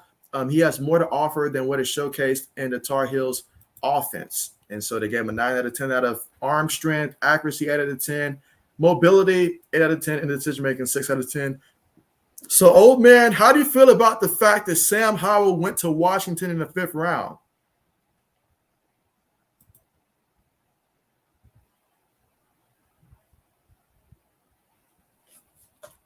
All right, must still have some audio issues there. Let's see.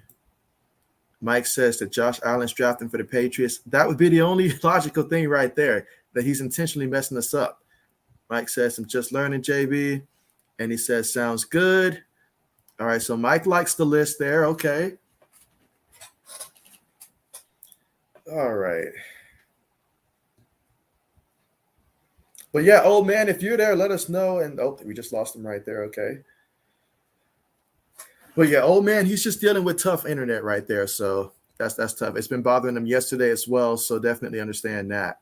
But all right, Rico and Georgia Roots, got another question for you guys. So ever since, I'll just start from, last time we seen each other, in college and stuff like that. What has been some life lessons that you learned now at this part of your adulthood that you feel like, you wish you had knew it, like maybe in your early 20s or late teens? What's some things that you learn now that you're like, man, if I knew this back then, this could have been a game changer in life?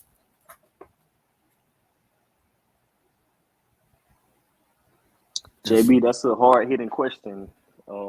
I give my brother the opportunity to speak first if he so chooses, or if not, I can share a few things. Rico, you still there? Yeah, I'm here. I said I give you the opportunity to go first if you would like. If not, I can share a few things. You go ahead, brother. You go ahead, For brother. sure, JB, number one, college is a scam. Okay. That's what I would say off the bat. Rico laughed at that one. Okay. College is a scam, and everything they told us about it, how it was like basically mandatory to go after school for success and all of that. That's not true, in my opinion. I could have looked at it as wasted years in a way. You know what I mean? And money. In a way. And wasted years and money in a way. And I have my bachelor's degree now But yeah, I got it after I started my career. I didn't even get it when full-time college student when I was wasting money and you know what I mean, wasting time. So I would say that, man. And then number two, I would just say that if you work hard and you put the work in, you know what I mean? If you try to study to be the best at whatever it is that you're doing, and then you know you wake up earlier than those you're competing with, if you discipline yourself more than those that you're competing with, nobody can stop you. Nobody can stop you except for you. So that's something that I Facts. had to learn too. That's something that I had to learn, and you know, I had some couple roadblocks, you know, in the road here and there. But like they said, man, what don't kill you make you stronger. So put in the work, and then that's all you got to do, really. The rest will speak for itself. So those are a couple of things that I learned along the way. I'm 28 now, so you know we ain't old, but You're we right. ain't necessarily No, don't even the finish that. youngest either. Don't even finish that. Just stop with the we ain't old part. Let's just leave it at that. Let's leave it at that. We ain't old. Yeah, so that's what I got, JB. Oh All yeah, right. oh yeah. Another thing, having kids is a blessing. So yeah, that's the number three. That's it. Okay. Great advice there from Georgia Roots there. Like it. Rico, your turn.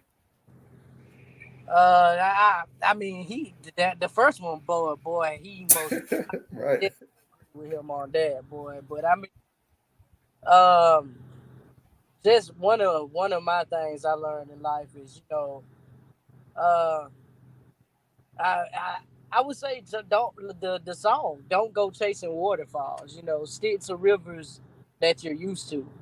I mean, to be honest with you, it's not necessarily a bad thing if you do, but I mean, as a person like myself, I'm well known where I'm at, and a lot of people know that I'm not a negative guy, so I got the opportunity of a lifetime that I probably wouldn't have never had the opportunity of doing if I never came back to my hometown. And it changed my life for the better. So I mean, just that saying, "Don't go chasing waterfalls," it it made an impact on me that I never would have thought. And as far as just like you said with the parenting thing, and just being able to walk by faith and not by sight is one of the things that I learned in life. I've been through tough times in my life as an adult, and I'm pretty sure all of us have, and all of us have struggled. But if you have faith and you have the ambition, and you know that it's not gonna always be that way, you'll never be able to consider yourself down bad. So that was something that I learned from life. Walk by faith, not by sight. And just keep on pushing, man. Take what life give you and turn it into the best thing possible. Great word, great wisdom there. Great wisdom by both Georgia Roots and Rico. And so, old man, if your audio is working, we'll extend this question to you as well. Well, first of all, is your audio working right now? Can you hear me, JB? We got you. We got you. Hey, We I had to got you. restart my stupid ass Spectrum Wi-Fi. Hey, man, it's been giving you a tough couple of days, honestly. Not gonna lie. But old man, the question that I asked them, and I'll extend this to you as well, is just some life lessons that you learned and stuff like that throughout life that you wish you had knew. And we lost them again. So, well, I think we learned two lessons there. Braden says one lesson is JB learned not to trust Bill Belichick at drafting. That's good right there. The other lesson is don't trust Spectrum and all like that. So, old man's going through it right now. Braden says thanks, guys. And so. But yeah, I mean, I have learned so many things that I wish that I knew back then because I'm like, what could have been if I only knew this stuff prior to it? I mean, hey, Georgia Bruce hit on it when it came to, with the whole, college thing and stuff like that. I feel like all the money that you invest, most of us have no idea what it is that we want to do with our lives when we start college. We know that, this is something that they say is going to be beneficial. And if used correctly, it can be. But also, you don't necessarily have to go to the biggest party school out there and stuff like that and spend a lot of money where you can just go and learn an actual trade depending on what you want to do. But most of us don't know what we want to do. at that time. So we're just out there taking classes and stuff, listening to advisors point us in a direction, and nobody can tell you what you're going to do in life but you. I mean, you're the only one that makes that decision. You're the one that stands up there and decide, what's best for you. I mean, I went out there, got my bachelor's in sports management, got my master's in sports management, thinking that, that's going to give me an edge. And I mean, has there been opportunities that I've been able to get because of having that degree? I mean, sure. But if you ask me, I mean, that's just a piece of paper right there that basically is like a ticket that allows you to run into the race. But quite frankly, if you don't have the skills, that piece of paper doesn't do you anything. And let's be real. There's a lot of people in college that they're not getting these degrees legitimately and stuff like that, So to think that you're going to college that's going to make you, a better applicant just because you went there, that is not the case. It's what you're going to do once you start the job that's going to make the ultimate difference in terms of just what, like the kind of like Georgia Roos alluded to, waking up earlier ahead of the competition. Being probably the last guy that's there, whether you're working in sales, whether you're out there, fixing homes, whether you're out there, whatever it is that you're doing. If you want to be the best, it's going to come down to your mindset and how you go about approaching things. That was something that I definitely did learn many times. I mean, hey, you guys, Georgia Roots, Rico, you know as well. I tore my Achilles back in the day. And then after recovering about a year and a half later, tore the other one. And so I mean, that was about a good 3.5 years of just pure rehabbing right there. And so I had to completely change my mindset about everything during that time frame. I remember that. So, but yeah, some great life lessons indeed. This is why we got to do that. We definitely got to get together at another time and just talk about life lessons and stuff like that on another like post at some point, guys, like for sure. JB, while we on this subject, one more thing came to my mind as well when I was listening to you speak. It's not really about who's the most talented. It's about the one who works the hardest. It's not about who's the most talented. Oh, yeah. It's about who works the hardest. You know what I mean? Oh, and yeah. I found that out the hard way, too, when I was on. Because, in high school, I was okay. You know what I mean? As far as varsity sports goes, I was okay. I think the highest I scored in a game was 36 against Lincoln County. You know what I mean? Oh, yeah. I was pretty skilled, okay? And then I'm thinking that, okay, I'm naturally talented. I can just take it to the next level just based on talent. And then I get to the next level trying out, and I'm seeing guys who actually will, but they put in the work as well. They on meal plans, 6 meals a day. They working out twice a day. They conditioned. You know what I mean? They on that glute ham machine that I hate. Yeah. They on the parallel squats, which I hated, which I didn't need. And I get there and, and then you see that you really just outclassed, you know what I mean? Because I'm tired, you know what I mean? I'm not taking it serious. I'm trying to, I think I can just go in there, I can smoke before the tryouts and I can just do my thing because, it's just basketball. And then you get there and you see the people putting in the hard work and then you see the difference between just talent and hard work. So that's one thing too, not the rant, but that's one thing I had to learn the hard way as well. It's not just about somebody being talented. It's about who's working the hardest. And you know what I mean? So, yeah, man, I want to throw that out there too, JB.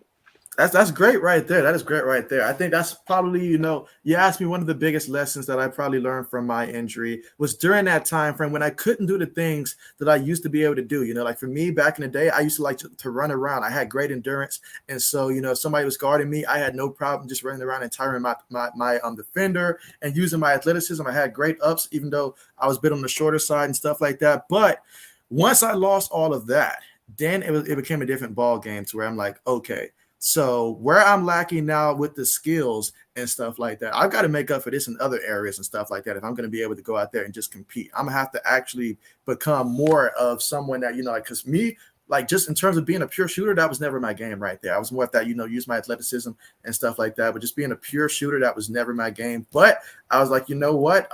That's something I'm going to have to work on, So I never got to put it together in high school because my injuries happened afterwards.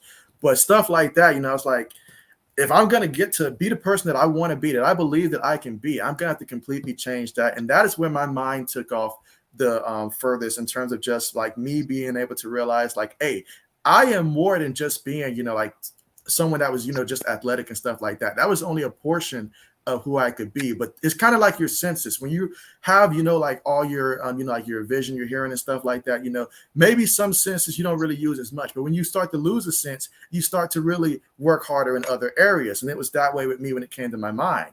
And so this YouTube channel is just one of the, things that transformed later on with my mindset changing and stuff like that. But essentially, it really just started back then. I mean, I went on to taking like 18 credit hour courses in college afterwards and stuff like that at West Georgia, made the dean's list each and every semester. I mean, like, I was committed to the cause. I was no longer that student I was before. Now, Rico, we're not going to get into too much details, Rico, but you know the student I was before. I was doing okay back then and stuff like that. Georgia Roots can attest to that as well. But afterwards, I was a completely different person when I stepped foot on campus, because I was highly motivated. I was coming off of the worst tragedy that one can face, losing my mom and stuff like that. And so it was no games for me at that point and stuff like that. It was purely just focused. Like, I was like, I got to figure out what I'm going to do in life. And there's only one path that I'm going to be able to do that. So I was like, this is the only path I know. So I'm going to rock this path, and I'm going to completely believe in myself.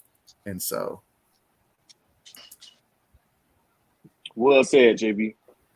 Appreciate that. Mike says, great advice from your friends. And then what about you, JB? Braden says, dang, JB, you tore both Achilles. And so, yeah, it was bad luck. It was a sign that JB needed to retire. That's what happens when you don't listen to the signs. JB needed to retire a little bit earlier, but hey, JB, was we hooping? Needed to retire, man. JB, was we hooping at Middle Georgia when? Because I remember, didn't you get hurt when we was hooping at Middle Georgia?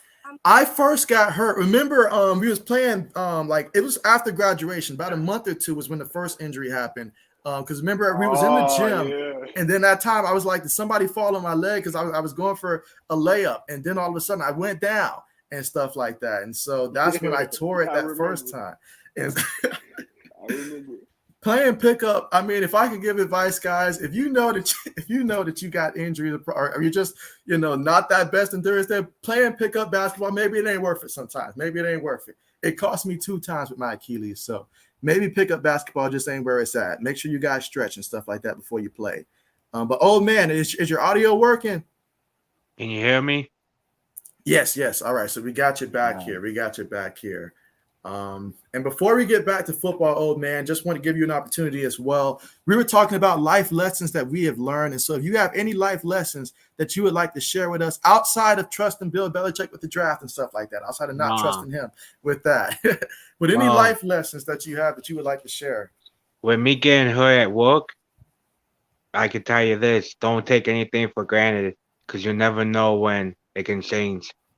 And if you go to work, do not do more than you're supposed to. If you're a cook, don't go outside and move cement bricks, because you'll get messed up and the work will replace you because they don't care. All right. Appreciate that, old man. Appreciate that. And if you live in New York State, don't go on workers' comp because they don't care. All right. And so, yeah, I try to talk to my brother from time to time, because I do see that, like given his role right there, I'm like, look, they have machines to help you from getting injured. I'm like, don't be that person that's like, so focused on like, oh, I got to, like show them I'm the best. And then you go out there and put your health on the line like that. Don't do that, because they will always replace replaceable. And so, but I got to address this comment that Braden just made. He said, that's a sign you're old, JB. That is not the case, Braden. Not the case whatsoever. Not the case whatsoever. I'll be young for at least another 30 years. So that's that's not the case. Let's see. Braden says, old man still trying to process the Bailey Zapp pick. And speaking of that, I was upset at first, but think about it, JB. We need a backup quarterback. We need a backup QB. Because, in my opinion, Hoyer's the coach right now. He's the quarterback coach right now. Stidham's gone. We don't have a QB to back up Mac. Yeah, that's true. But I mean, we had so many other holes we could have filled. And you want to know a fun fact about why a running back we drafted? He ran a 4.38, and he was the fastest 40 time as a running back. Yeah, I did read that on the screen that he read a 4.38, and so I'm hoping it works out there. We'll have to see. He's our Sames White replacement, like, because we don't know how Sames is. Plus, we lost Bolden, so hey, they wanted to get fast on that offense, but you got the fastest receiver and now the fastest running back from the draft. The need for speed. Let's not forget our cornerback. Rico, were you saying something? Yeah, I said, man, it might be a steal, man. With that speed, man, you can't. That's one thing you can't coach. You can't coach speed, man. So You're right. I mean, hey, when I think of speed at running back, the running back that comes to mind, CJ2K, Chris Johnson. I mean, when he came out of East Carolina, now he lit it up. And so when I think steal, that's what comes to mind. But just wanted to touch real quick for Mike. I know your Buffalo Bills took Khalil Shakir, so another good wide receiver taken. Very good was what they gave that one right there for Buffalo with that pick. Washington, they took the tight end Cole Turner. So a lot of tight ends coming off the board. Houston took Thomas Booker out of Stanford. And Atlanta just made their pick. They took Tyler Algier from BYU. And so, meanwhile, Denver's on the clock here. And so, let's see. Braden says, I'm just messing with you, JB. Let's see. But yeah, 5'11", 224. He averaged 4.4 yards after contact per attempt for at BYU. And so, of course, that's after contact. So that's great right there. And they say that there isn't a good running back. Oh, yeah, they do. Like an actual running back, not a hybrid like they have, an actual running back. But yeah, they say there isn't much about his him that makes you say, wow, but there's also not much to dislike either. So for the Falcons, you're getting a guy with good power, good vision, can improve his hands and his speed and agility. That certainly can leave some room for improvement. But overall, a good running back to add for the Atlanta Falcons.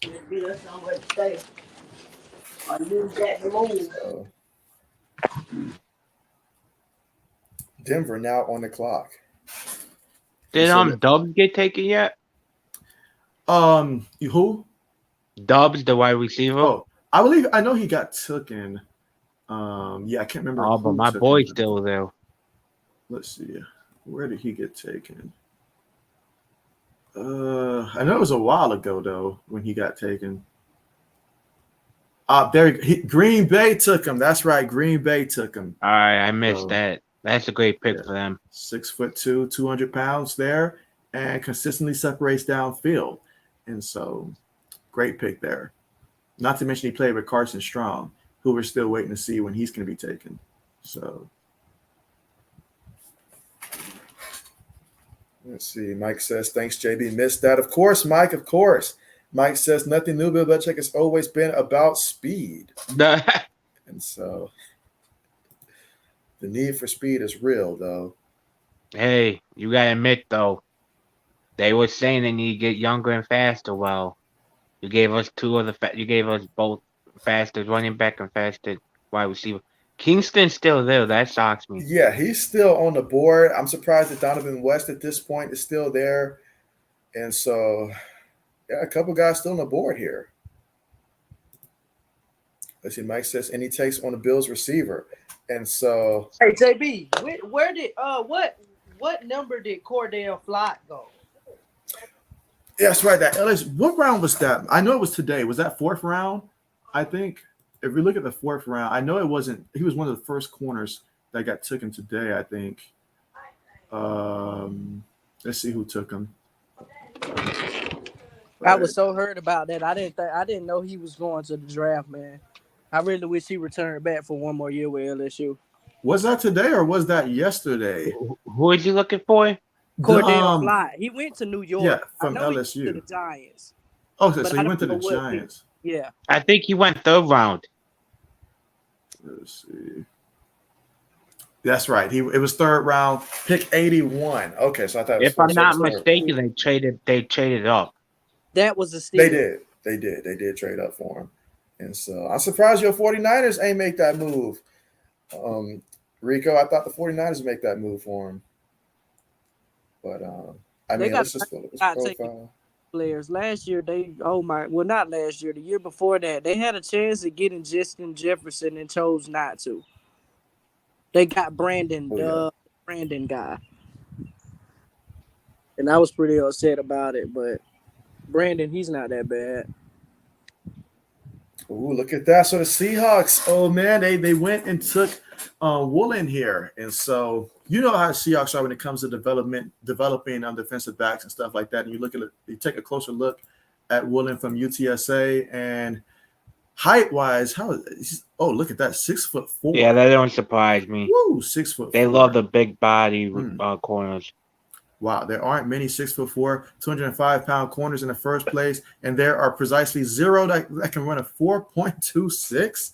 I mean, if he got the height, and he got the speed. Why was he still on the board at this point? There must be something seriously wrong that he has to work on. You look at Pro Football Focus grades, and so he may look the part, but you look at these grades, and oh my goodness, 2019, he posted the lowest grade that we've seen so far at the cornerback position of 42.4, and then in 2020, it's 68.5, and in 2021, 60.9. I mean, Georgia Roos, that's like if we're putting you out there defensive back right now, basically.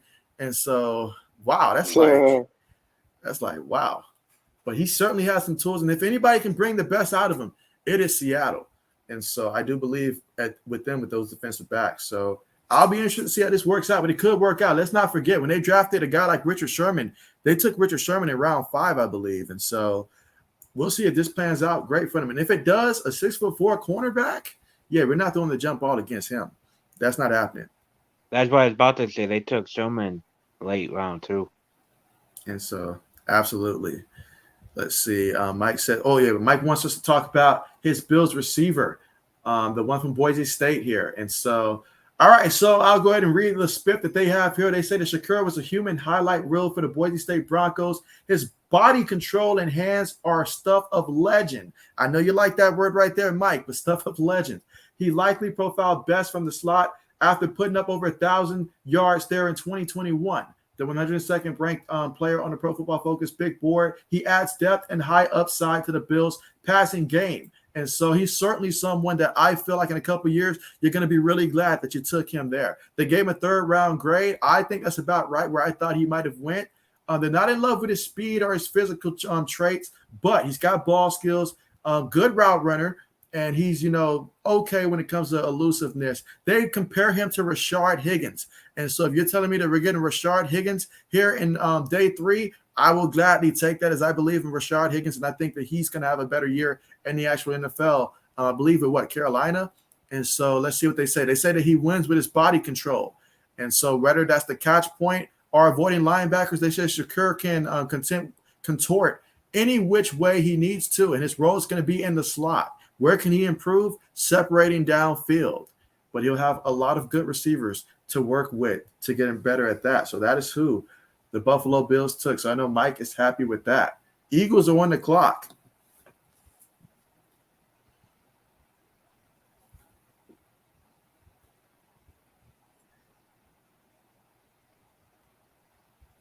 Hey, JB, I'm signing out for now, but I'm going to be back later, depending on how long you're going. All right. Yeah, we'll be here till the end of this, and we're just in the 5th round, so we're not even halfway through just yet. Almost, but not quite. But yeah, good. Appreciate you. No, man, thank you. Thank you all, too. And yeah, JB, I'll be back, brother. All right, bet.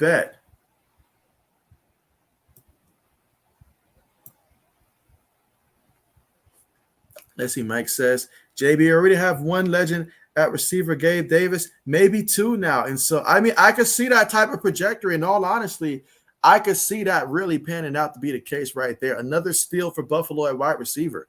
And so this was certainly a guy that should have been taken, I think, in round 3. Should not have gotten out of the 4th round, but, hey, he was there, and so that's a great pick for Buffalo. And now at Jacksonville on the clock. So, old man, give us some guidance here in terms of just the best available players that's left right now. Who strikes out the biggest for you in terms of you're surprised that they're still on the board? Outside of Kingsley, we know how you feel about Kingsley, so I'll go ahead and answer that one right there. But outside of that, who's your biggest surprise in terms of who's still on the board right now? Slayer. I actually thought he might have been gone by now because he can play left tackle. If you want him to start right off the bat, he's better off sliding in and playing either side guard. But if you want to keep him at tackle, you're going to have to let him sit and learn for you. Oh, yeah. And let's see. Let's see. Mike says, cool friends, JB. And so, yeah, appreciate that, Mike. Appreciate that. Absolutely appreciate that. And so, yeah, but Jacksonville currently on the clock right now. And so let's take a quick look at what the Jaguars have done so far in this draft. And so, of course, they started things off by taking Travon Walker. We'll see when it's all said and done if that was the right move or not. A lot of hype towards him started building up as the season went on. And then Devin Lloyd, the best linebacker in this draft on many people's boards. And so they took him. Pro Football Focus gave him a grade of 90 plus in 2021. And so that was a great pick there. Third round, they took Luke Fortner out of Kentucky. That was a good pick, and it took and filled an area of need for them. Chad Muma out of Wyoming. I mean, looking at their pick, I'm like, wow, why couldn't we do something like that, old man? Why couldn't we do something that makes sense the way that this makes sense for what Jacksonville's doing?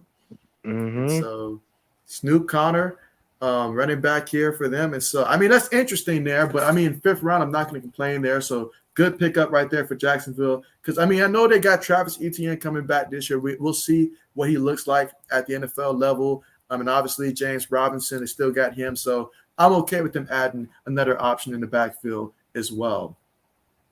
And so, well, that's what Jacksonville has done so far.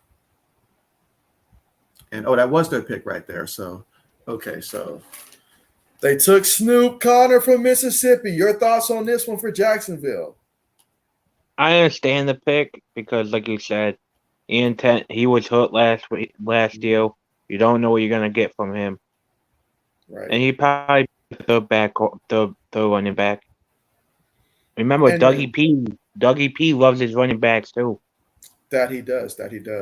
And also, let's not forget Travis Etienne. That was drafted because the Jaguars, quite frankly, Urban Meyer made a rookie mistake because he was trying to get Kadarius Tooney, which if he was still coaching, he probably would have made a trade with the Giants for him. But he wanted Tooney, and that didn't work out. So then they took Travis Etienne, wanted to play him at wide receiver and stuff like that, utilize him as that receiver running back type of role. So I don't really know the vision that they have for him right now. We'll have to see how he fits in there. But taking a guy like Snoop Connor, I like it for them. But Dallas, they went tackle, the kid from North Dakota, and they took Matt Waletzko. And so, yeah, they're working on the offensive line. I like the pick, but, like, why would you pick another tackle? Unless if he's the big dude with the 7 foot wingspan, then I like him. He might very well. Yeah. They said a 7'1" wingspan here. All right, then I understand this pick. He's a good player, big boy. Yep, 6'8". Developmental traits are as good as you'll see in a tackle in this year's class. They say. Let's see what Pro Football Focus graded him. Outside of 2019, where he had that 59.4, 2020 massive leap, 78.3, and then he followed up a little consistency there in 2021 with 80.7. And so, of course, obviously you worry about level of competition. But, hey, at that size, there's a lot to work with. And so we'll see how he develops. But this is certainly a guy that's that developmental type of guy, and we'll just see how this works out. But you got to love the wingspan, as we mentioned there. What this tells me is Smith is on notice. If he can't stay healthy, he might retire next year, or they might try to move on from him. Right. Always got to pay attention to these picks like this because it's telling how a team feels about certain players. But we got the Cleveland Browns on the clock here. And they went running back, and they took Jerome Ford. So Jerome Ford out of Cincinnati for the Browns. Adding on to this already stacked running back room, you know what that means? Whenever they draft a running back and you already got a crowded running back room, someone's not going to be back after this season. Kareem Hunt.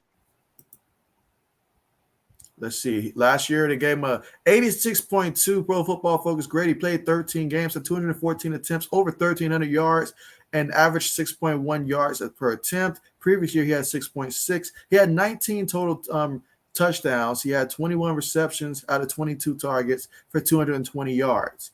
And so some of the pros, they say explosive out of his cut with speed to run away from linebackers with ease, consistent hands on tape, didn't have a drop on 31 catches in his career, nose for the end zone. 30 of his 318 career carries ended in scores. And so, It's a lot to like about this. They say the worry was his boom or bust nature with 4 games this past season where he averaged under 4 yards per game. So we'll see how that plays out, though. But man, this is this is good. I mean, let's see. They say he started his career off at Alabama, but he struggled to see the field behind, Najee Harris, Brian Robinson. Understand that. So after 2 seasons there, he transferred to Cincinnati. So he did transfer from Alabama.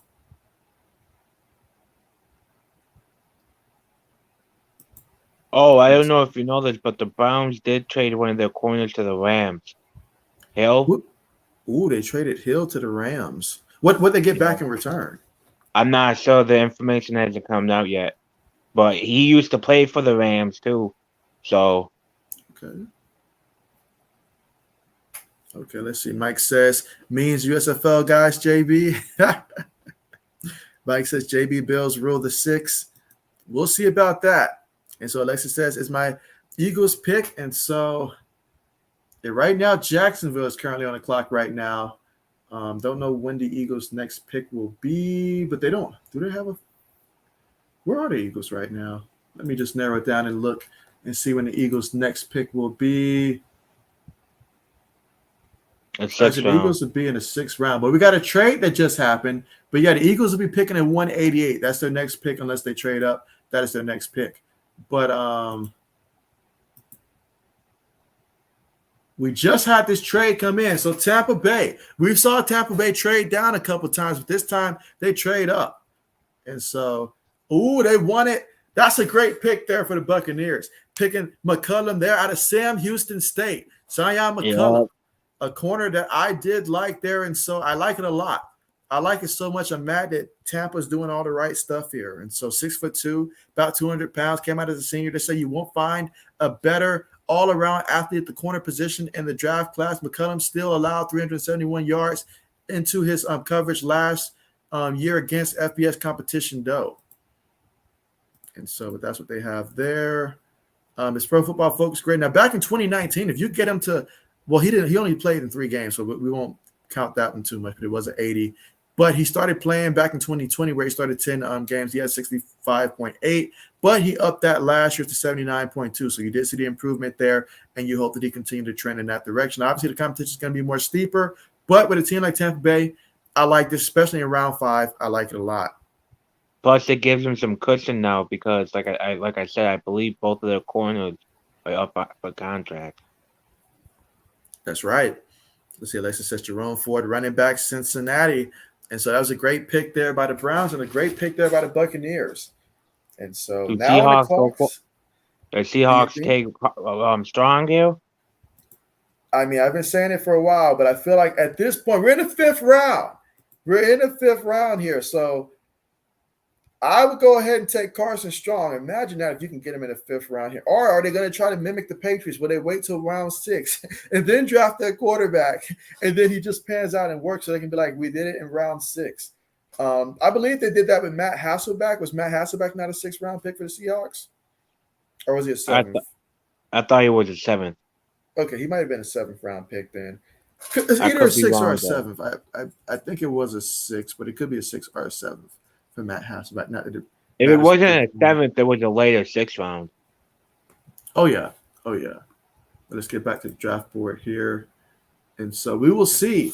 Is this the time where Carson Strong comes off the board for the Seahawks?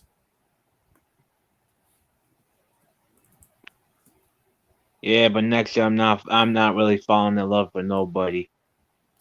All my guys are getting taken right before us. It happened 3 times. Okay, so back in the 1998 draft class, he was a 6th round draft pick for the Seahawks when they took Matt Hasselbeck back then. So 6th round. Right. But it was a late one. It was pick 187. Well, actually, Green Bay drafted him. That's right. Green Bay drafted him. But 187. Yeah. Let's see. Mike says Bills don't have roster spots. And so, if that's the case, you may need to make some room. Did they cut? I'm not sure. Did they cut Cole Beasley yet? Or are they trying to trade him? I thought they were trying to trade him. I don't think he's been cut. That's what I'm saying. They might straight up and cut him now. And that's what the Ravens might be doing. The Ravens might be loading up on a young, talented defense and alignment and getting some vets in there. Like, Look at this. So Tyreek Smith from the Ohio State Buckeyes at 6'3", 254 pounds. They're a senior. And so this is who is going to the Seahawks here. And you guys know how I feel about Buckeye players. I mean, he's been pretty consistent in terms of the grade that you're getting, so you know what you're getting there. I mean, he's been starting back to 2019, started 11 games, gave him a 75.8 back in 2019. 2020 gave him 77 in the 7 games that he started. And then in 2021 last year, although it's the lowest of the 3 years there, 74.9 in the 10 games that he started there, but 443 defensive snaps. He had 3 sacks, 11 hits, and 22 quarterback hurries. And so your thoughts on this old man? hey, he's Ohio State. I like it. But I wouldn't take him ahead of Kingston. That's right. And hey, your man Kingston, he is falling down big time. Hey, I'm being serious. If he falls a couple more picks, Mr. Kraft needs to step in and say, yo, we got to trade up and grab him. We got to do something. We have not taken care of that D-line at all. It's scaring me. Let's see, Mike I don't says, get it, though. I don't know what Bills I don't know what. I what understand Bills about are getting doing. faster with the wide receiver and the running back and the guy.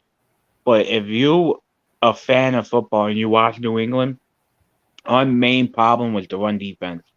We got ran on by Duke Johnson, who's not a top tier running back. And he's still in the division. Yeah, exactly. Exactly. But you look at these grades here. Did great against Michigan State. That was a great game against Michigan State. I loved it that game to be beaten like that. Minnesota. You did okay against Oregon, okay-ish. Didn't do good against Indiana at all. Don't know what happened. He had an off game that time. Did not show up. I thought he did good against Penn State. I don't know why they have that like that. I thought that was one of his better games. But that's the pick there for the Seahawks. But we had a couple picks come in since then. So we've got the Colts. They went D-line with Eric Johnson out of Missouri State. And so working on that D-line right there. And followed up by another D-lineman here for the Chargers with Otito Bonilla. And so, or Bonilla. And so, yeah, that's good luck with that one. But the Saints didn't take a QB yet, have they? Saints have not taken a quarterback. They have not gone quarterback at all. You know Saints, what? Out of everywhere I've seen, that might be the best spot for Carson Strong. You sit behind Winston. Winston had an arm. If you for you next year you battle out, and if you got Carson Strong, you're ahead of the game. Because the Falcons got their QB of the future. Yep, they sure did. Mike says that Beasley is a free agent currently. And Mike says, lead the D-line, go old man. And so Mike says, is no one going to pick up Hightower? He washed up. And so starting Monday at 4:30 p.m. is when the vets can sign in free agency, and it won't cost you a cop pick. So everybody's waiting to sign all the vets, so they don't have to give up a pick. I mean, well, we've got these Saints here, but it would be nice if he ended up going here with the Saints. Good old Carson Strong. I think your buddy would be happy about that. Oh, yeah, he definitely would be, especially to get him in this round. That's what he's going to love the most about it this round. But the fact that Kingsley is still on the board here. How many receivers did the Saints get? Did they just get one receiver or? Yeah, I think they took O-lineman, wide receiver, I think linebacker. And so, yeah, that they went corner as well. They took Alontae Taylor from Tennessee. And so I thought they took the intake linebacker yet. Yeah, they haven't gone linebacker yet. So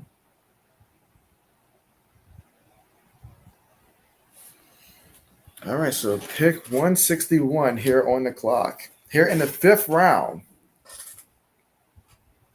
Still got 2 rounds remaining, but we're almost getting some traction here in the 5th round.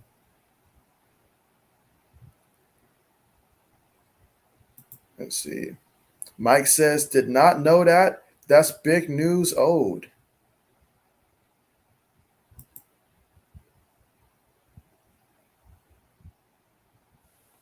I'm a little surprised the Chargers didn't go wide receiver. I Like thought they at that didn't point. they take a receiver earlier. Did they? And so if they did, then that would make more I'm pretty sense. sure they took a receiver. All right, they went guard, safety, running back, D line. They have not gone wide receiver. Well, Spiller can be like a wide receiver hybrid type. True.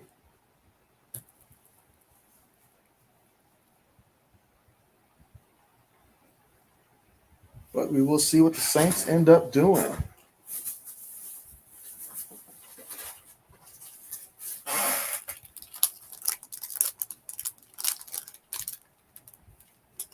All I know is Chicago. That if Slater's there, you have to take him. Ooh, they did go linebacker here. They went with DeMarco Jackson out of Appalachian State. Your thoughts here? Pretty good. You need help in the linebacker core. Davis is getting up there in age. You don't know how many years he has left. If anything, you can move on from him next year. Now, Pro Football Focus disrespected him with a 7th round to undrafted free agent status for a grade. I don't even go by them no more. I think they smoking something. They're putting them up at random, man. They're putting them up at They random. either smoking that good or something really bad with some of these picks. I'm telling you. At 6'1", 233 pounds, coming out as a senior. Let's see how it looks. So Pro Football Focus rated them an 83.4. They did good against, Miami, Marshall, just looking at some of the teams. Coastal Carolina had a good year last year, looking at some of the tougher teams they faced. Agent Cajuns. So, there was a couple bad, two ones that really stuck out according to their grades, but a Yeah, lot of good. A lot of he's good. definitely not. He's definitely not going to be a starter. But you let him learn from Davis, and then he'd be good.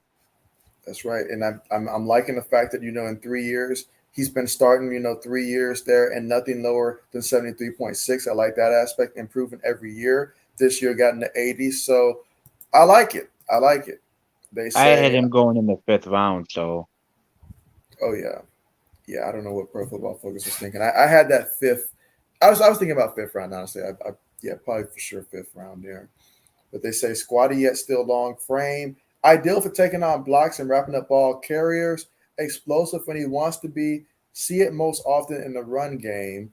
Productive and in all 3 phases of the linebacker position over the course of his career. They say he has shades of Davion Taylor. Broncos are currently on the clock. Let's see. Meanwhile, let's see. Mike says, so what happened if another team signed Beasley now and they don't wait? Well, that team just wouldn't be. if they, it all depends. If the Buffalo Bills, it depends on how much they pay. If he gets paid more than he would make it for Buffalo, I believe you guys get a 5th round or a 4th rounder comp pick. I know with Stacey Saxon getting outpaid so much, we get a comp 3rd. Mm-hmm. That's why Belichick ain't signing nobody yet. He's waiting. A lot of people are waiting for Monday.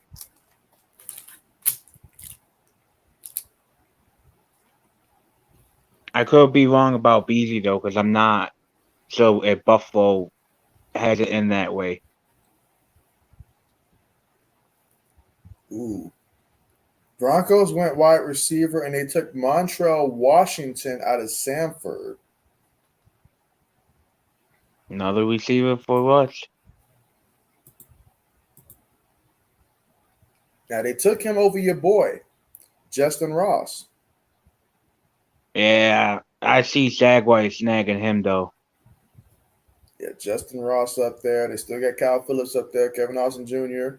Still Got a got couple of my Rambo. guys. Got a couple. Yeah, my guy Rambo here. Your guy, whoa. Yeah, my All guy. I have not been claiming a lot of guys, but I claimed that guy right there. I see how right, you can I have seen enough Rambo, with I you. guess. I'll let you have Rambo. I'll claim him.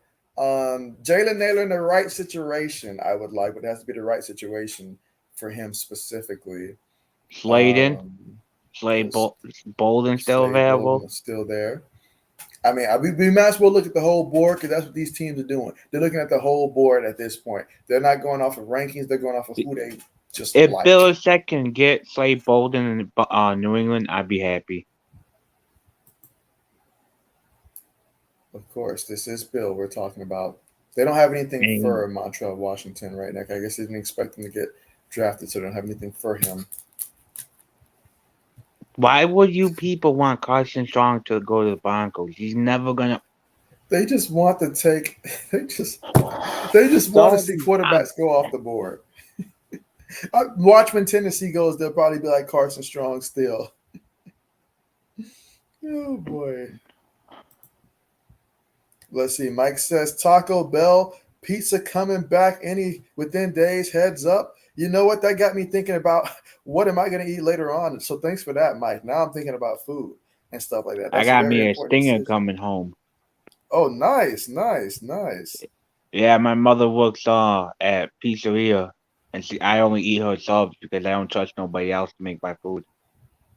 Okay, nice. That is awesome. But yeah, I'm thinking about food now. I mean, should I take the Bojangles route? Papa John's. Like it's a couple of options today. Well, if you ask 80s, he's gonna tell you. But You already know. But speaking of Tennessee, they went ahead and went wide receiver, but they took Kyle Phillips. And so something makes sense there. UCLA. And so for the Titans there, this is them double dipping. Obviously, we know they took Trey Burks early on because they moved on from A.J. Brown. They got Robert Woods they acquired via trade. And so now Kyle Phillips will be here at wide receiver. He'll develop. And by the time we get to the point that Malik Willis is able to take over the wheel, Kyle Phillips should be at that point where he should be contributing already to the team at that point. Old man, your thoughts on Kyle Phillips? I actually like this pick, like you said, with them drafting Malik. They are building for the future. They're not building for right now because they see the division. Division is basically theirs. They still the best team in the division. So they planning for the future. I actually like what Tennessee's doing. I kind of wish Bill would be doing it. Now they say here that this is, the top slot only option in the draft. Phillips wasn't featured much at UCLA, but posted the highest grade of any receiver throughout the week of practices at the East-West Shrine Bowl. That's what I was gonna say. I actually thought the Chargers was gonna take him because they needed a legit slot guy. I thought so too. I thought that would have been a perfect fit for them, which is why I was surprised early on they did not go wide receiver.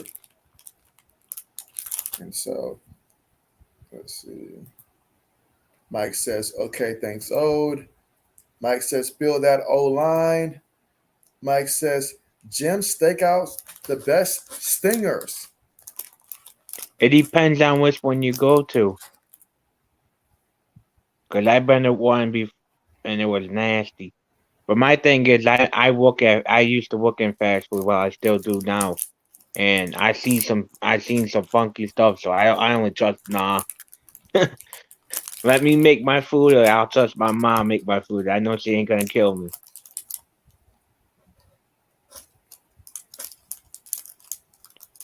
Hey, how the Raiders been drafting? They might take Carson Strong. They traded actually with the Rams. Oh, for the team who said F the picks, you trading up, huh? They see someone that they like. Carson Strong. Imagine that. They see someone that they like here. I mean, let me see if we can guess this one. Could it possibly be a guy like Eddie Kingsley? Keaton. Eddie Keaton with that defense with Aaron Donald, Bobby Wagner. forward on the other side, and then you got Ramsey in the corner. That's scary defense.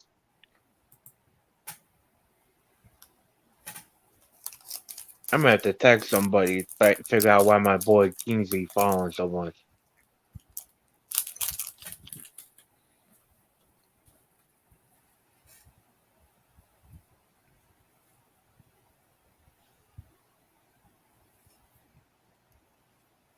And then after this, Minnesota's going to be on the clock. Then the Bears coming up a couple of times. There's still some linemen here on the board. I mean, if they ever stop ignoring a position, at some point, you gotta know who you are. They with these next two picks, they could actually grab two good O linemen. But If I'm Sustin Fields, I'm calling them right now and say, "Listen, guys, come on, you guys have to protect me. You're trying to turn me into an old man." let's see, Mike says, Old has seen some things. And he says, I fully expect Bill Belichick to take strong. Stop it. Stop it. Stop it, Mike. Stop it. If we were I was looking it up too while I was having messed up problems. The quarterback we took, 9% of the league think of him as a backup QB, so that he's no threat to Max Jones. He's just a backup QB. And like if you think about it, that hasn't stopped Bill Belichick from drafting QBs later on. Yeah. To be a backup. Bill does not care about the whole value aspect of a pick. If he sees a guy that he likes, he's just going to make sure that he goes ahead and takes the guy. But also think about it. He's seen both of the starting QBs get hurt before. Bledsoe went down, Brady took over. Brady got hurt, but was only out for a year, thank goodness. But he's seen the importance of a good backup. And he's young too. The Rams took Kyren Williams. I wanted that. That's a good pick for them.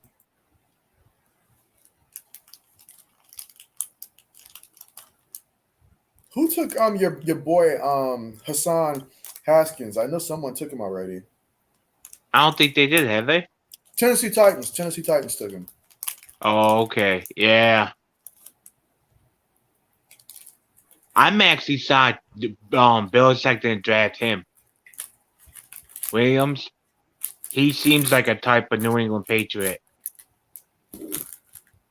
But yeah, I mean, they gave him a 4th-round grade, 5'9", 194 pounds. They say Williams is undersized, not particularly athletic, but for a 3rd-down role, he'd feel it may not be that important. He has the best combination of pass protecting prowess and receiving ability in the class.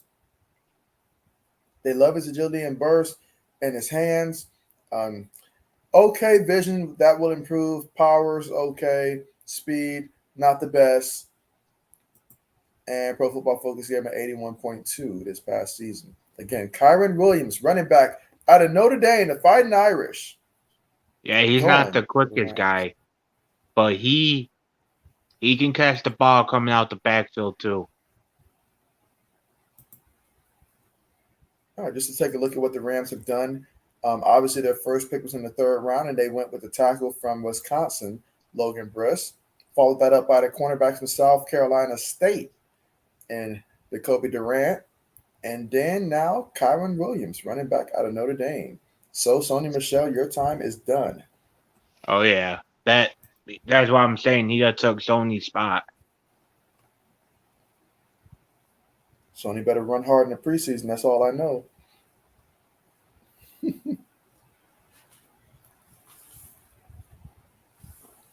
That's all I know. The Rams have a lot of picks coming up in the next round. So does Buffalo, as Mike continues to let us know. All right, so Vikings, they went edge to give themselves the edge, and so they took the kid from Minnesota. Yo, something has to be wrong with Kingston. I don't understand. At 6'6", 282 pounds. Came out as a redshirt senior. Pro Football Focus gave him a 79.4 grade. He started 13 games last year. He's been a starter since 2019. And so it started off with a 71.2. 2020, it dipped to 68.4, but he recovered nicely last year to 79.4. He had 2 sacks last year, 9 hits, and 20 hurries. His best games last year came against the Indiana Hoosiers, and it came against Maryland. So those were a couple of his better games there. But a couple solid games there across the board. I don't see any that really sticks out as like a bad type of game right there. So that's good right there for him. But yeah, your boy, let's take a quick look at him and see what Pro Football Focus had to say. I don't understand why he's falling so hard. Yeah, when you got guys drafting at your position, something's going on. Yeah, they have him as a second. I can agree with that. Yeah, so they had him as a second. They say one of the highest graded pass rushers in the country over the past 2 seasons, not just this season, past 2 seasons. Recording an 89.2 pass rush grade in 2020 and a 92.5 mark in 2021. That leads me to believe there must be some kind of unknown injury that we don't know about or something like that that teams must be having. So something's got to be going on here. Because there's no way he should not have been taken already. And so, yeah. But I think somebody's just got a trade actually might have just happened here.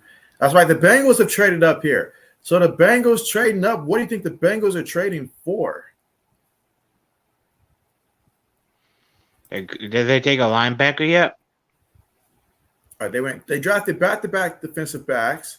Then they went edge. Then they went tackle. So no linebackers yet. Oh, they took my tackle I like. I didn't see that pick. And so, yep, they took him in round 4. Bengals are making good picks. Yeah, I could see them going linebacker. I can see that too. Because, I mean, I would have to imagine, based upon the board right now, there's some pretty good linebackers still available right now. And so you've got Darren Beaver, got Damone Clark. They got your boy JoJo. And so Mike Reese. McCain, he's down a little bit, but he's pretty good. You got some linebackers there.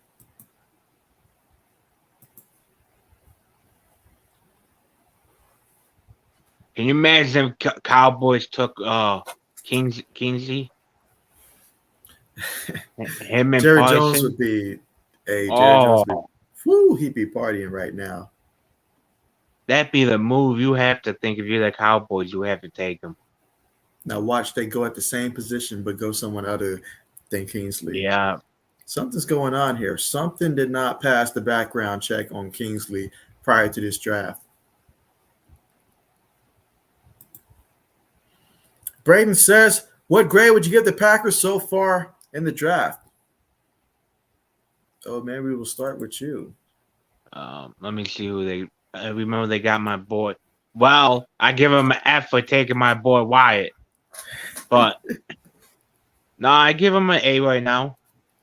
They got the defense. They got wide receiver. They got 2 receivers. They got 2 tackles. Yeah, I give them an A. They definitely my top 5 of a team that's winning the draft. Yeah, now as we start to see the big picture fold together right now, Braden, I'd have to give the Packers right now simply, I give them an A- right now. I mean, Quay Walker, you know, that at the time I was like, Quay Walker, you could have probably got him in the second round. But seeing how, you know, you guys did address the receiver, you got 2 good ones. You got Watson, who was that first to second round tier, 6'4".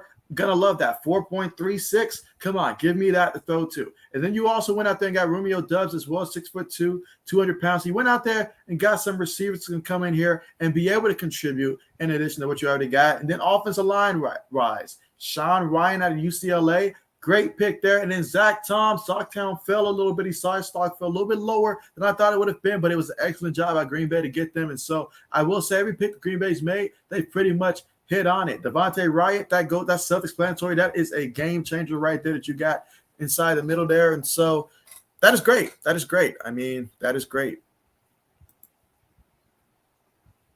If Packers are smart, though, they will slide out Zach Tom into guy. All right, so here's the 2 picks that we've missed that just happened. Cincinnati, they went safety out of Toledo. They took Tyson Anderson. And so Cowboys, They went cornerback out of Fresno State, and they took Deron Bland. And so let me look at this cornerback board real quickly here. Let me see. Somebody's got to wait. I would have went the route of Josh Jobe there personally. That's the direction I could have went. But Barnes is still up there too. There's still some guys up here now. There's still some guys up here. Don't sleep on Goodwish either. All right, Mario Goodrich there. And so, yeah, there's quite a few guys still on that board there. Darian Kendrick. But Chicago's on the clock here. I think we have to be screaming at the Bears at this point. Address the offensive line. You gotta, Braden says he agrees with old man's draft choice of an A. You have to look at if you're the Bills, you have to look at it. Go through the history. Look at Aaron Watt. Look at RG3. No O-line. He got hurt. He's out of the league. Look at Andrew Luck. Colts finally have a good O-line. Can you imagine if they had the O-line they had now with Andrew Luck? They still have Andrew Luck. They'd be winning the Super Bowl. They would still have Andrew Luck. I'll never give them that Super Bowl, though, because they could not beat us. But they'd have Andrew Luck right now. They had Andrew Luck right now in the O-lineman they have now. I would put them as Super Bowl favorites. I would have to think. Obviously, if you had Andrew Luck, that would have altered a couple of things, which means you probably would not have been in position to take a Jonathan Taylor or something like that. A couple of things would have been altered. But one thing we know for sure is that they could use him now if they could have gotten him, close to what he was in his prime. I just don't want a guy to get hurt. Oh, yeah. And so, let's see. Braden says, makes sense they took Bland because the Cowboys are a bland franchise. Like the way you blanded that one in there, Braden. Mike says 12 spots to Bills. And so, yeah, this draft is kicking in gear. We're almost in the 6th round soon. I believe we have one pick in the 6th? We have, let me pull it. I think we have 2, if I'm not mistaken. Let me look real quick. But look, Saints got their pick forfeited right there. So almost forgot about that one. Let's just see. All right, so in the 6th round, we have 3 picks coming up in the 6th round. So, okay, Bill. I mean, Rambo might still be available. So, you make that. I'll be happy if we double dip at receiver at that spot. But outside of that, outside of getting Rambo, we got to go ahead and D-line. Get this defense. Get us some D-line. There's still some linebackers up there, Bill. Come on, Bill. I know you want to be a billionaire. Come on.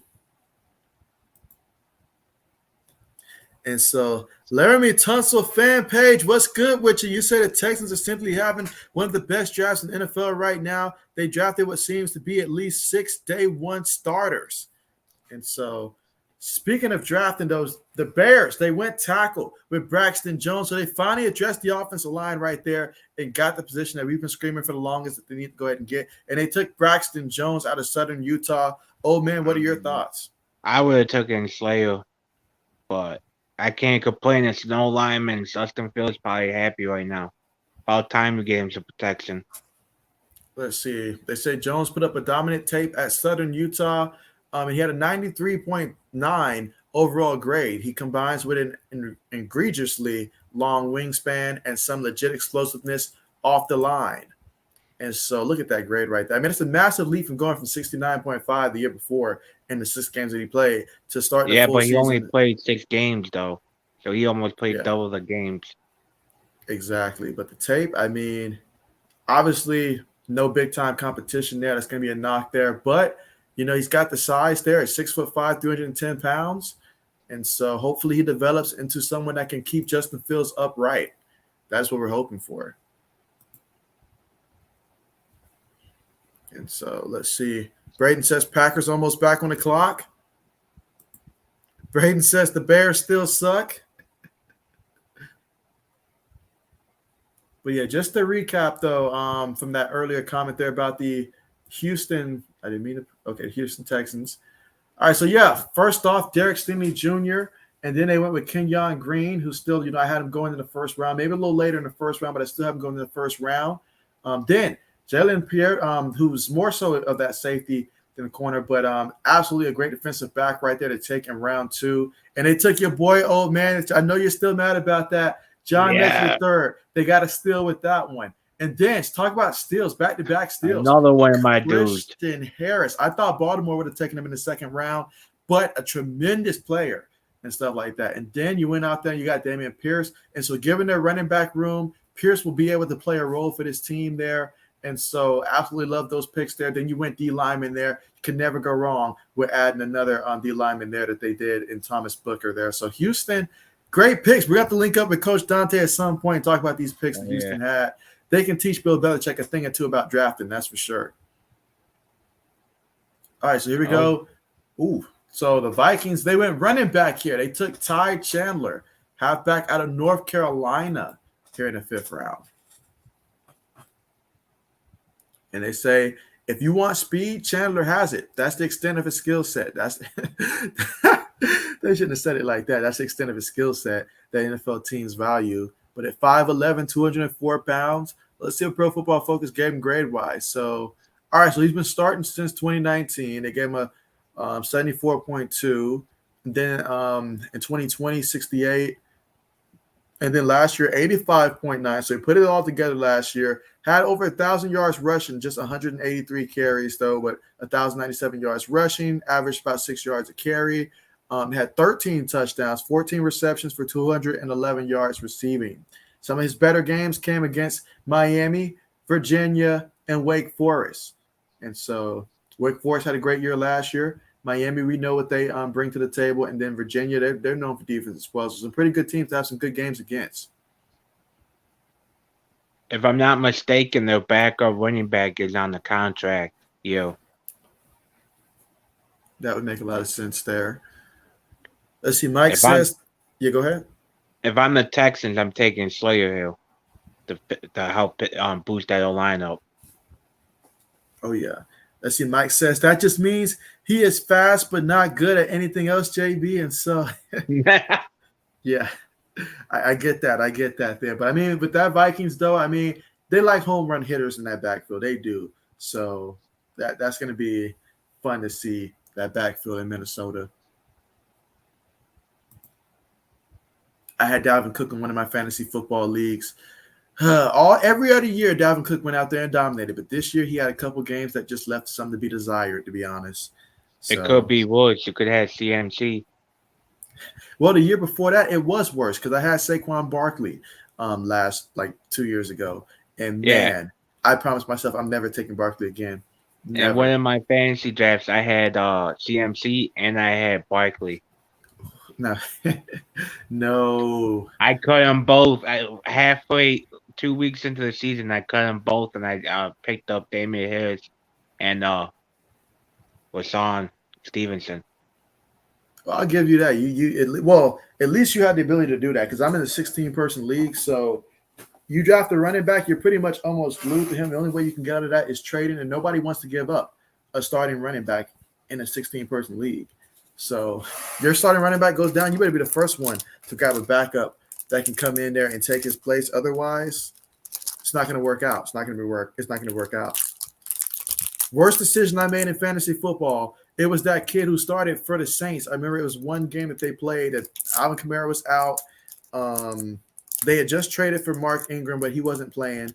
And I forget the guy's name. I think his last name was Jones or something like that. And I had no other running back that I could start. So I had no choice but to start him. And it was bad. Well, they went tight end, another weapon. So Houston went tight end here. Let's see about Teagan and what he's going to bring to the table here for the Houston Texans. So he's 6'7". There's a lot of 6'7" tight ends. Are tight ends normally 6'7"? There's a lot of 6'7" tight ends here. 258 pounds. Pro Football Focus. His best grade came in 2019 with a 71.2. Then it dropped drastically in 2020 to 56.6, only to recover some in 2021 with a 69.6 where he started 13 games. He, let's see, had 19 receptions for 214 yards. So let's see what the analysis says. Of course, nothing there for him. So there it is. Some of the better games he had was against Hawaii. Got SC there, so South Carolina. I mean, that's South Carolina. That's USC right there. USC, Stafford, Utah State. Couple games there. I mean, that Utah one doesn't look too good. He's the Jimmy Graham replacement. Jimmy Graham. That's what. Oh, he never played it. Remember that with the Bills, but that's where I see. That's where I see these 6'7" guys coming from. They seen Jimmy Graham come and ball out. They think they can. All the Broncos traded up.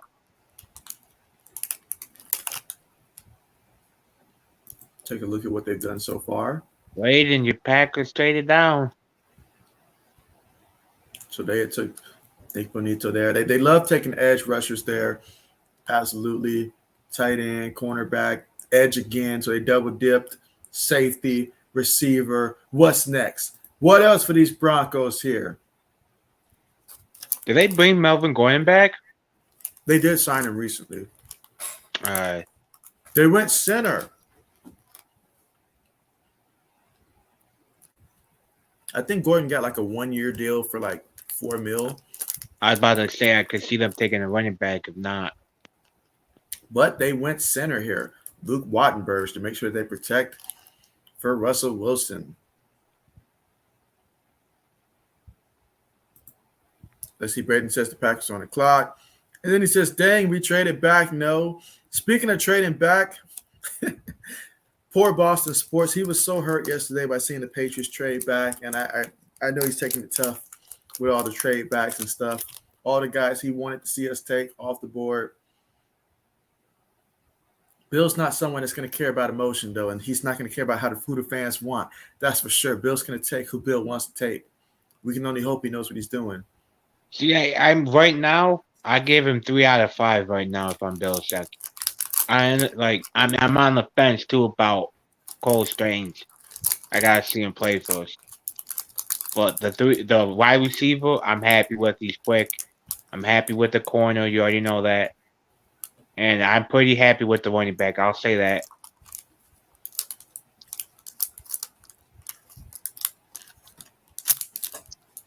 The 49ers. We should have did something defensively in Yeah. terms of like defensive line, especially when we went 2 corners. I had no problem with the corners. It's just we needed to one of those picks to at least be a defensive lineman, linebacker, or something like that. But hey, the 49ers, they went cornerback as well. And they took out of Toledo Samuel Romick. There's no additional information available here for me to read. Yeah, so. I would if I wanted them to take Goodrich. I think he would have fit perfectly with the 49ers.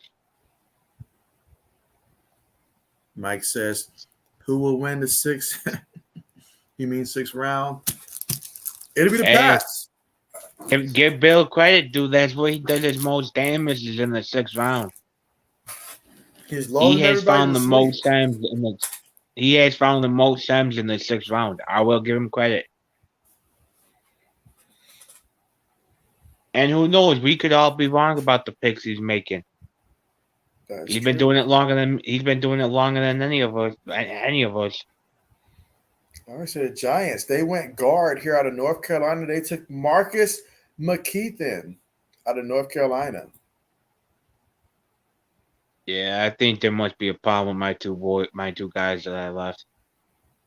6'7", 340 pounds. 76.1 grade in 2021, making 13 starts.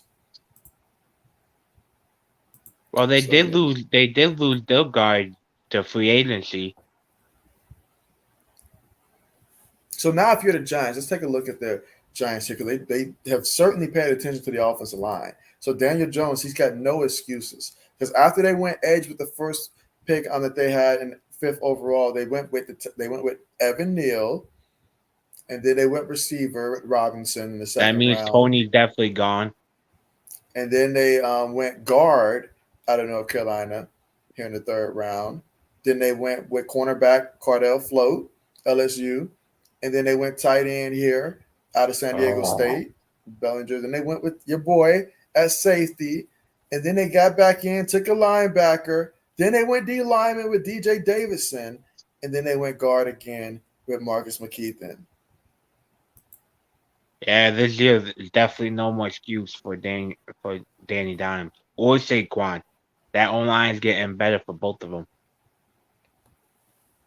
Let's see. Mike says, I've been telling JB I like Bill Belichick later picks historically. And so Hey, he got the GOAT at 199. So if I'm Chicago here, I'm taking another O lineman. Oh yeah, I fully agree with that. I would certainly take another. Is Slayer still available, or did somebody take him yet? Slayer should still be available, I believe. Hold on. Yep, he's still up there. You got Kingsley and Slayer still available, man. I mean, no love for Arizona State. I mean, they're just seeing their guys up there. Either I have no clue what I'm talking about, or you gotta be hooked. I just don't get how Kingsley's still there. What if he somehow makes it through all 7 rounds? Oh man. I will want to slap every 32 GMs in the head. How can you? I'm Richard there. I'm like, who's making the boards for these teams? Do they have an intern that's making the boards right now? Let's see. Mike says the one guy you want owed at interview says he likes money up front because he don't want to apply himself. Let's see. Mike says Bill Belichick thinks early picks historically. I mean, just look at guys like Chandler Jones, for example. Stuff like that. Your high towers of the world, your Brandon Spikes, all of those guys. Your Devin McCourty. As long as it's not a receiver. And so, Logan Mankins, Deion Branches of the world. All those guys. That's what people are saying. Cole Strange is they comparing him to Logan Mankins, not just because he got drafted early, because of his aggressiveness. Hey, if we get if Cole's half of what Logan Mankins wants, I'll take it. Let's see. Braden says the Rams traded their 2023 fifth round pick to the Browns for Troy Hill. Thank you. Yeah. Okay, so Troy Hill okay. Let's see. Braden says, how has Carson Strong not gotten drafted? And so, well, quite frankly, the needs at that position. I mean, most teams that need a backup quarterback, you prefer a veteran. But I don't know how Seattle's avoiding it right now. It's like they know something that we don't in terms of nobody else wanting to draft them. I mean, not just Seattle, though. What about Detroit? Detroit, I mean, I guess they could, I haven't thought about that. Yeah, Carson Strong in Detroit. So there's some teams. Somebody's going to take him. It's just apparently it may not happen in round 5. And another one off the board, and we got an edge rusher, and it's not your boy, old man. I'm telling you, I don't know, JB. And so I don't. I mean, if you're going to take that route, I mean, Justin Ross might have made a lot of sense right there. But we got the Las Vegas Raiders on the clock now.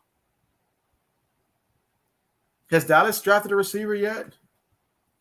Yeah, they drafted a slot guy. That I believe. Oh, the guy from UCLA, was it? Or yeah, I believe so. Let me look and see real quick. Oh, they took Tolbert, South Alabama. Then they went and took a tight end as well. Okay. Yeah, Tolbert's the slot guy. Okay. So Raiders on the clock here. If I'm the Cowboys and he makes it to there again, I'm picking Kingsley. I don't care what Jones. If I'm Steven Jones, I'm looking at my dad and telling him, listen, dude, you gotta stop. Sit there and be quiet for 5 seconds. Yeah, we gotta figure out what's going on with my man Kingsley here. Or the other one, man. I'm shocked both of them are still there. See, I know Patriots fans will be upset because we already took our lineman, but if he's there when we pick, I say grab him because there's no way I'm paying Randall what he wants next year. There's no way. But if you notice, there's one thing that Bill agrees with: it's not paying someone what they asked for. So he'd be on the same page as you in that regard. If you say it like that, Bill will be like, you know what, we're doing that because Bill's not in the market of paying people what they want. Let's see. Braden says Carson Strong would be good on the Lions, and I'm saying that as a Packers fan. And so, let's see. Mike says, let the round 6 draft challenge begin. Braden says, old man roasting Jerry Jones. Because the dude's a hypocrite. And so they said he spent big money for what he wouldn't spend for a championship, but he's costing them any chance at it. That's right, Mike. You got to load up on that line. That's right. And there's so many linemen here. I mean, now's the time to do it. Now's the time to do it. See, Mike, that's why we're going to ask you, too. How do you feel about Poyle? Do you think you guys should pay him or you guys think you should let him go? And so Mike says, so he got to go because he wants to raise. So the AFC East, we're not in the business of giving raises unless you're the team like the Jets or the Dolphins. But the rest of us, we're not marketed. Did Buffalo take a safety yet? Buffalo, I don't think they took a safety, if I'm not mistaken. I don't think they did. They went corner first, halfback, linebacker, receiver, and so 3 picks coming up in the third round here. If they take a safety, keep an eye out for that then. So.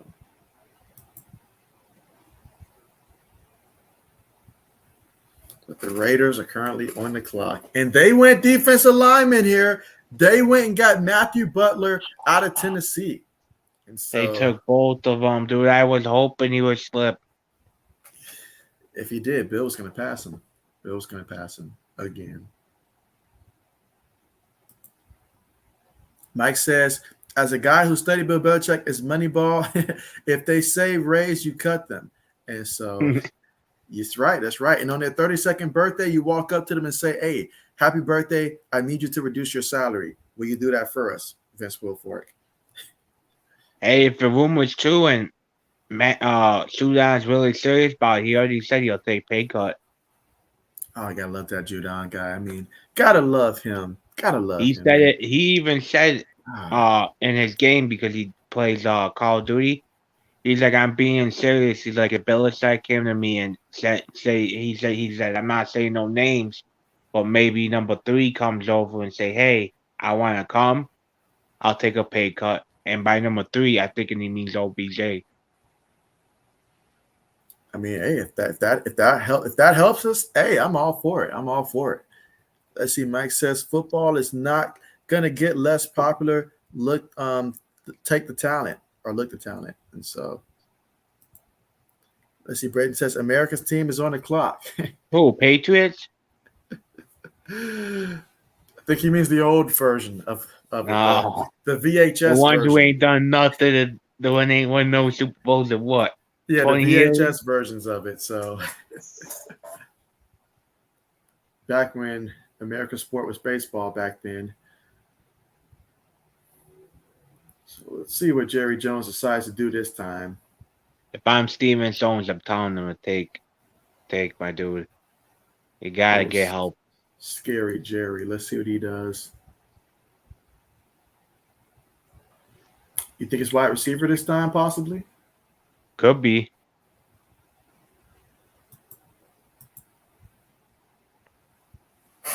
Let's see. Which wide receiver would Jerry Jones? I mean, I could see potentially maybe a Justin Ross at this point here. As long as they stay away from Charleston Rambo, I'm good. See, I think if Ross didn't get hurt, he would have been at least a 3rd round, maybe a late 2nd.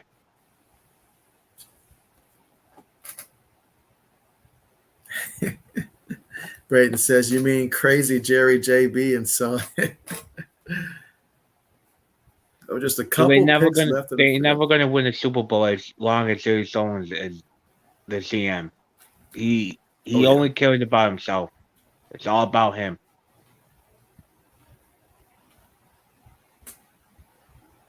That's why they won't get a real head coach because nobody wants to be there because they gotta be a yes man. If you're not a yes man, he's gonna get rid of you. I feel like our Lakers are having the same issues with the front office as of late. Yeah, that's what I tell people. I said the Lakers are turning into the Cowboys, and not in the good way, in the bad way. Owners are getting in the way too much. Mike says there is so let's see many good players in this draft. You can't grade them so much in stone, and so fair point, Mike. Fair point. I mean, we got guys that are 5'8" that have been selected that can just flat out go out there and lock down a Stephon Diggs and stuff like that. That was taken in the third round. So you just don't know. And that 5'8" guy can do it. I'm telling you now. Let's see. Mike says, JB, what do you think about the Panthers' 4th round pick? And so Carolina's 4th round pick. Let's take a look at the Panthers again. He's messing with us again, old man. Brandon Smith, the guy that we wanted for the Patriots there, would have been nice. Bad. And so he can also play safety. If you don't want him as a linebacker, he can also play safety. He's like a safety linebacker hybrid.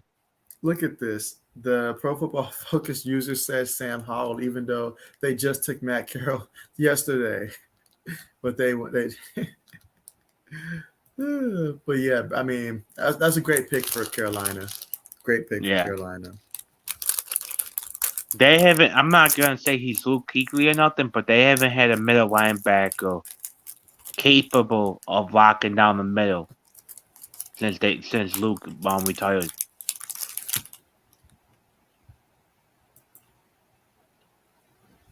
Braden says he hopes Jerry Jones never retires. Mike says Diggs is a diversion. Look gay wide open. And that's exactly why we drafted another cornerback, Mike, a 5'11" corner. What are you talking about? But you forgetting old man Butler. He won the Super Bowl himself.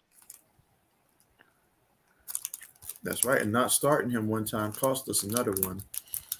Fucking Belichick. You got to take the bad and good with them.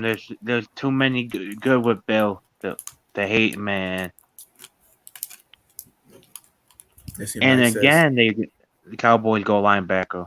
Yeah, they went and took Damone Clark, which is a great pick right there for them. They went ahead and got a linebacker here. And so I like this one. Round 5 is a great spot to take him.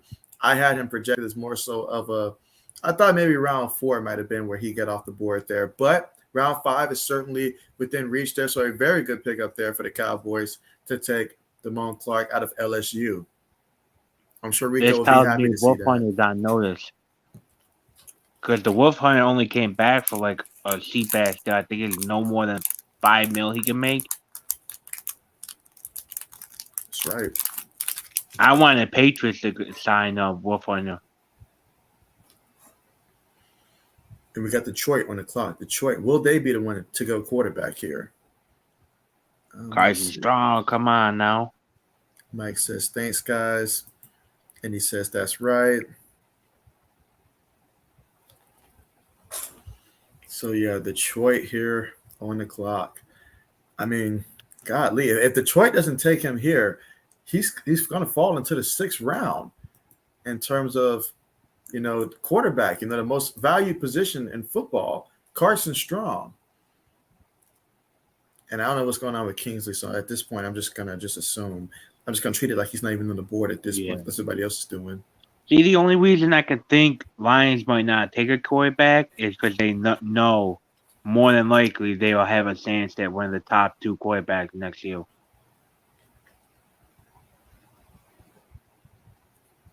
But I'm still, like you said, what is round 5? Right. If I was the Seahawks or even if I'm the Lions, at worst you have a backup.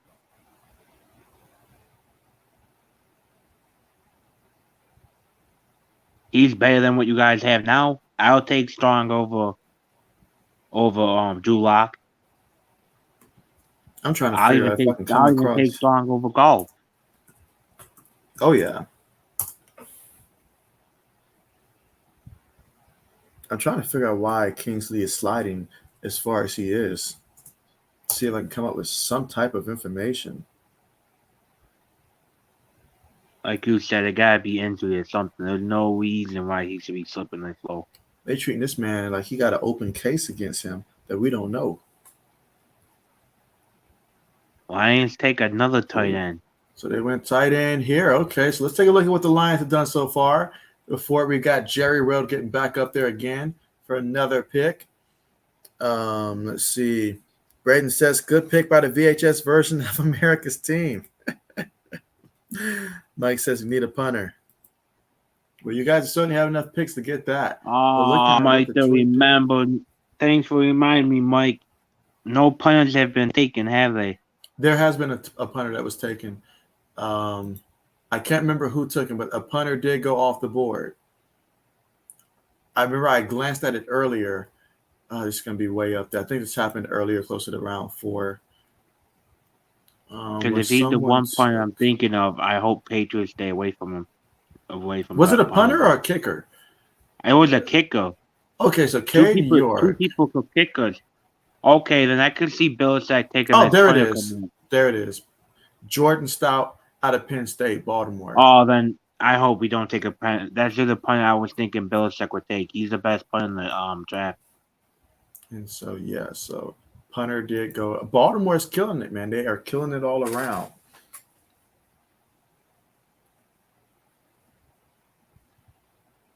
Let's see.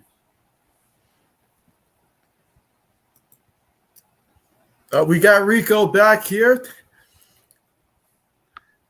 Oh, they went D lineman.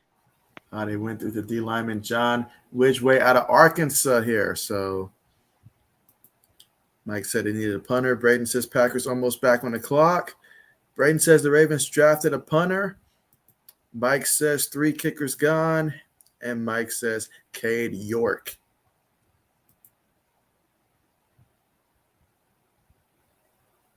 And so I don't know about Patriots fans, but they want us to take a kicker. I'm fine with old man Nick Folk. In my opinion, Nick Folk was top 5 reasons why we were winning games. He was our 5th best player on the whole team. Exactly. We tried the whole drafting the kicker out before him. Doesn't always work out. So I was happy with what we had at that spot, and I'm still happy with him at that spot.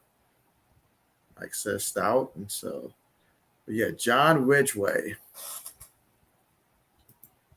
Let's see, Mike says Jake Camarda.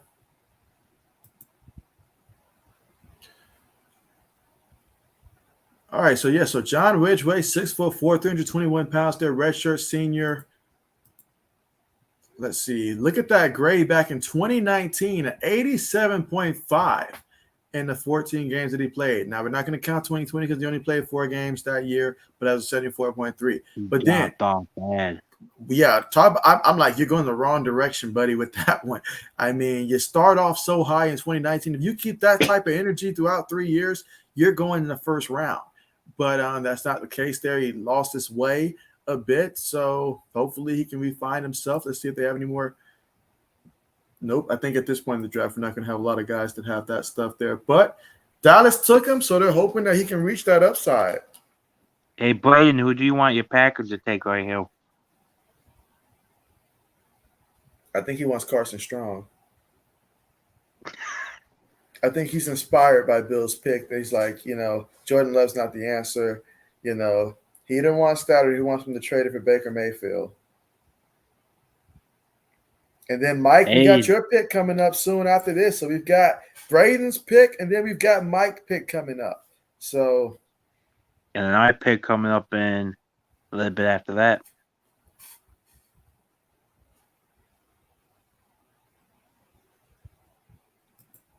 If I'm the Lions or if I'm taking, I guess it makes sense Detroit take a tight end. Oh, look at that. Look at that. So Packers Braden, A+.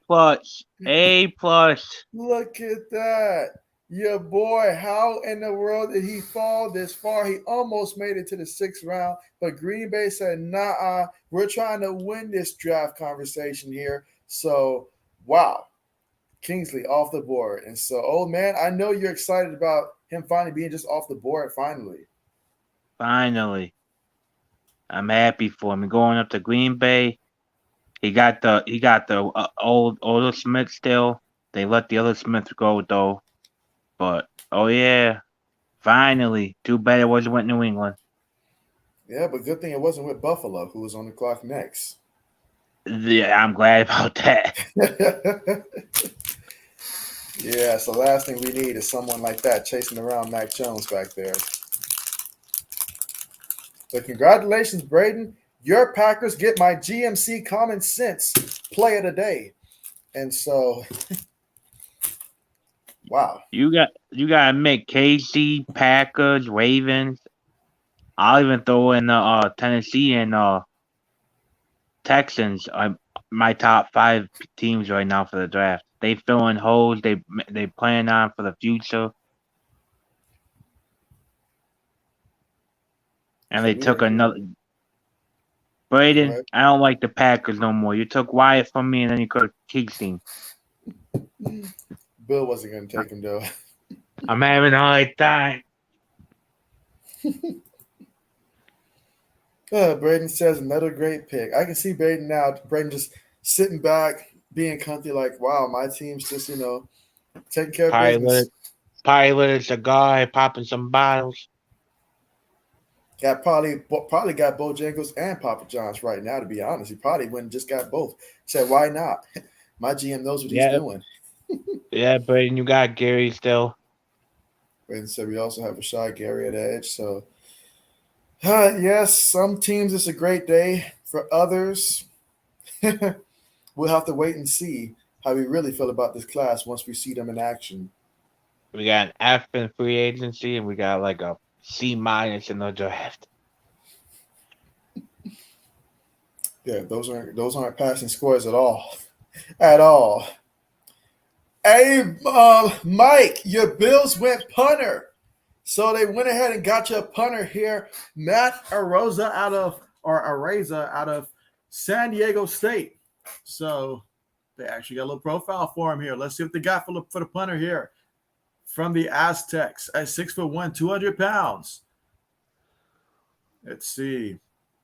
No grades there, no analysis there, which means no trending. So yeah, what you see is what you get. He's 6'1" and 200 pounds, and he can punt the football. So we'll go with that. And so Mike is jumping up and down right now. He is ecstatic right there. He says punters are so huge when you're playing down there in Buffalo. You know how the weather's going to be. So sometimes field position, that's the name of the game. So having a great punter is important. And you guys got the second best punter in this year's class. And now Detroit has traded with the Eagles, actually. They traded with the Eagles. So Philly is back up here. So let's see what kind of Philly special do they have in mind here for the Eagles. Of course, just recapping what they've done so far early in this draft. I mean, obviously you include the A.J. Brown trade. So that means your receiving corps, perfect. Then you add Nakobe Dean there after taking another Georgia guy and Jordan Davis there. And then you put Cam Jurgens on the offensive line to make sure that you give Jalen Hurts all the tools that he needs to succeed in the NFL this upcoming season. And now we'll see what they're going to do. They could go a line again.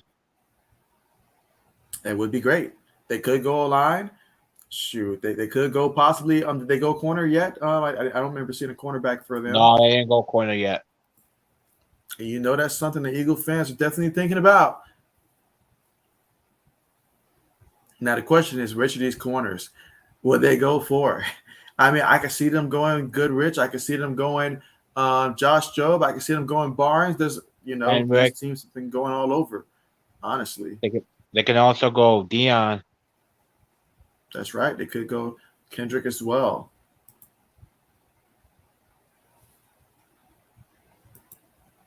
You'll have to think, though, at some point, Taylor had to get picked. He's too good of a tackler. Well, we are here in the 6th round now, and so with the Eagles picking, and then the Giants, and then the Patriots picking.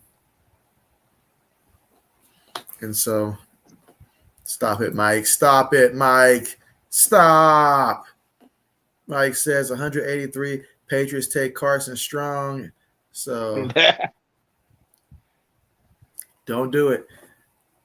Don't put any more ideas in Bill's head right now. If he comes out Hey, there we're and going just by stats. We would have the three best play quarterbacks in the division. If we're going by stats. Max Jones stats better than Josh Allen's first two seasons. Carson Strong's college stats better than Josh Allen's. And so now we wait to see who the Eagles are going to take. How funny would it be if they picked a quarterback, yo? Well, if they still had Andy Reid as head coach, it might make sense that they stockpile on a quarterback of that talent at this round. But Do the same thing they did to Wentz with didn't they Hurts. trade for don't they still have Gardner Minshew? Yeah, And then they also acquired Joe Flacco, if I'm not mistaken, last year. I thought, but they traded him back. Oh, they to traded him New back. York. They traded him back. And I believe Flacco or Fluco is back with New York. So the Eagles went edge here. They went with Kyron Johnson, the edge, 6 feet, 231 pounds, redshirt senior.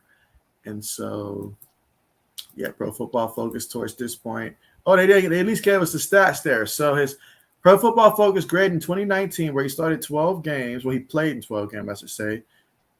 He had 58.4, and then in 2020 played in 9 games, 98.2, and this past season played in 12 games, had an 81 from Pro Football Focus in terms of that grade. And so you look at this, and so had a great game against Texas and whoever this team is right there. Is that South Carolina State, perhaps? But yeah, so that is their pick. Giants are on the clock. Let's see. Mike says, if Strong is that good, stock him.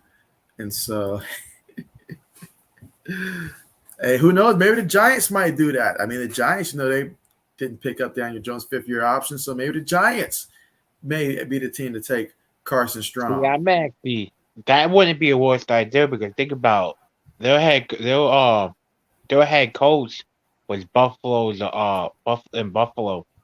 and he worked with Josh Allen. Big, strong arm quarterback. Strong has a nice arm. But how the draft's going, you never know. They could be looking at a whole different paper than us. That's what it honestly feels like. A whole different paper than what we've been handed. We've been given that smoke screen. That's what we've been given and stuff like that. And you've got all the other teams are taking everybody I want, though. Right. We got Rico back here. And so, Rico, I didn't get to ask you about that pick earlier. The other guy from LSU. That's right, Damon Clark. Yes, LSU sir. For the Cowboys. Hey, I had commented. I was in the barbershop, bro. I just left the barbershop. But I had commented. I think he went to the Detroit Lions, right? No, he went to the Dallas Cowboys. He went to the Cowboys? To the Cowboys. Ooh, that was a steal. That joker is a problem, bro. That was a steal. He was good at LSU, bro. Oh yeah. Got him in round 5, bro. Round 5. That's crazy.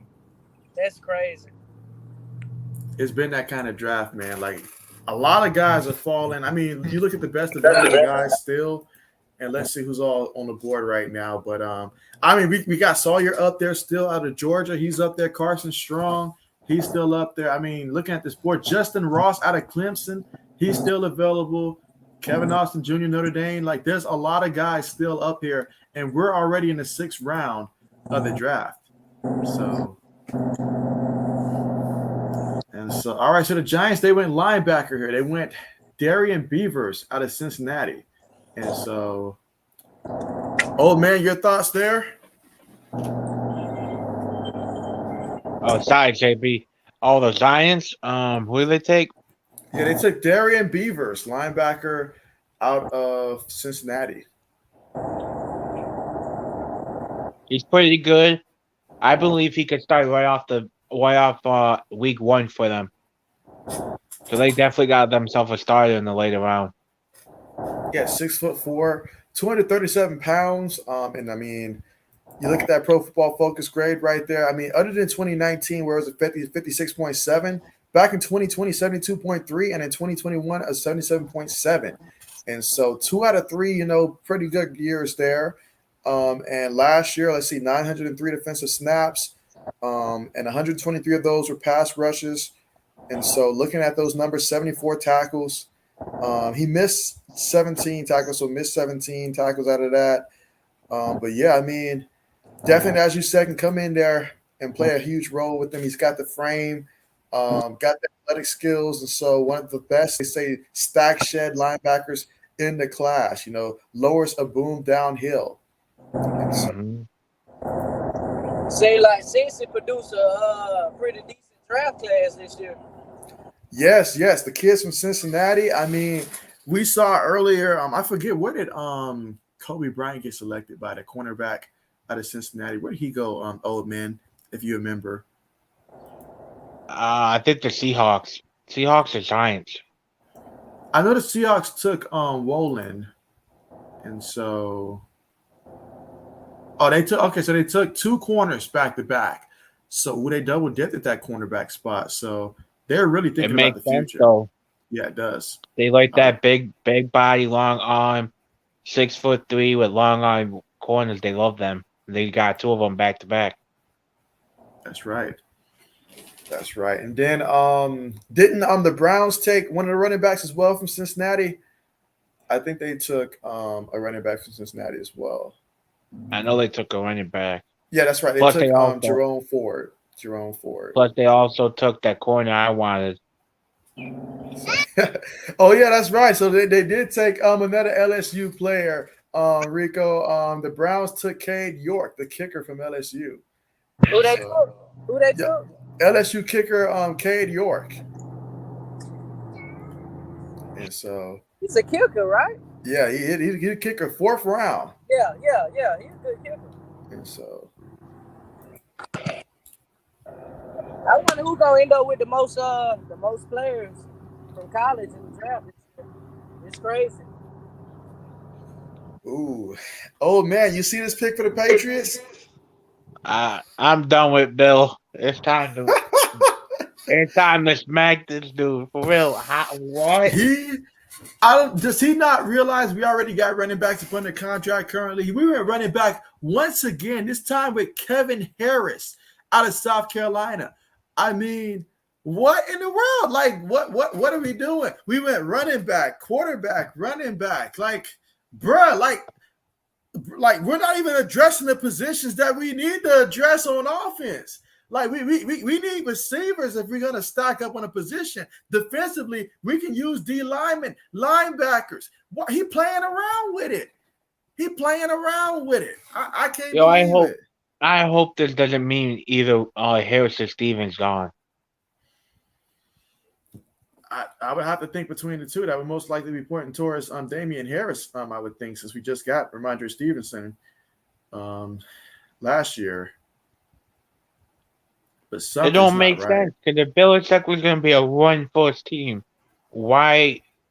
I don't.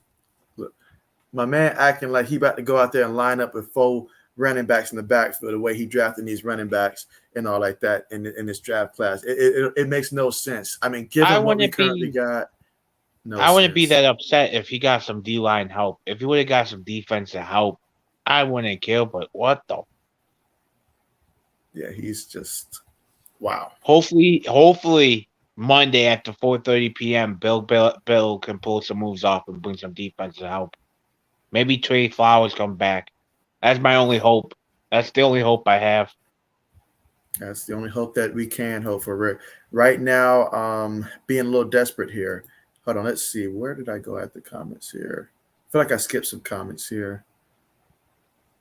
All right, Mike says he's all in for the Bills getting strong. What happened to your guy Jake Fromm, Mike? What happened to him?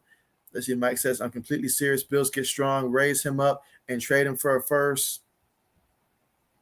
Mike says, Panthers, the community, adapt the team, could stack him too. Mike says, not so fast. JB, tell Rico Bills got a kicker. And so you guys got a punter. And stuff like that. Meanwhile, the Vikings just took the tackle out of Illinois. And so they took Verdarian Lowe.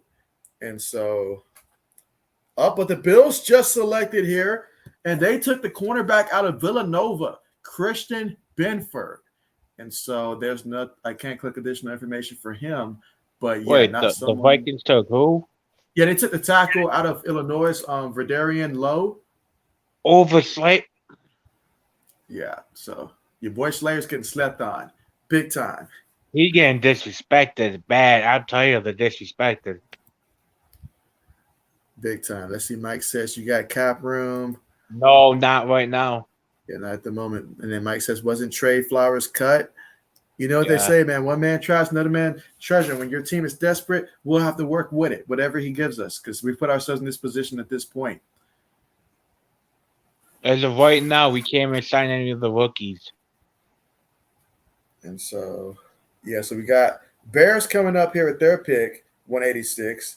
And then San Fran's going to be coming up here after them. We'll see what San Francisco does with that. But, man, Bill has dropped the ball on this one. I hate to spotlight it so much, but I'm in disbelief every time I look at it, and I'm trying to make it make sense. We started off with a Strange pick with Cole Strange out of Chattanooga.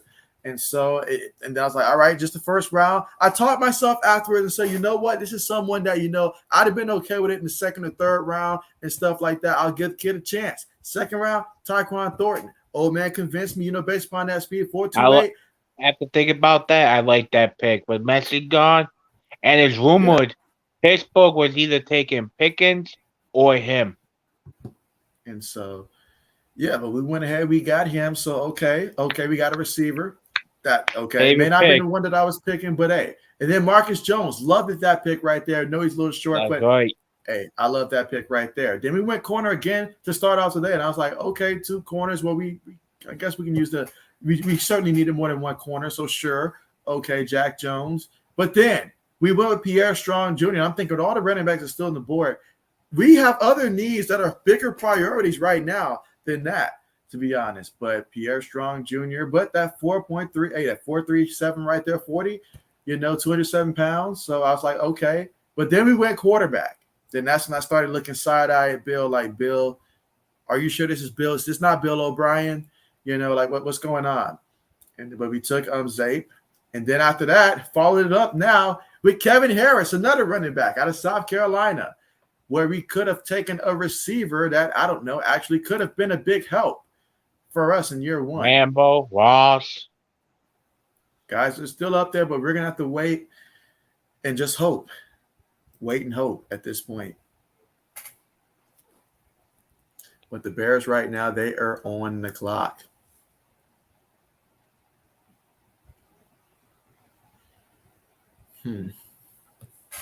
I hope Patriots don't trade Harris. I really hope. I hope that's not going to be the case. We need to keep Harris right now. Give these guys some chance to, develop. Let Ramondre Stevenson get a couple seasons before he's thrown in as running back 1.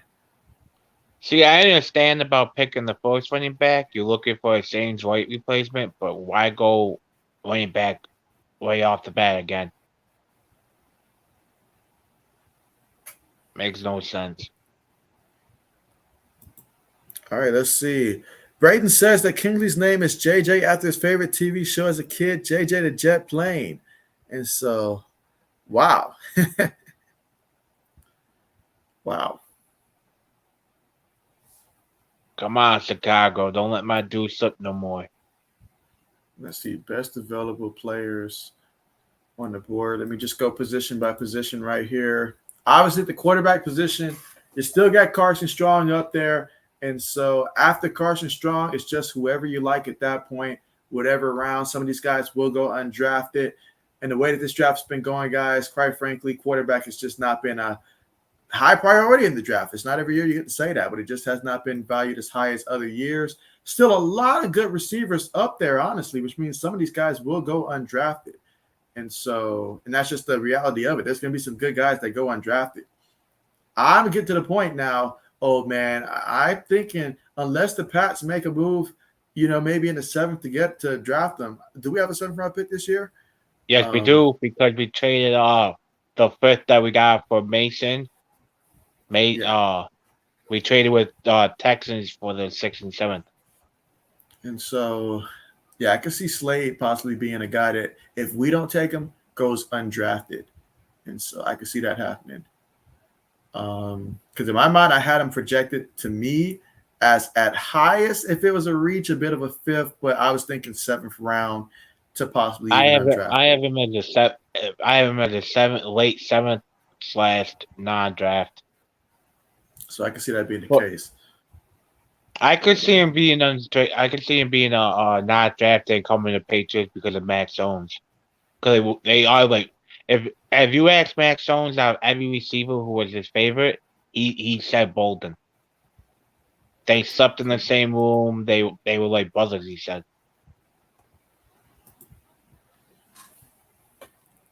And so look at that. So back-to-back tackles went off the board here. So Chicago took Zachary Thomas.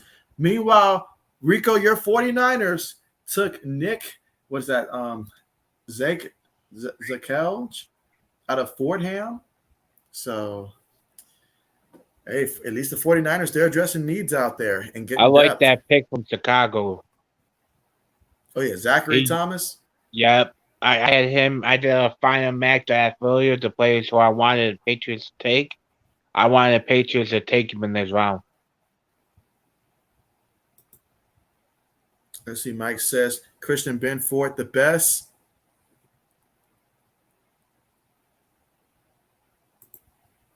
Meanwhile, the tackle that San Francisco just ended up taking, 6'6", 316 pounds, redshirt senior. Let's see. Pro Football Focus gave him in 2019 a 70 grade. In 2020, a 75.4 game, but he only played in 3 games. So not much action in the first couple of seasons there. But last year, played in 11 games there, gave him a 74.4. And so I guess we can deal with that. Rico said they'll make it work. They'll make it work down there in San Francisco. And so, Rico, speaking of San Francisco, how did you feel about the way that the 49ers season played out last year? Obviously San Francisco got off to a bit of a slow start there, but at some point you guys stayed with it enough and they got in a hot run in the playoffs, shutting down, Braden, you're going to want to cover your ears, but shutting down Green Bay and then getting almost to the Super Bowl. And so, how did that feel? Quarterback, man. Jimmy. Yeah, Jimmy G. He just like Joe Burrow was before Joe Burrow became the Joe Burrow that he is. That's how I think of Jimmy, man. Good old Jimmy G. I mean, I thought you guys were going to be able to trade him by now. I wish we can. Nobody wants Mr. Glass no more. That's a nickname we got for Jimmy G, Mr. Glass. I mean, Jimmy had a chance to change that entire narrative going back to that Super Bowl that the 49ers had against the Chiefs and all like that, but he just fell short of changing that narrative. Ever since then, his entire career has just not been what it could have been if he would have won that Super Bowl that year. Would have been completely different. So think about it, though. He could say this to everybody. He has the most rings as a quarterback right behind Tom Brady. Yeah, that's true. He had more Super Bowl rings than Aaron Rodgers. That is true. He didn't contribute. He didn't do nothing. He was a bus Hey, driver. now hold on. Now he kept Brady's seat warm. Come on now. One season he did contribute. I can't lie and say he did. One season he actually did contribute. But Hey, the Patriots even win that year though. hey, keeping Brady's seat warm, keeping the clipboard nice and warm, and hold still for Brady to look at. Get Brady's food for him. He did his job.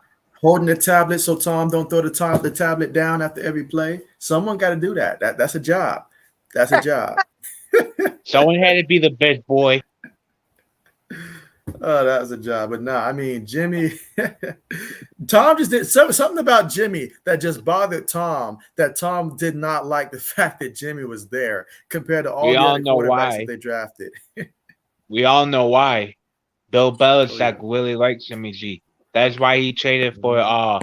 Brandon Cooks, because he even said he was planning on having Brandon Cooks and Jimmy G go old together. Oh, yeah. Meanwhile, Detroit, they drafted linebacker Malcolm Rodriguez out of Oklahoma State. And so again, passing on Carson Strong. We're here in the 6th round. My man Carson Strong is still an afterthought at this point. Uh-oh. Let's see. Mike says Panthers enter the draft. And Mike says he was no Matt Castle. And so Mike loved Matt Castle. I'll say this though, Mike. Matt Castle, I mean, he had the ability to throw the ball to Randy Moss and also Wes Welker.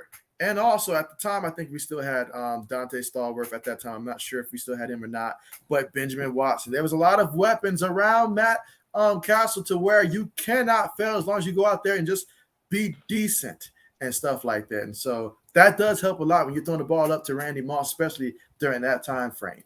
And so Then you're throwing that defense. mm-hmm.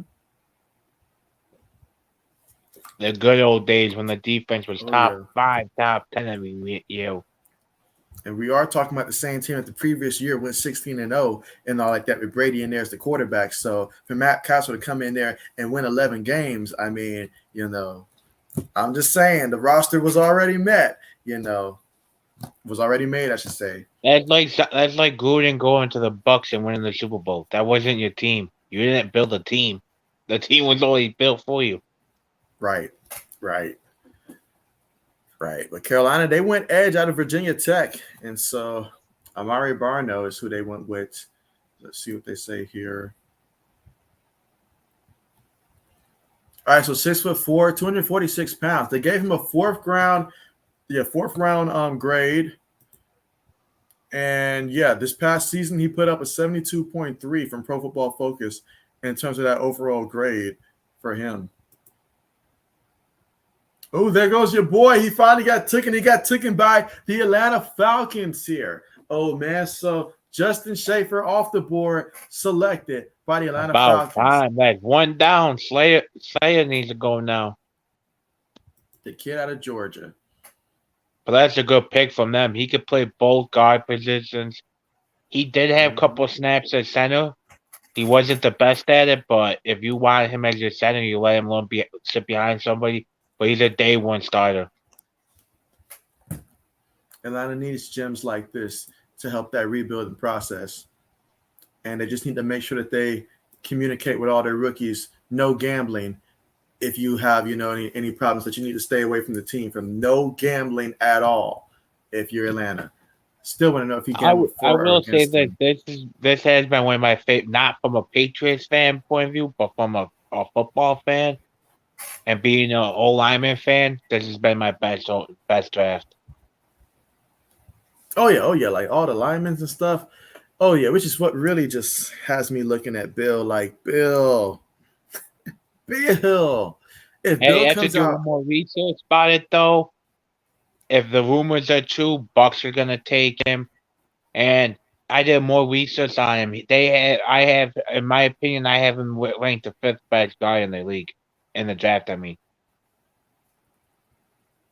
And then if you go to the second round and see how many old linemen went off the board that quick, like the top tier ones, I'm all right with it. Because you got your day one starting guy now. You ain't got to worry. what if Bill comes out and drafts another running back? I would cry and actually start. That would actually make me start drinking again.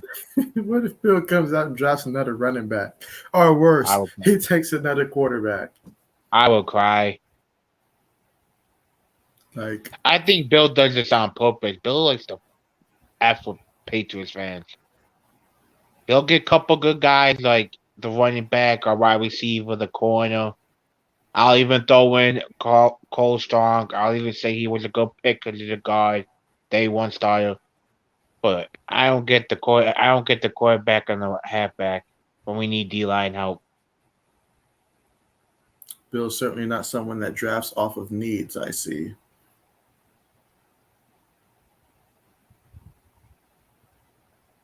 You know what this could be?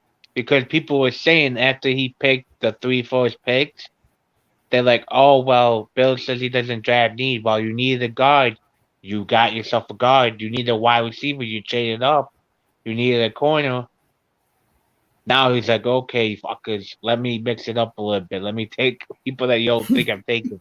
I really hope that Bill's not being influenced by the outside. I really, or maybe he needs more influence from the outside. I don't know. Whatever he's doing, I just hope it works. Who's the defensive line that's left? Yeah, let's take a look at that and see what defensive linemen are left. All right, so you still got your boy Noah Ellis up there. My guy Haskell Garrett's still up there. He say what right? He's pretty good too. They got him at 251, but he's pretty good. Let's see. Mike says hashtag stash strong. Hashtag stashing is wrong. That's what I'm gonna say. Hashtag stashing is wrong. Don't do it. See, if I'm the Vikings, if I'm the Saints, the Seahawks, I'm like with the Saints with their two drafts right now. I'm taking them. Well, they've only got one because this one is forfeited right there. It has forfeit. Oh yeah, forfeit. So they well, really it's just still in the 6th round. Why not to take? Why not to yeah. take a chance?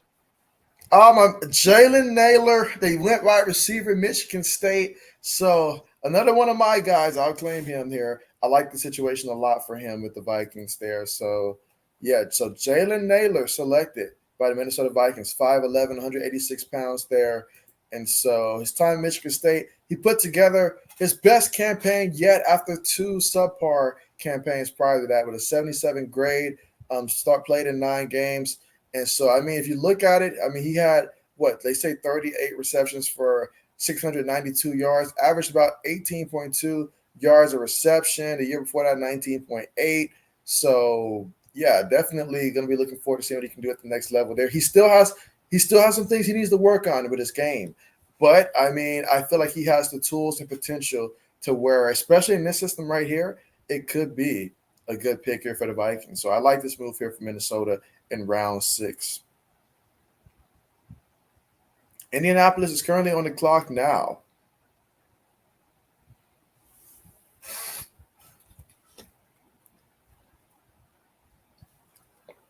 Seems like I'm the only person that's left here on the panel right now. Until old man gets back. All right, so the Colts went tight end again. So Indianapolis going tight end crazy. They love their tight ends down there in Indianapolis. That is for sure. And this time they took Andrew Ogletree, and so out of Youngstown State. And so, again, Indianapolis, let's look at their picks that they've made so far. But I know that they took another tight end earlier. They went wide receiver. They took the tight end, Jelani Woods, out of Virginia. Then they went tackle. Then they went safety. Then they went D-line. And now they went tight end again. And so I wonder if they're in competition with the Patriots. The Patriots are trying to draft running backs, and the Colts are trying to draft tight ends. And so let's see. Mike says, can we get a Colt draft recap, please? And so, all right, yeah, Mike, let me go ahead and get you that. So, all right, so here's the board for Indianapolis. Wide receiver, Alex Pierce out of Cincinnati. And so I like that move. It made a lot of sense. I had Indianapolis going wide receiver regardless of who the receiver was. I had them going wide receiver with their first pick. Again, they did not have a first-round pick this year, so the second round was their first pick. I thought they would have went Sky Moore, but I can see Alex Pierce as well. It's his route running tree at Cincinnati was pretty much limited, but over 66% of his yards came from vertical threats in this past season. So Indianapolis would certainly love to have him, as they love to have deep threats. And then you add Jelani Woods, tight end out of Virginia. And they said that the NFL may have never seen an athlete at tight end like Jelani Woods, who was buried on an offense as a blocker for years. Finally getting the chance to show what he can do in the passing game. His hands were suspect. He dropped 10.7% of the catchable targets in his college career, but he has a rare athletic profile. Colts love tight ends with that rare athletic profile right there. Then they took the tight end, Burnham, who fell a lot in that draft to that bar. So that was a great pickup right there. They took the safety, Nick Cross. You got to love that one out of Maryland as well. They say a phenomenal value pick for the Colts at 96. A former 4-star recruit with some of the best range of any safety prospect in the class. And so he's a project player, but the Colts coaching staff will get an impact starter if they can develop him early on. And then they went D lineman here, Eric Johnson out of Missouri State. They say Johnson's production profile is a bit concerning, knowing he played against FCS competition at Missouri State and never earned a single season grade above 80. However, he is legit run stuffer at 6'5", 300 pounds, I'll say, just under 300 pounds really, and posted Pro Football Focus run defense grades and run stop rates above the 75th percentile in 2021. And then this past pick, they took another tight end in Andrew Ogletree, which I don't have any information on him with that pick. See, I could see why they took a couple tight ends because Zach Doyle retired, so they needed a running tight end. Oh, yeah, so Indianapolis has grabbed 2 tight ends here. Not to mention they already was a deep team with about 3 tight ends prior to that retirement. And so now they've got about 4 tight ends to work with. Patriots are getting roasted. Bad, JB. I won't defend him. I won't defend him at all. Everybody's saying Harris is definitely gone. Yes. Yeah, that's yeah. Mike says, can we get I already got that one. And so we got Lewis here. And so Lewis says, hey JB, what's good with you, Lewis? How's it going? Glad to have you back here for day 3 with us. Glad to see you back. Mike says, get a chance to talk to Mr. JB. What's his thoughts? He like it. And so, yeah, Mr. JB, he's happy with what the Colts are doing so far in this one. And he's just loving. He's taking more joy from the mishap that the Patriots are having than he is from his own team with the draft selections right now. He's taking more joy in seeing the Patriots with our draft board right now. So he's loving this. Lewis says, man, my Wi-Fi has been down since yesterday, missed the stream. And so we're glad that you're here. Let's see, Lewis says, how do you think my Bears did? And so let us get to the Bears in 1 second. But the Cowboys, they went linebacker and took the other linebacker out of Oklahoma State. They took Devin Harper. Meanwhile, the Saints, they took out of Air Force here. So we got an Air Force player selected. Defensive lineman Jordan Jackson, and the Saints, they love defensive linemen here. So they chose Jordan Jackson over your boy, Carson Strong, old man. That's going to be their fault. But yeah, old man, how would you grade the Bears in their draft picks so far? I mean, obviously, it was a surprise at first, but they took Kyler Gordon, which I can understand, that's secondary. Then they went safety with Jaquan Brisker, so they clearly had secondary on the mind yesterday. And so, and then they went wide receiver and took Velus Jones Jr., which given all the receivers that was on the board, I probably would not have taken him first. But given what they want to do, I could see him working out there with the Bears. And so I still think it was a good pick there. Just, they had some other options they could have choose from. Didn't have a 4th-round pick. And so today they took Braxton Jones at tackle. Again, another tackle was on the board that they could have taken, but it was still a very good pick. They needed to make that pick. Then they went edge with Dominique Robinson, 6'5", 253 pounds. And then they went tackle again with Zachary Thomas. So knowing all of that, what do you think so far of what Chicago's done? At the beginning of today, I was going to say a C. But with them getting Zachary Thomas and the other tackle, I'm moving it up to a B. So yeah, they filling up that O-line, which is good. They could use another O-lineman, but Zachary Thompson is a steal in the 6th round. He's a big boy. You ain't gonna be able to move him that well. If the Bears I give him a strong B. If the Bears can get a receiver like Justin Ross, I'll be extremely excited there for what they've done. And I might even you're really trying to make me drink, aren't you? Patriots aren't going to do it. We are going to do it. So I know. I got to look out for these kids' future here and give them an opportunity to shine because Bill's not doing it. Bill's going to draft another running back. And so no, I could see Sustin going to the Shags right here. Just trying to pair up him with Carson. Not Carson, no, Trevor. Yeah. Well, right now we've got the Chargers. I can see the Chargers doing it. I can see them doing it. Let's see. Mike says, who is on Lewis' team? So yeah, Lewis loves the Bears. Finally, They went and tackle here. So your they boy, finally he finally off the board here. he went to a great spot too. Chargers not playing either.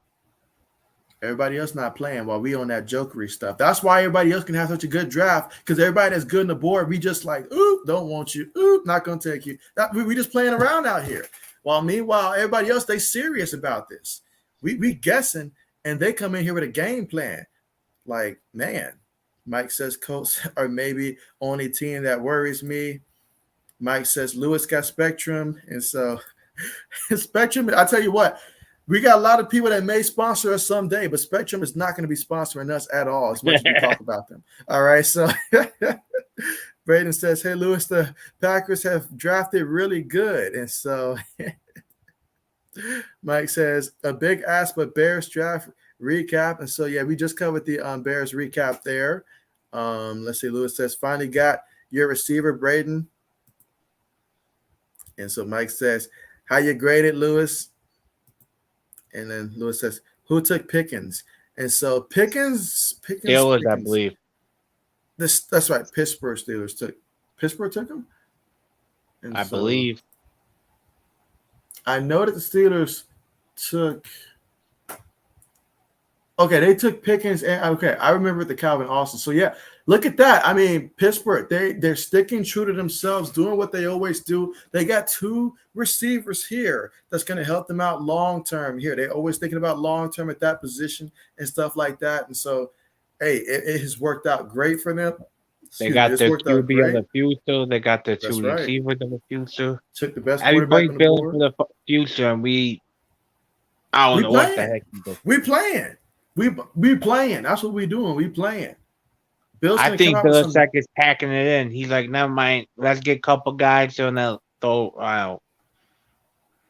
Yeah, this is wow. Mike says, "Oh, Bill Belichick gets kicker," and so Braden says the Steelers, Lewis.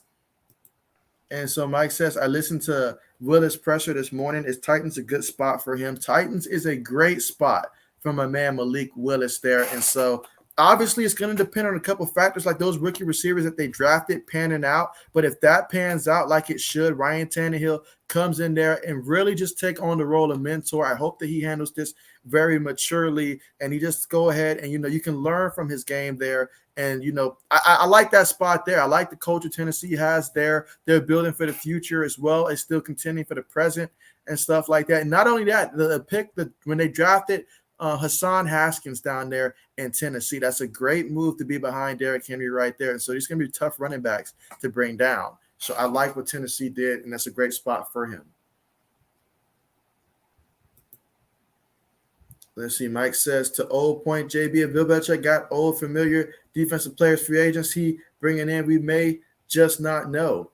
And so, well, you never bank on them until they're actually on the roster because anything can happen. Another team can swoop in with more money and stuff like that. So you just never bank on the guys who are not on contract yet because anything can happen. And quite frankly, we still got to come up with some more salary cap space. So we'll see how this plays out. But the Ravens are on the clock. That's a team that knows how to draft, the Baltimore Ravens. Just remember, JB, $80 million. That's all you got to think about. $80 million next year. And watch he spends it all on running backs. Hey, I wouldn't mind if we signed Harris.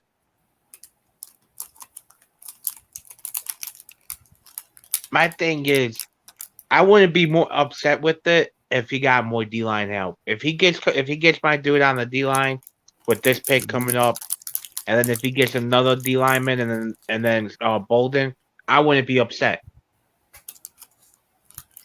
Because everybody's upset about linebackers. But I told you this before the draft even started. I highly doubted Patriots would take him because we traded for Mack Wilson. Speaking of running backs, Baltimore decided to go running back, and they took Tyler Batty there with that pick out of Mizzou.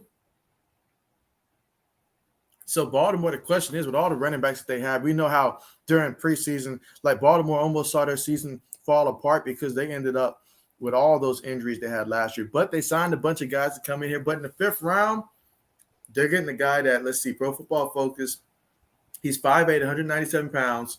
They gave him an 85.7 grade this past season. He had 271 carries for 1,600 yards, averaged about 5.9 yards a carry, 14 touchdowns. He had 52 receptions for 333 yards. And so he did pretty good. You look at the competition, obviously, Vanderbilt, his best game. And then you look at some of these. And so Arkansas pretty good there against that Georgia defense. That's respectable against that Georgia defense. I was about there. to say that going against that defense, that's actually a great game.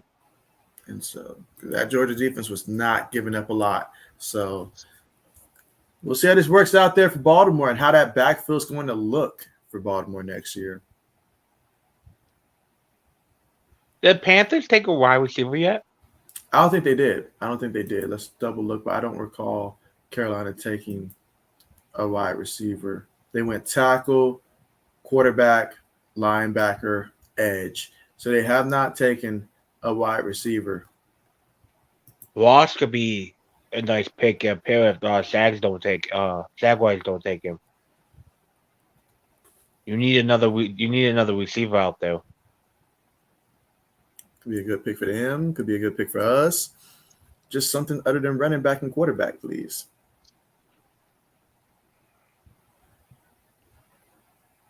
But we've got snap. It didn't take that long. It's rumored now. There's 3 rumors going on with New England. We either going to trade Stidham, Harris, or Nelson Aguilar by week 1. I Stidham. Yeah, project failed that time. But Jacksonville went cornerback, and they took Gregory Jr. Man, they going way deep. Yeah, I was like, who? Go with still there. He's not taking it. Hold on a second. Because they still got they still got a couple guys up here. Barnes, they got Josh Joby up there. I mean, guys like Mario Goodrich. I mean, can you click on Barnes real quick? I think I might. I don't know if I am thinking of the right guy.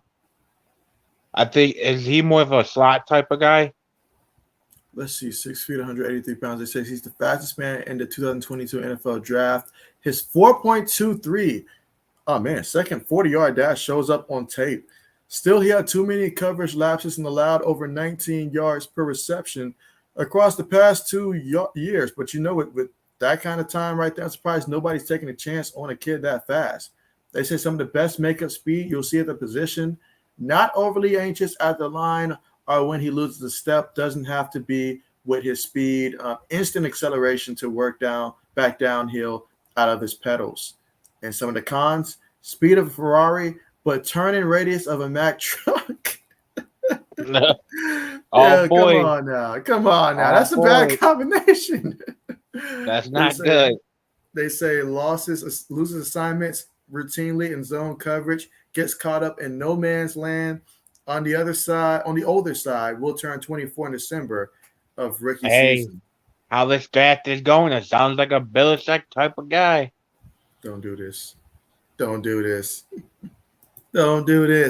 And so Hoop Juice Recruiting, what's good with you? And you say, yo, go Falcons. And so, the Falcons, I mean, they've been making some moves here. I like some of the picks that they did, especially that last pick they had with that offensive lineman there. It was the kid from Georgia, right? That they took Sawyer, I believe. But Philly went tight end here out of SMU.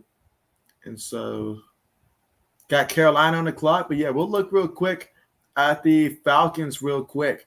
And so starting off with Drake London. So Drake London, I had him as my second best receiver, but he reminds me a lot of that Mike Evans type of profile. And then you look at the edge in the second round, they took Arnold at Penn State. That was great move for them right there. I love that pick for them. And then Troy Anderson, the guy that played not just linebacker, but he also played a little bit of running back, a little bit of quarterback throughout his career. And so he's a guy that's going to be versatile in terms of just he knows where he should be on the field and just a very smart player as well.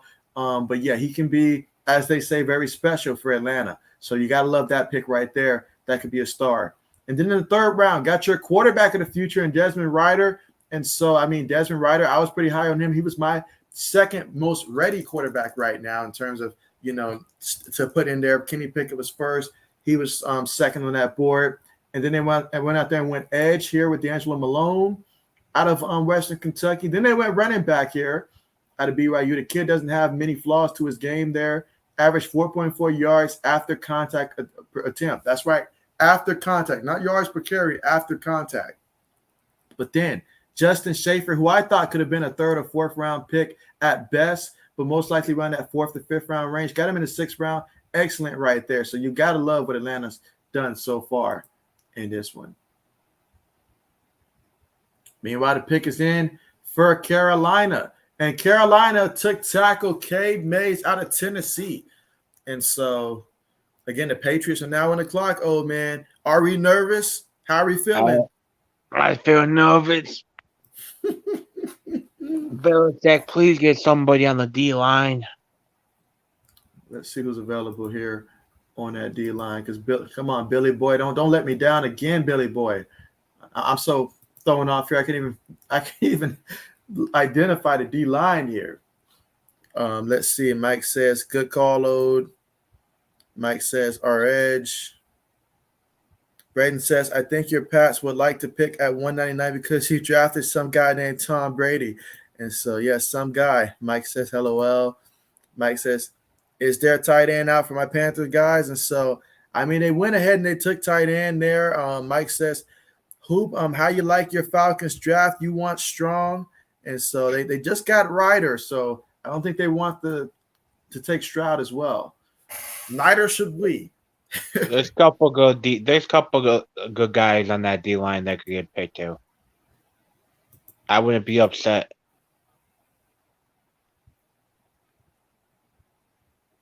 Your boy JoJo's still up there. Yep. But I don't think Belichick would take him. See how this I just want somebody on the D line to help the run game. I'd be happy with any of the top three D linemen right now because I like them all. Yeah, the suspense right now is just, man, it's like Bill. Just Bill, just don't build this one up. Let's see. Hoop Juice says, Mischief, man, I was just jumping in to cause some chaos. I don't even watch football. Who you like, OG? And so, oh, man. Yeah, Mike is a Bills fan. So, oh, boy, here we go. Come on, Belichick, please, man. I'm begging you. Come on, Billy Do boy. something smart. Give us something to work with on defense here. Give us some. Just don't be running back or quarterback again. Don't go corner right now. Don't go running back. Don't go quarterback. Linebacker or DN. Give me a DN.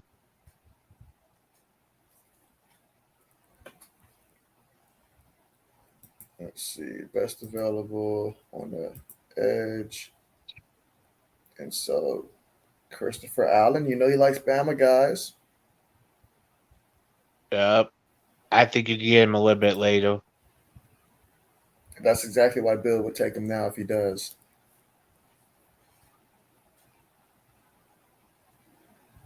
Why do I feel like that's taking too long? We might have trade back's going to happen. That would probably make a lot of sense if that did happen.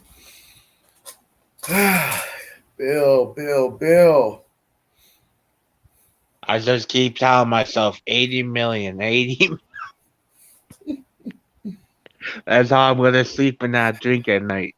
Gotta remind myself 80 million.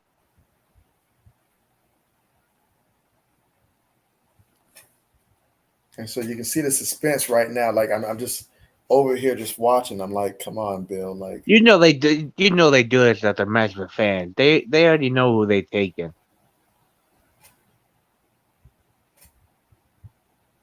You would think it's day 3, so they'd give us a break here. We're in the 6th round. Like, come on, man. It's pick 200.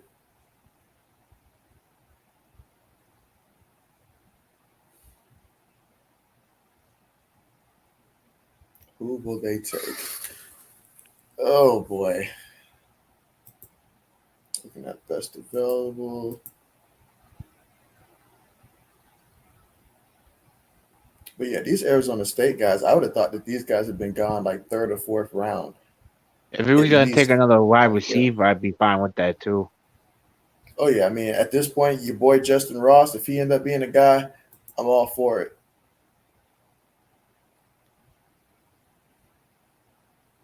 I wouldn't mind if we go ahead and take Rambo before somebody else goes out there and get him.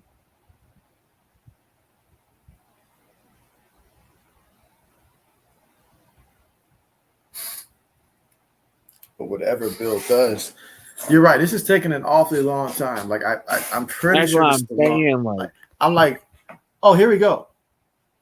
Okay, so they went edge here. They went edge, and he went with Sam Roberts out of Northwest Missouri State. Was not aware they had a football program. There's nothing I can pull up on him. So, old man, I'll let you do a little research on our guy here, Sam Roberts. But we got an edge. Yeah, Sam Roberts, Northwest Missouri State. Ooh, Bill. Bill sure knows how to research. Let me do some research real quick. Yeah, if you guys are wondering what's our reaction, we are researching to try to figure out what exactly, who exactly did we take?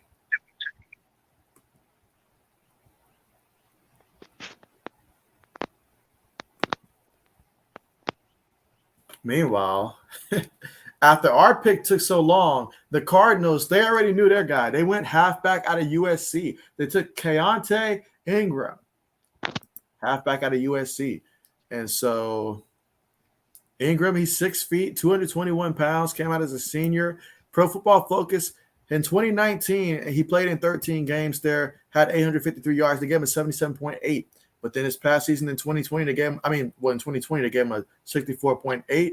And then an 87.3 overall this past year with 911 yards off of 156 carries, 22 receptions for 156 yards.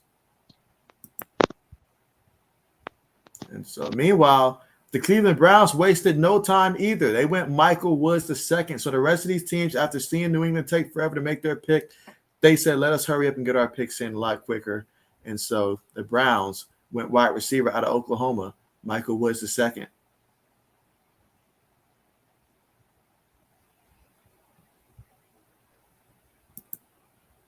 Let's see. Braden says, Bill drafting guys you don't even know what college he plays for.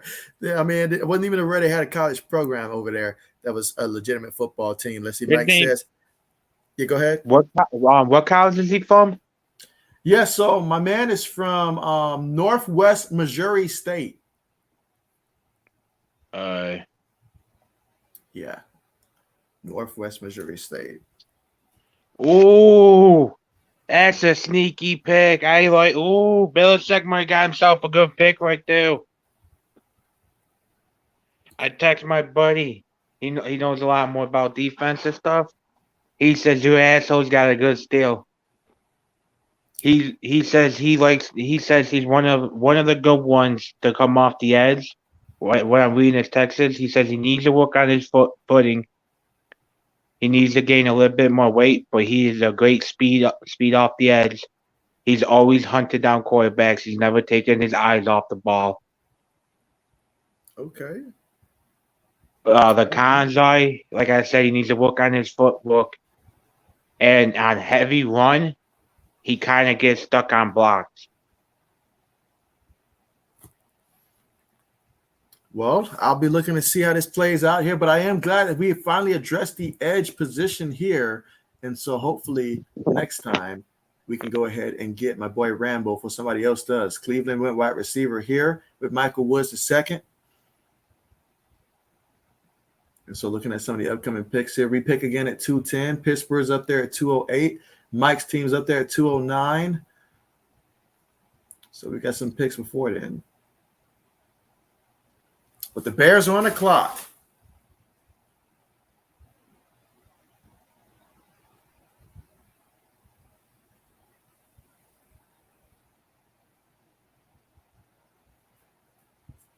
you, this draft has just been like We're in we're the looking sixth at. round. Oh yeah, we're in the sixth round, correct? Yeah, we're in the 6th round still. Carson Strong, will he make it to the 7th round? Will he get drafted at this point? This might be a question we need to ask. I actually, after reading that, and I'm looking up more information right now, I actually think Belichick did a good pick right there. I mean, for the 6th round, I'll take a guy like that, coming from that school right there that comes in with some type of potential to him like that. I'll take that off the edge. And the Bears, they went running back. They took Tristan Ebner out of Baylor. And so, wait a minute. Isn't a man still available? Kyron Williams, isn't he still? No, he got taken off. Okay. I was about to say, no, this is something's just not making sense at all. But Braden's boy, Tyler Goodson, he's still up there. Hasn't seen his name taken yet. That might not be good, but it might be. My buddy said he would compare him to a better version of Chase Winovich. Okay. Well, you know how Bill loves those guys. Winovich didn't work out for us, but who knows? This kid might. That's right. And so the Bears went running back here when they could have went ahead and got another receiver, but they have to go running back. Apparently, receivers are just hanging around. Your boy Justin Ross still trying to find a home, old man.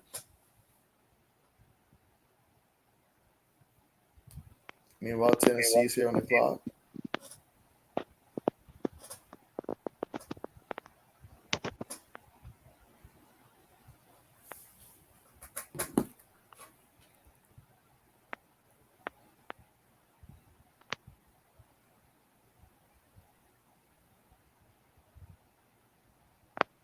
Oh, here's some good more news, JB.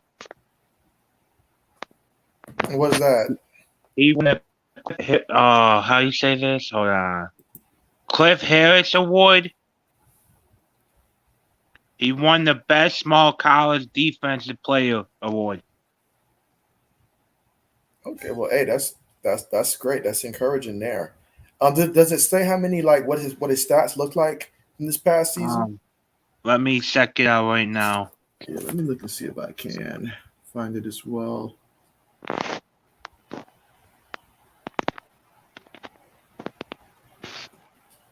Meanwhile, though, Tennessee went ahead and they took a cornerback from Tennessee, Theo Jackson.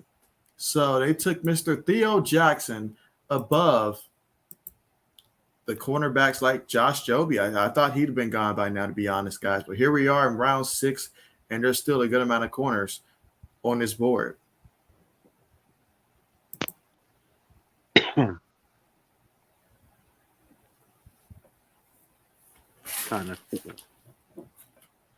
Northwest. Oh yeah, Northwest. I was about to say. I don't know why I put it Northeast. Yeah, Northwest. Missouri State, was it? Yep.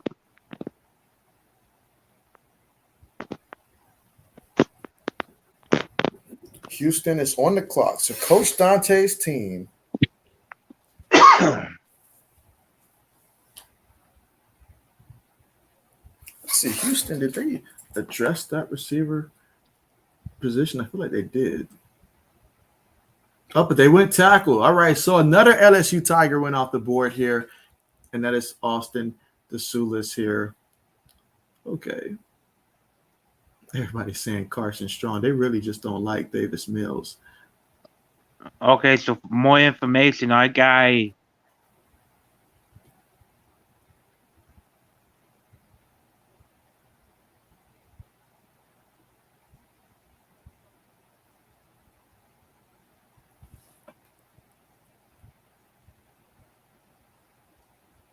All right, meanwhile, the Broncos currently right now on the clock, and we still have some more picks here in the 6th round before we start the 7th round.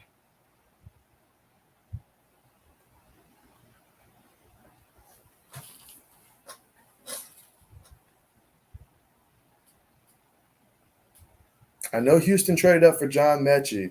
And so we'll see if they double dip or not.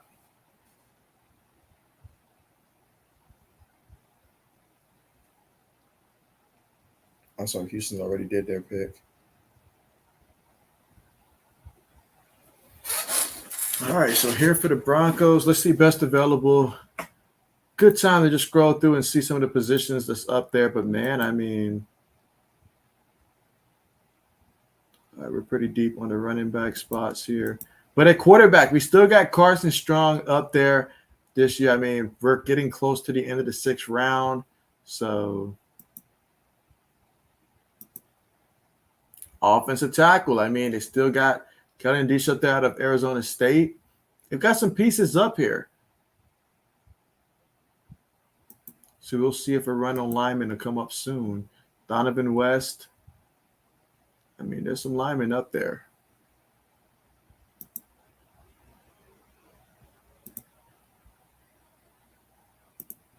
Let's see the safety position. Yeah, a lot of talent on that board still.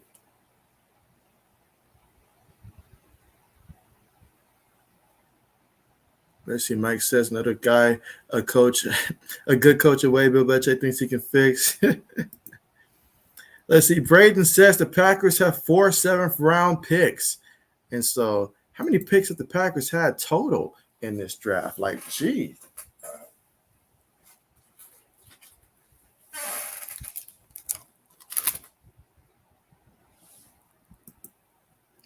Let's see. Black Medicine Gaming says, bro, what was the motivation for the Patriots' 1st-round pick? Fear. Fear was the motivation. Fear that someone else was going to take the guy that they wanted to take. And so Bill Belichick is not the kind of guy that says, oh, this is a 2nd or 3rd-round pick. He just thinks he's like, oh, this is the guy I want on my team. Let me take him now since it's my time. Doesn't matter if he's going to be there in the 2nd or 3rd. Now, according to Old Man, he says that, the Buccaneers have some interest in that guy as well, Cole Strange, but they were thinking about getting him maybe in the 2nd round. And so if that's the case and seeing how linemen did go off the board there, that's why they reached and made that pick right there. Now, it's Cole Strange. What is he going to do? I don't know what he's going to do there, but we'll have to see how that plays out for. But quite frankly, I can't make excuses for what my Patriots have done so far in this draft here. There's some picks that I like. There are some picks that I just have to scratch my head on and say, well, Bill, we'll see how this plays out. Meanwhile, the Broncos took defensive lineman out of Wisconsin, Matt Henningsen. And again, no available information right there, but they went D lineman there. Chicago is back on the clock. But yeah, that is the motivation right there.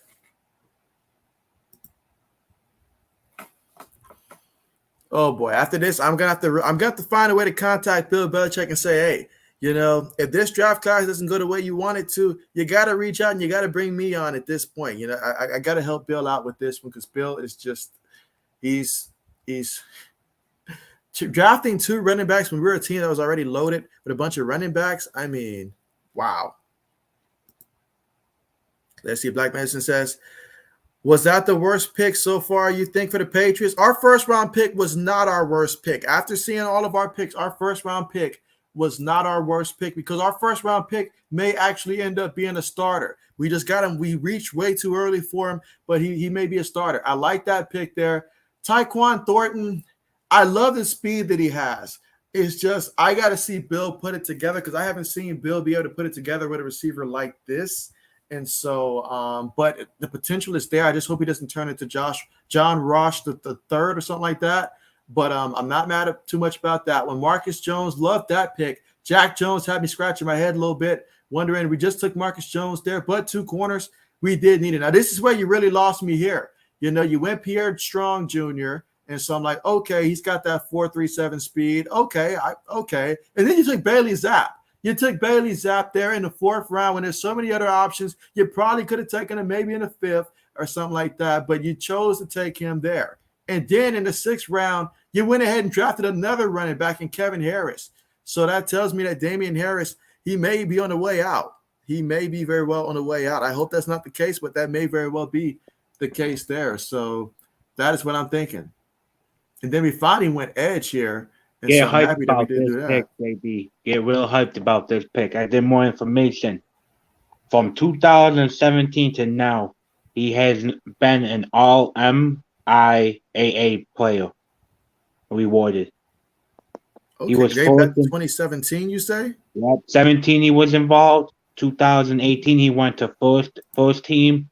19th, he went to second, and then 2000 last year, he was the best small school defensive blitzer.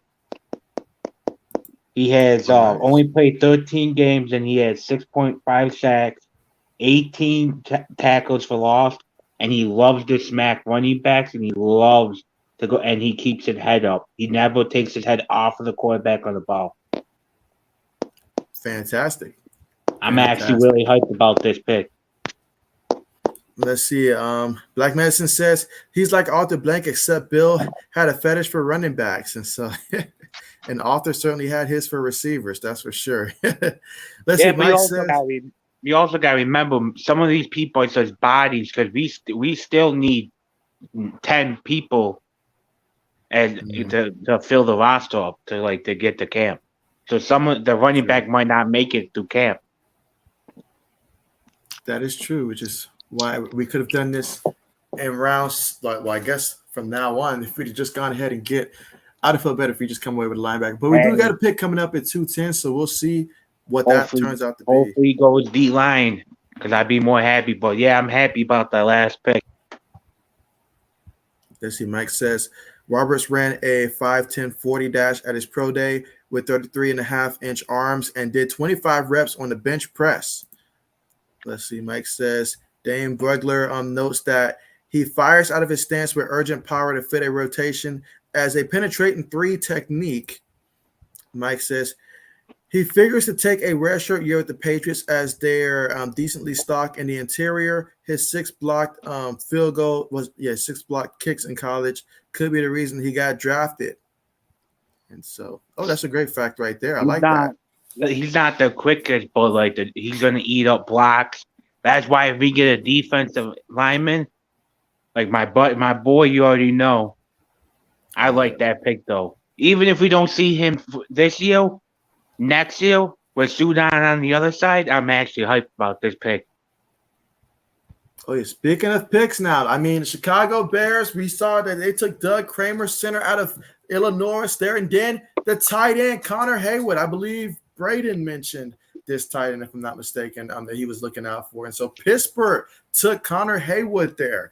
Pittsburgh's just been killing it in this draft, and they continue to do so. Some teams, they get the assignment here, and you can understand what they're doing. Others, you will just have to wait and see how it plays out. But, hey, a couple Big Ten guys taken in a row, 3 in a row. Let's see if Buffalo will keep that streak going. Mike, who do you want Buffalo to take right now? I'll go ahead and show you the best available that we have on the board, although this board doesn't seem to be the same board they're going off of. Before we can even get to Mike's answer, the pick is in. And they went tackle. They went with Luke Tenuta out of Virginia Tech. So he's not a starter by any means, but he'll definitely be a guy that can come in for a couple games, couple snaps, and help out. Oh, yeah, he's 6'8", 319 pounds. And so Pro Football Focus back in 2019 gave him a 62.6. In 2020, he had in 2020, 85.7. If he kept that trajectory there, that would have been great. But in last season, 77.5, which isn't bad, but it is a drop-off from the year before. And so, yeah, but I mean, he's had some good games against the University of Miami. I feel like everybody's having a good game against Miami's defense last year. Then Virginia as well, Boston College, good game. There's some good games, Notre Dame as well, Pitt. So these are some good teams. Now, West Virginia just had a bad game that time because it seems like an outlier from the rest. But outside of that, pretty decent. I'll say this. From looking at who we drafted and where we drafted, other than the quarterback and the second running back, I'm okay with the draft so far. Yeah, that quarterback that caught me by surprise, Bill. I didn't think you were going to do that. Didn't think you were going to do that. You all know. I kind of figured they would draft a quarterback, but I thought it was going to be King in the 7th. Yeah, so we'll see who he ends up taking here. But if he wants to make me happy, draft me Rambo right now, and I'll be all smiles. Best believe that. Give me Rambo. Hey, I'll take Rambo. I'll take what? I'll take Ross. Yeah, give me one I'll of those take that. too. I'll take that D lineman though too to help out that run game.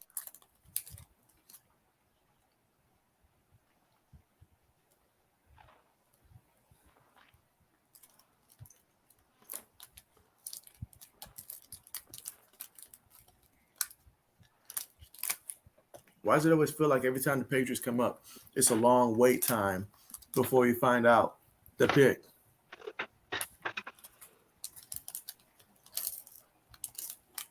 So as far as right now, I say our best pick is that corner. Jones. Oh, yeah. Although Tyquan Thornton has the potential to be in that Potential. conversation. People are comparing him to taller Hill. If we could get half, if he could become half of what Tyreek Hill is, I'm fine with it.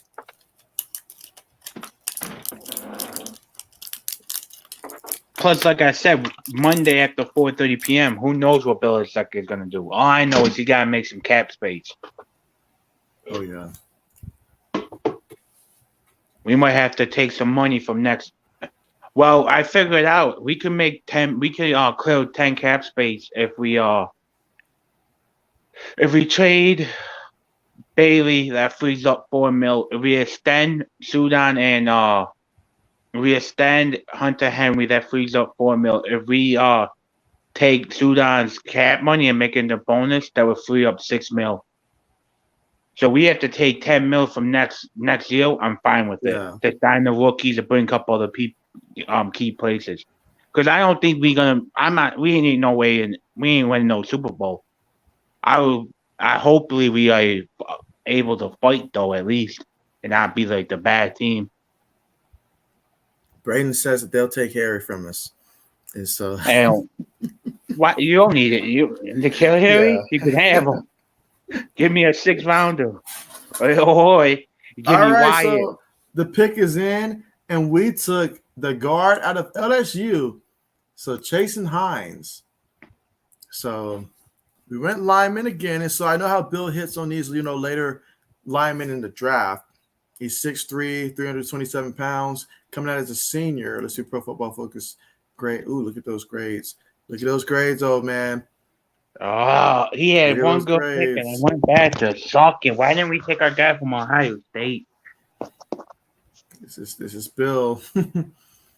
This is Billy Boy here. I mean, 68.7, which was his high. I always say I want to see improvement from each and every year, but at least at some point you should be above the 70s, I would think. But let's see. They've got nothing on that. So, all right, Bill. He only played in 8 games. Oh, Bill does it on purpose. He gets that good pick that everybody should be happy about, and then let's see. Black Medicine says, so far as Pop Brown's team had a good draft, did they get any weapons for Matt Ryan? And so, yeah, they've done a tremendous job and stuff like that. Opposite of what I'd say for, some of the picks that we've made here. But for the Colts, we'll highlight that. So they took Alec Pierce, receiver out of Cincinnati, with their first pick in the 2nd round, which was great. I mean, I thought they would have went the direction of Sky Moore, but either way, this is still a great pick there, as I was very high on him. And so that deep threat, coming off those vertical routes, 66% of his yards were coming off vertical routes there. So that was a great pick there. Then they went ahead and took the athletic freak and Jelani Woods at tight end. And so, the Colts love tight ends like that. It was a great pick right there for them to take Jelani Woods. And so 2 guys right there. Then they worked on an offensive lineman that we thought would have been taken higher in the draft, and Bernhardt there, at least in the 2nd round. I thought he would have went. So they gave this an elite pick, is what Pro Football Focus gave this one right there for them. A clear 1st-round talent on Pro Football Focus's big board, but he slipped down due to an injury and stuff like that. But outstanding athleticism and can be an immediate starter. Basically for this Indianapolis Colts team. Then you got Nick Cross, a great safety addition as well that they picked up. Then they went defensive lineman with Eric Johnson out of Missouri State. Pro Football said it's a good pick, 6'5", 298 pounds there. And so you went with that pick. And then they went tight end again, double dip there out of Youngstown State. So they're certainly not going to be short on tight ends. And so that is what they've done so far in this draft.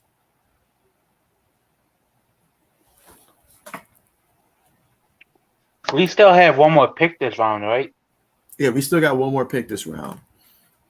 So we got 2 more picks left for the draft. Braden says your face says it all, JB. Let's see. Alexis says, what do you think of my Eagles draft? And so, yeah, the Eagles, they've been tremendous. They've been tremendous there. And so at this point, there's no way they can mess that up. The Eagles have done a lot of work there, and they've made a lot of grounds, honestly. So Eagles definitely one of the teams up there that's had, like the best draft definitely in this one. Most definitely. Let's see. Mike says, great show. Maybe back later. Appreciate you for coming through, Mike. And yeah, we still got the entire 7th round up here, so you know where we'll be. And let's see. Black Mason says, yeah, did the Eagles do anything to help out Hurts? And so, yeah, let's go ahead and recap right now what the Philadelphia Eagles have done so far here. And so, obviously, we'll start with the pick of Jordan Davis here. So, taking Jordan Davis, the kid out of UGA, that was fantastic in the first round. Outstanding. At 341 pounds, the guy can simply move, and he can move people. He is a great addition there. And so, he represents the future at the position. And with Fletcher Cox, they say trending in the wrong direction the past few years. Hey, adding a guy like this, outstanding right there. Then not to mention you traded your other first-round pick and you acquired A.J. Brown from the Titans. So you get A.J. Brown in the trade. You sign him to a 4-year deal worth, $100 million, I think. So, hey, that's great right there. So now you already got 2 receivers. You got Brown on one side, and then you've got, Devontae Smith on the other side. And so you're set to go in terms of those weapons. And then you go out there and you get you a center. Cam Jurgens. Now, Pro Football Focus says it's below average, but you know what? We've seen guys get drafted, out of that. Otherwise, if you like the kid, that's good. And so they went ahead and got them a center to work with the offensive line. They took Nakobe Dean in the 3rd round. I thought he would have been a first-round draft pick, but they let the size and all like that scare them away from, teams draft them in the 1st. Eagles made a great pick there, and then picked up in the 6th round off the edge with Kyron Johnson out of Kansas. Then they drafted another tight end out of SMU, and then Pro Football Focus graded that a good grade. So, yeah, so Eagles, they've been getting Jalen Hurts a lot of help. Plus, remember, they traded with the Saints earlier to get another pick for next year. So if Jalen Hurts isn't the guy, they have 2 first rounds to trade up and get a quarterback. Exactly. But the Rams, they made a pick, and they took Quentin Lake, safety out of UCLA, and they're going to have another pick. Again, Carson Strong is still on the board, guys. Nobody seems to want any part of Carson Strong right now. We're almost in the 7th round. At this point, you think the Colts should have taken him to have a good backup? Hey, that would have been a great pick right there for them. Matter of fact, we saw last year they drafted Sam Ellinger, out of Texas. I think you do it again and you go ahead and you draft them at this point. Carson Strong, go ahead and draft them at this point, guys. If Indianapolis doesn't do it, Detroit, you go ahead and do it at this point. It's the 7th round, guys. You take it will be the 7th round for them when they're on the board, right? Or is it still the 6th round? All right, still the 6th round, but still, you go ahead and you take them if you're one of those 2 teams, honestly, and then just hope that maybe you got a steal. Who knows? If I'm the coach, I'm really thinking about, because you got 3 years left of Matty Ice. let him go out there, let him play the first 2 years, and then see what Carson Strong has. Black Medicine says shameful. He says Strong is the best thing since Joe Namath. Old man, can you co-sign that? I wouldn't go that far, but he's pretty good. Hey, his own name is sold his soul. The best thing since Joe Strong would. Oh boy. Is that guy still up there from Ohio State, the guard? Or did he get taken? I think he's still up. Let's look and see. Yeah, I can see him from here. Oh, yeah. He's still up there. Bill, why didn't you take him? Bill, it's just yeah, Bill.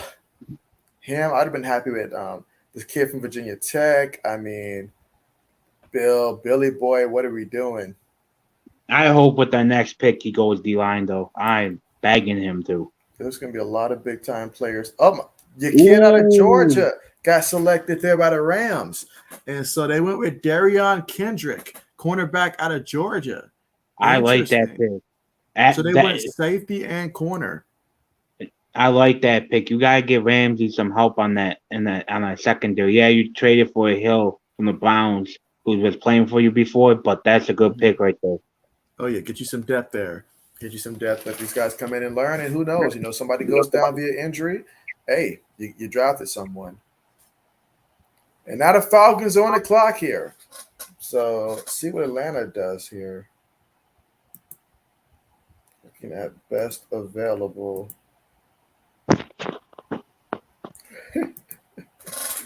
Black Medicine says Patriots Twitter is so upset with Bill, bro. And so Patriot Twitter has been a growing feeling within the community for many of those Patriot fans. And today, the last 3 days, it is just skyrocketing right now. Yeah, but if we keeping it real, Patriots fans now have been spoiled. They spoiled. They used to us winning every year and everything, and that's not going to happen. Even if we had Brady, I wouldn't think we'd be winning like we used to. Yeah, I don't think even if we had kept Brady, I don't think we get a Super Bowl with that. I mean, unless we somehow, like last season, would have just restocked with a bunch of big-time receivers last year and made a run at it and signed the right guys as opposed to someone like Nelson Aguilar. But then we'd be in the same spot we are in now, just a couple years down the road. I'd rather us bite the bullet like we did and grab and do it then. Oh, but how about this? So the Atlanta Falcons keeping it in state, and they drafted yet another Georgia player taken back-to-back here. But they went with John Fitzpatrick, the tight end out of Georgia. We don't have anything else additional on him right now. I didn't even know they had a tight end in the draft, to be honest.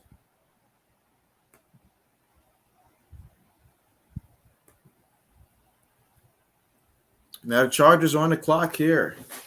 If the Chargers take Rambo, I'm going to be upset. If I'm looking at it, if I'm a Patriots fan, I should look at it this way: 6 of the picks will be a good player. They will either start right away or next year they'll take over. Belichick wasted 2 picks for the quarterback and the halfback. But we all should know that Bill always does that. Bill always grabs the quarterback when he doesn't have to, like Stidham. Like he drafted Stidham. Yes, he did. He took Stidham, took Jacoby Brissett. That's what I'm saying. And doing more research, Ryan the Mallett. quarterback he took, they estimating he'll be the top 5 backup in the NFL. So we have a top 5 backup. I'm okay with that. Because you never know. Max Jones, with his knees and everything, he's already wearing a knee brace. You never know. Knock on wood.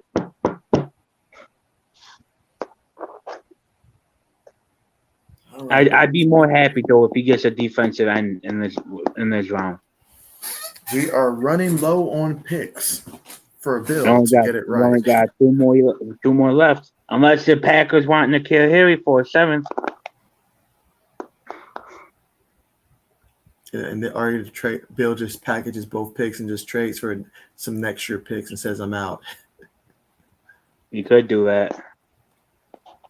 Well, we got a lot of picks before we get back up again. If I'm not mistaken, I believe right now we either have 68 or 70 players on the team right now under contract. That's not included in the draft. Yeah.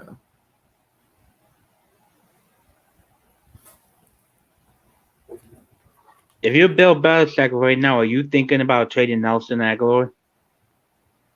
I mean, that's certainly a conversation worth having here. Or even ask him to take a pay cut? Well, because he did not perform last year at all. Oh, that conversation is going to be had. It's going to be had. And so Chargers went cornerback, but yet off a completely different board than what we're looking at. Apparently, they I went with always Jasura Taylor, Wake Forest. they could have taken Goodwitz. I like Goodwitz as a Charger. My brother's gonna be upset because he's a Charger fan and he wanted him too.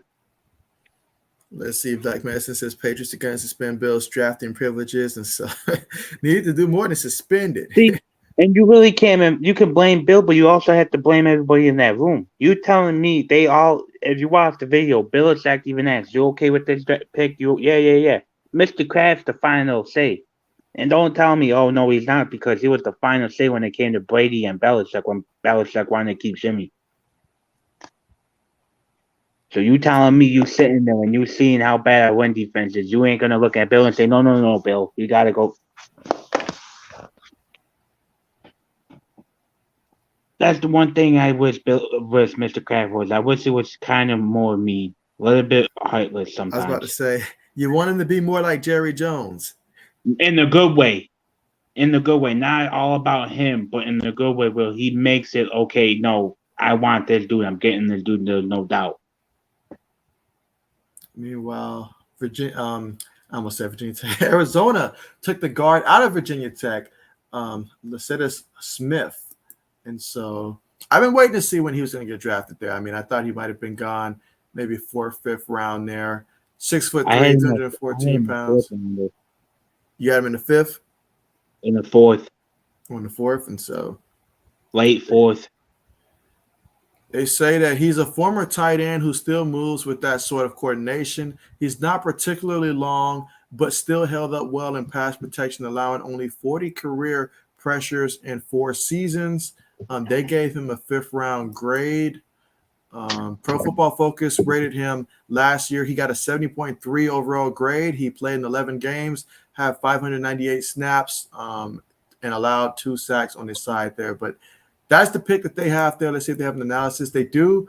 All right, so they say balance and fluidity that you don't often see in the interior, sends shivers with his punch, NFL caliber violence and pass protection, finds linebackers better than his testing numbers would suggest. Some of the cons, they say his length is below where you like for the guard position. Could stand it to sustain blocks longer. 0 big-time blocks in the run game last year. Never took the next step from a grading perspective. Middling production. Again, he's going to be an Arizona Cardinal. Let's see. Black Medicine says, well, Brady was a bigger decision, so I'm not surprised that he was consulted for that. And so, look at that. So Curtis Brooks gone to Indianapolis. So Indianapolis, they're going off the same draft board we're going off of, old man. And so yeah, they took I wish Belichick was. Belichick's gone. He's in no man's land right now. He's still playing Madden 98 right now, going off of that playbook. Let's see, 6'2", 285 pounds. A little on the smaller side there. But look at those numbers. 82.3 overall grade for this past season. Prior to that, 76.1. And so, yeah, with numbers like that, let's see how did he do against Bama. 67.3. I'll take that against them. So, yeah. Yeah, but going off of what about Brady, he was Mr. Kraft also made cut AB because Belichick wanted to keep AB.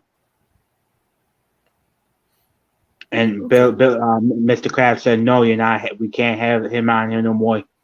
He's the one that released him. And if the rumors are true, Mr. Kraft is the reason why Jones got traded to the Cardinals.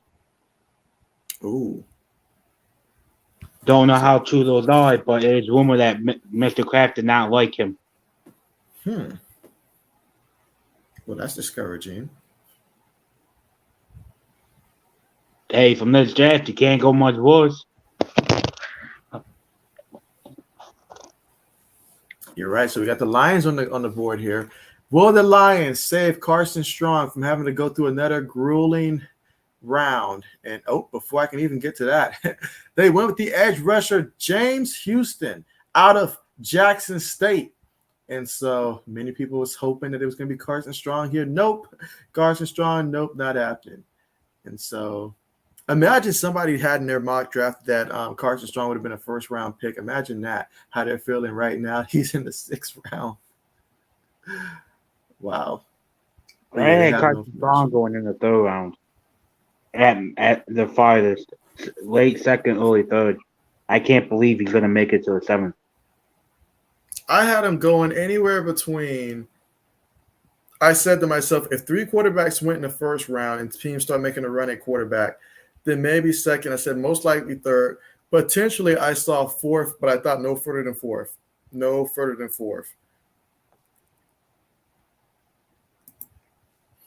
Let's see. Black Medicine says the HBCU on the board. Matter of fact, Black Medicine, this is, I think, the 2nd player, if I'm not mistaken. I know one had already got drafted early on in this one. I can't remember who it was, but there was one that was – it was a cornerback. It was a cornerback. Damn it, what team took him to? I think it happened in the 5th round, I'm not mistaken.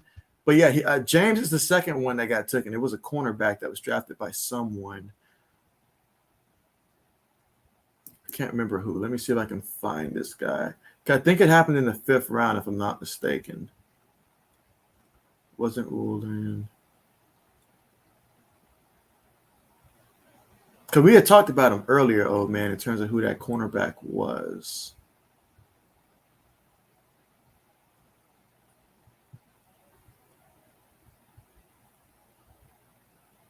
Again, trying to see what team. All right, so it wasn't there, so it had to be 4th round then.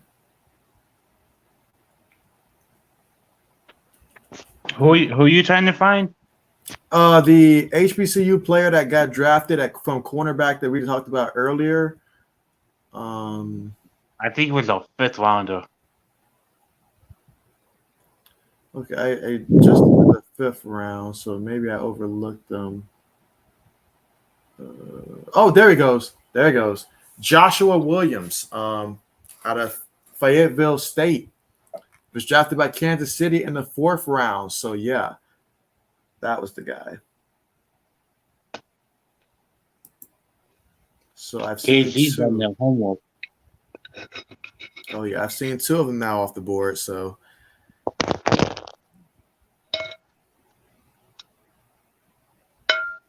now we've got the Rams here on the clock.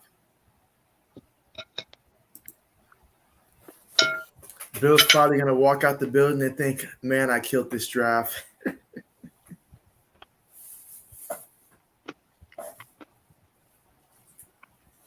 But we are nearing the end of the 7th round. 6th round. Our Patriots Twitter's going off. He might not make it out the building. Yeah, Bill's just. Whew. Bill doesn't believe in answering to people, but he may have to start after this year. See, I get where he's coming from. I can understand the picks, but the timing, like, if we didn't need defensive line so bad, I wouldn't be complaining. You could have taken the quarterback, and if you would have gotten a defensive line, everybody would have been fine. Oh, there's a trade. Tampa Bay traded up.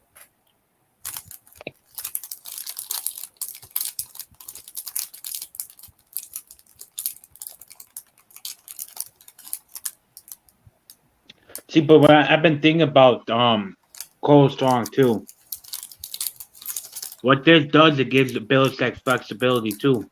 Because say if Wanu whatever, I can't even say his name because I think he's a bust. But if he wants too much money, he can slide Chet Brown to the left side, move Michael back to right tackle, and that means he's only missing a right guard, which he's just drafted one. And I'm being honest with you, Bill Belichick drafting a late O lineman, I have more trust in that than a lot of people. Oh yeah. So I can see why he did that. Me doing more research on it. I know everybody's overreacting a little bit, even me. But doing the research, I say right now 6 picks so far. I like. It's just that extra that quarterback and that wide receiver, that backup running back got me. Oh yeah, that two. Those two Woo. got me. Well, I don't understand. Now we can flip Stidham for like a 6th-round pick. I'd be fine with that. Yeah, if we can, that would be great if we can.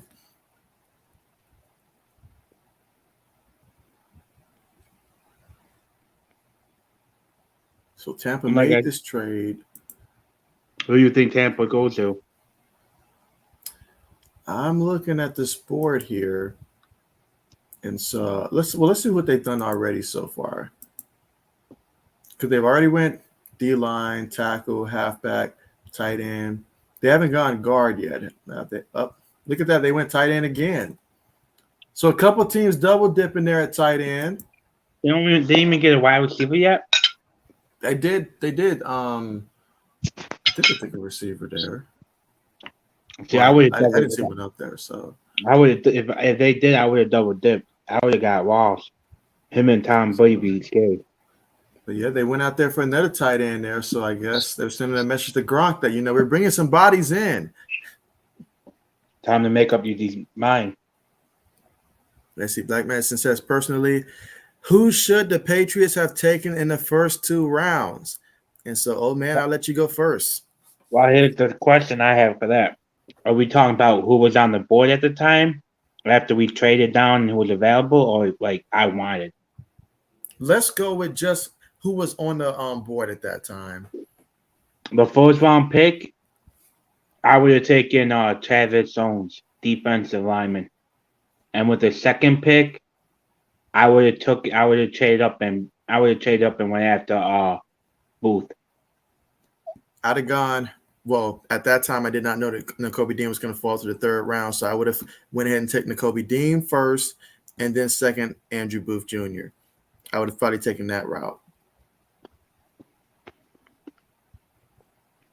But like I said, I'm okay. I'm okay with him taking Cole Strange, because, like I said, he's a day 1 starter.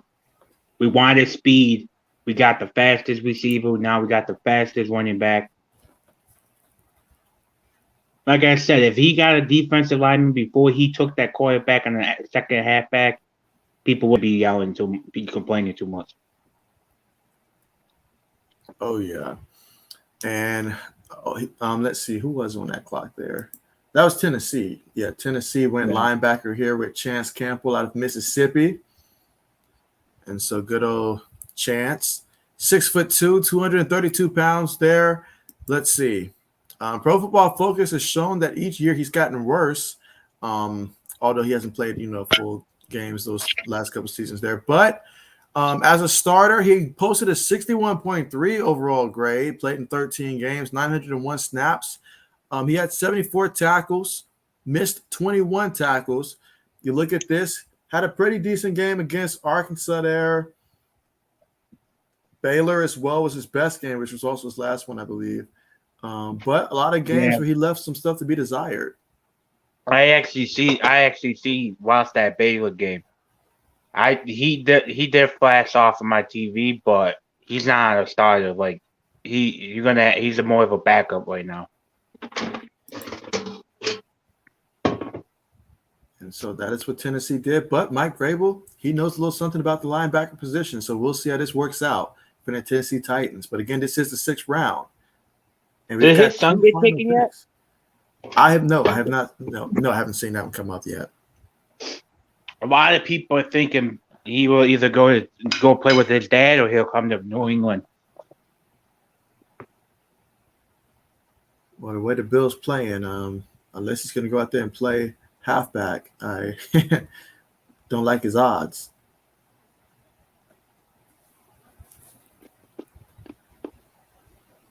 '49ers get back-to-back picks to close us out here for the 6th round. Yeah, 49ers got a lot of picks coming up.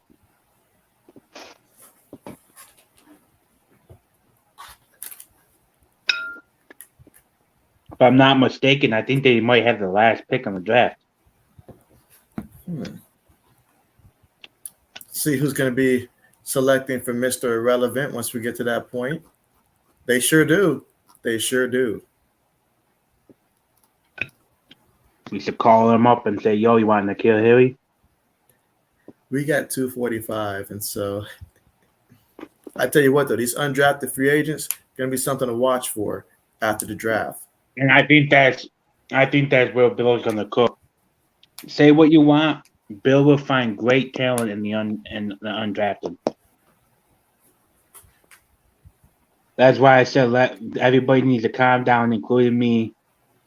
Wait after till Monday because that's when the free agents who can get signed without getting a pick taken from you, and the undrafted players will start getting signed.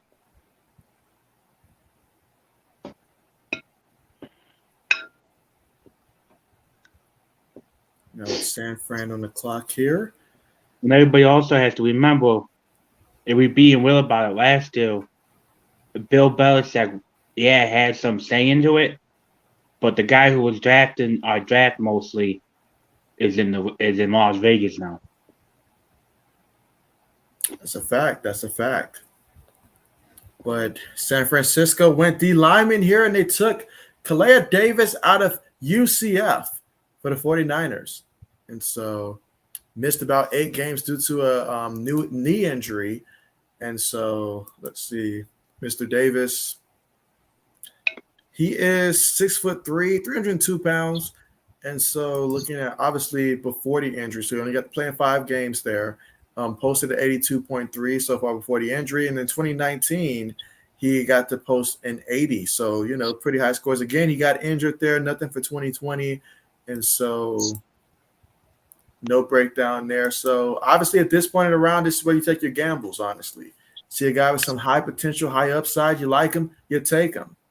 This is where you just throw dice at the wall. And hopefully a couple of them stick. And they get back-to-back picks, so we'll see what the 49ers will select with this upcoming pick. If the Jaguars pass down Lonzo, I don't know what they think of them. Do the Jaguars have any more picks after this? Let's narrow it down. Let's see. I think they might have. They might be the last one. So this is their last one. So either they're not talking to my man Trevor Lawrence out there, or he's just not too high on him. But yeah, they took the cornerback there, Tyreek Crossfield Fields out of Penn State. So, okay. He's a great depth player, a great one. And San Fran can certainly use that at the cornerback position. Oh yeah. All right, let's see if the Jaguars will listen to you. This is it. I mean, barring they trade down, get more picks and stuff like that, if they don't take your advice here and take receiver, they have no more picks on the board right now, barring some type of trade to get back into 7th, which is unlikely. It's got to be. I'm Trevor Lawrence, I am calling Khan, both of them, right now, and Dougie P and saying, "Yo, get me my boy." Give me my man. Come on. Like it's the 7th round, at this point, just do it. Just do Even if he's not healthy. That's why he's dropping so much, because people don't think he's fully healthy yet. With your wide receiver core, with you bringing in a wide receiver in free agency, that will give him time to heal up.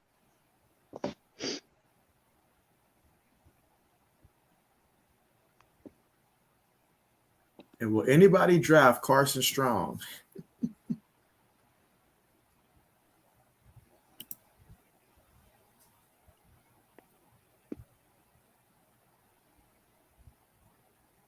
I just can't believe he's not picked before Howell. Yeah, I knew that there probably would be, just based upon the team that's picking, there's a possibility that Howell could have went before him just off of pure physical skills, and somebody out there's going to believe in him. But I'm surprised that Strong is still this deep into it. I mean, this was not the year to come out at quarterback if you wasn't one of the top 3 or 4. And look at that, they went cornerback, and so Monteric Brown And so many people, maybe they just went off of my one vote, said Justin Ross. And so, wow. The people agree with me. And so, I mean, maybe it was just my vote alone. Maybe I'm the only one that's still out here voting in round 7. That's dedication. Let's see. Braden says, I can't believe Strong hasn't been drafted. This is insane. And so, yeah, this is, I mean, it's not just Strong, too. I mean, my man Justin Ross still up there. Let's look at the best available. Who's right now at home telling everybody, get away from me. Don't talk to me. You know, like that. Who's saying that right now? What these guys are. I mean, both these kids from Arizona State, very surprised they're still on the board here. Carson Strong, he should have been gone long time ago.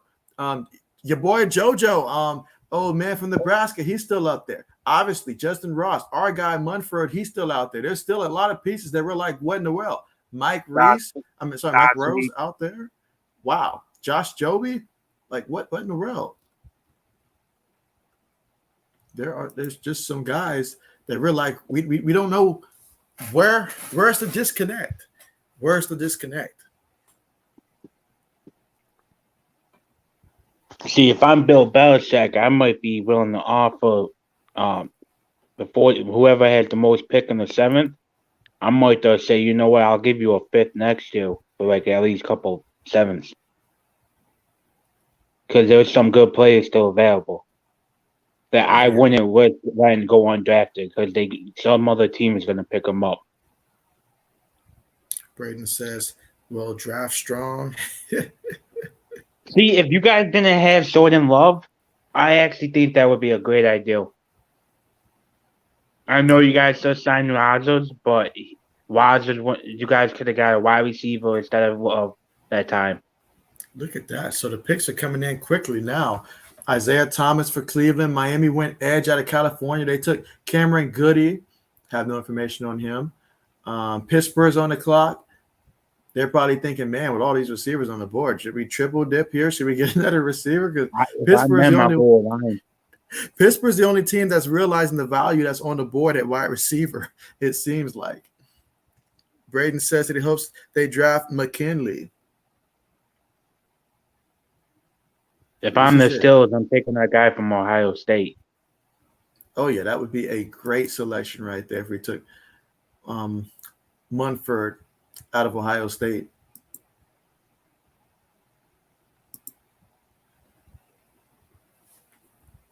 Seahawks, you got so many picks in the 7th. Come on, take Strong. He's better than Drew Lock. Believe me. Washington, take Strong. There's no way your starting quarterback should be intimidated by a 7th round pick, right? Take him. See, I will say that one thing about Wentz. He puts everything on that field. He'll get hurt and he will still try to he's a team leader. He's a team guy. Yeah, he'll get mad at you for drafting a quarterback, but he'll go out there and fight. I've seen him carry freaking Aaron Donald for 2 yards on his back before he sprained both of his ACLs or whatever. Oh yeah. I remember that play. So I'll give him height with that. I'll give him height. But you telling me you could get Carson Strong in the 7th?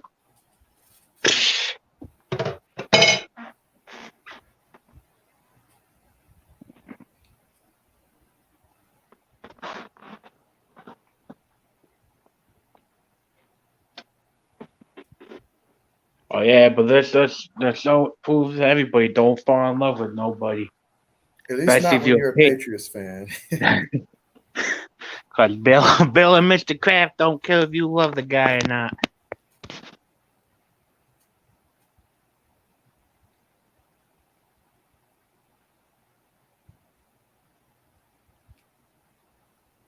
Meanwhile, the Steelers are still right now on the clock, and we'll see who does Pittsburgh take here before the Bears will be making their pick after the Steelers.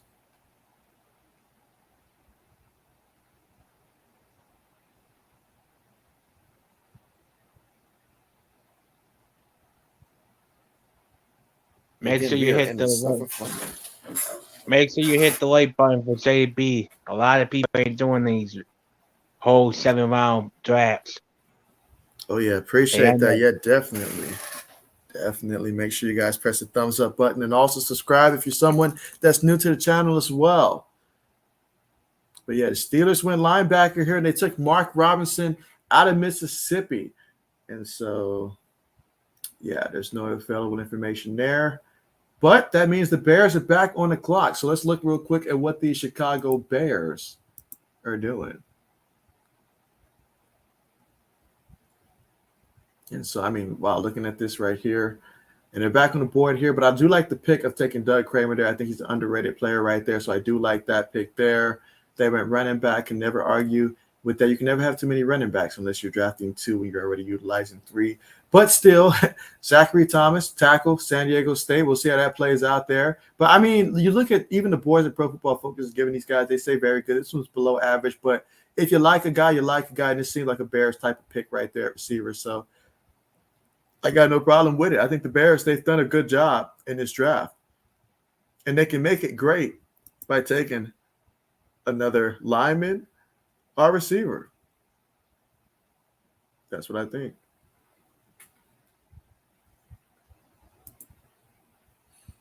Let's see. Braden says the Packers are almost on the clock.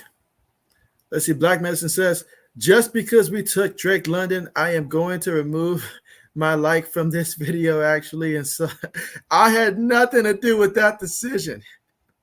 Let's see. Black Medicine says, and so Braden says, please draft McKinley.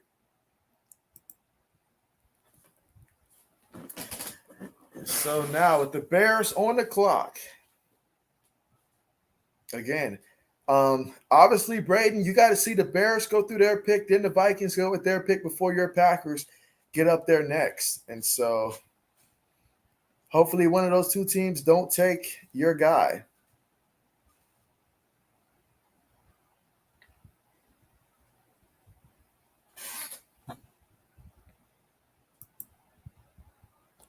Hey JB, you want to get hyped about a player again?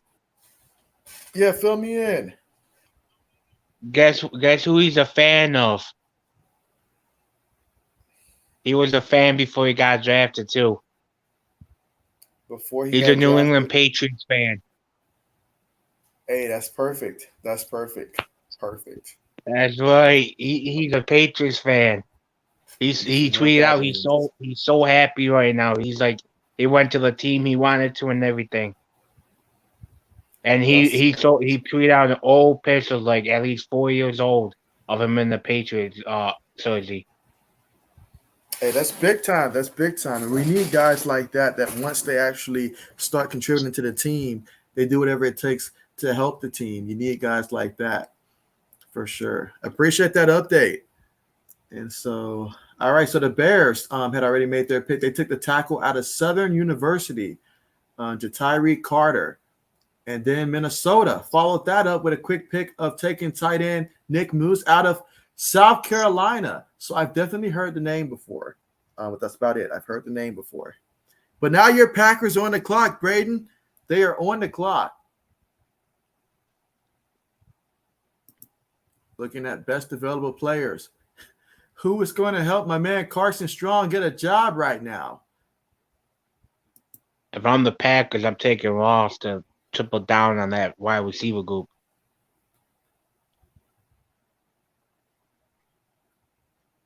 I mean, everybody complain Packers don't take wide receivers. Do the opposite. Take 3 of them. Yeah, hey, this has been a year of opposites. No lie. No lie.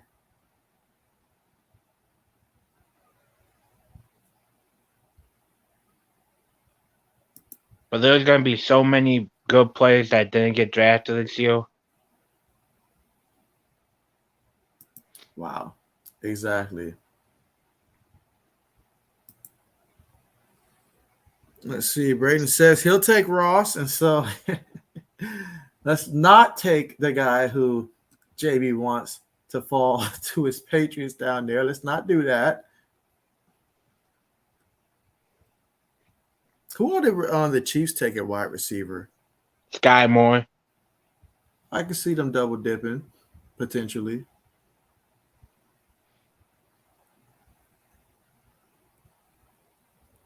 all eyes on Green Bay right now. Did the Seahawks take more than one wide receiver? Let's see what the Seahawks have done. All right, so they went tackle, edge, halfback, tackle, corner, edge, no receivers. With DK coming up a contract, and he's more than likely gonna want to be paid big time. I'm not saying Ross is DK, but Well, we'll have to see there. But Green Bay did make their pick, and I believe this is the first Georgia Tech player I've seen off the board. Tyreek Carpenter, safety out of Georgia Tech.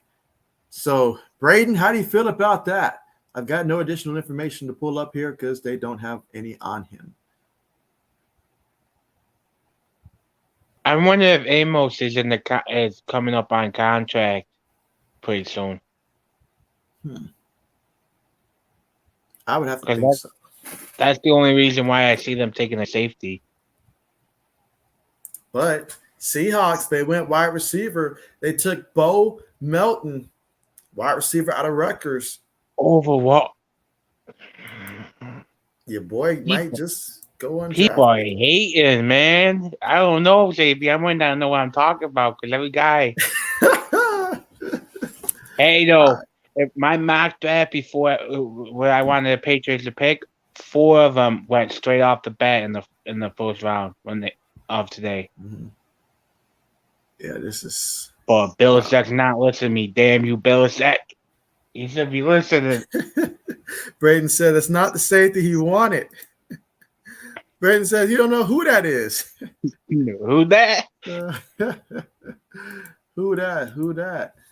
Well, he wanted McKinley, though, out of Oregon, who's still on the board. You could have got McKinley. If you didn't like him, you could have got Corker, although I still think McKinley's better than that. But there are some options Hawkins. You could have went. If you're looking for a hard hit and safety, Hawkins up there. Yeah, but they just went and took Carpenter. I mean, I'm only glad that happened. So that means that we can't take him since he's not on the board. So Bill can't make the mistake if it's not an option, right? Oh, yeah, I can see him still making it. Braden says we needed depth at safety.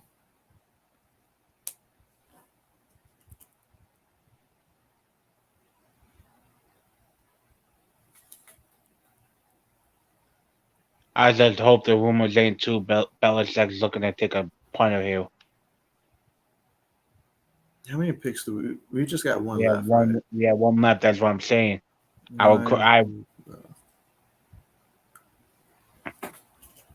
One hope left. He's probably debating if it should be a running back right now, a corner, maybe a lineman.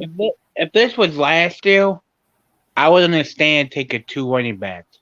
I would understand because we were a run team first. This year, Belichick, you're not bringing back a fullback. You're saying you're going to spread it out more.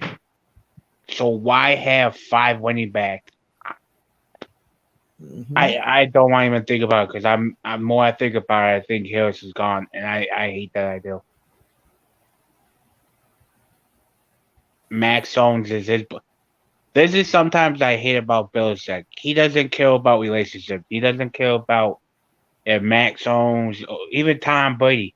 He got rid of Wes Walker. He let Wes Walker walk away. I understand we had Alderman in the wing taking over, but Wes Walker was Brady's dude. You couldn't try to keep him. Exactly. So that's one thing I like and I hate at the same time. Belichick don't care if you best friends with him. You could be sleeping in the same bed. Hell, you could be. I'm sorry his son's still around. I'm sorry Belichick ain't trying to trade his son away. If you ask 80s, nobody wants him, and so. Hey, I like Steve Belichick. We've got Washington on the clock. So will they save Carson Strong from – I don't know how else to say it other than an embarrassing fallout of getting drafted when many thought that he might be a second, third rounder. and old man included. Yeah, I did not think a scenario where he would go undrafted. I know I said that quarterbacks wasn't going to be going in a premium, but my goodness. See, I'm kind of happy though that if we did draft a quarterback, it wasn't Carson Strong because a lot of Patriots fans might not know this, but if you look up Carson Strong's highlights, and say Max Jones started having a rough pass like he did the last season, it wouldn't look good for Max Jones.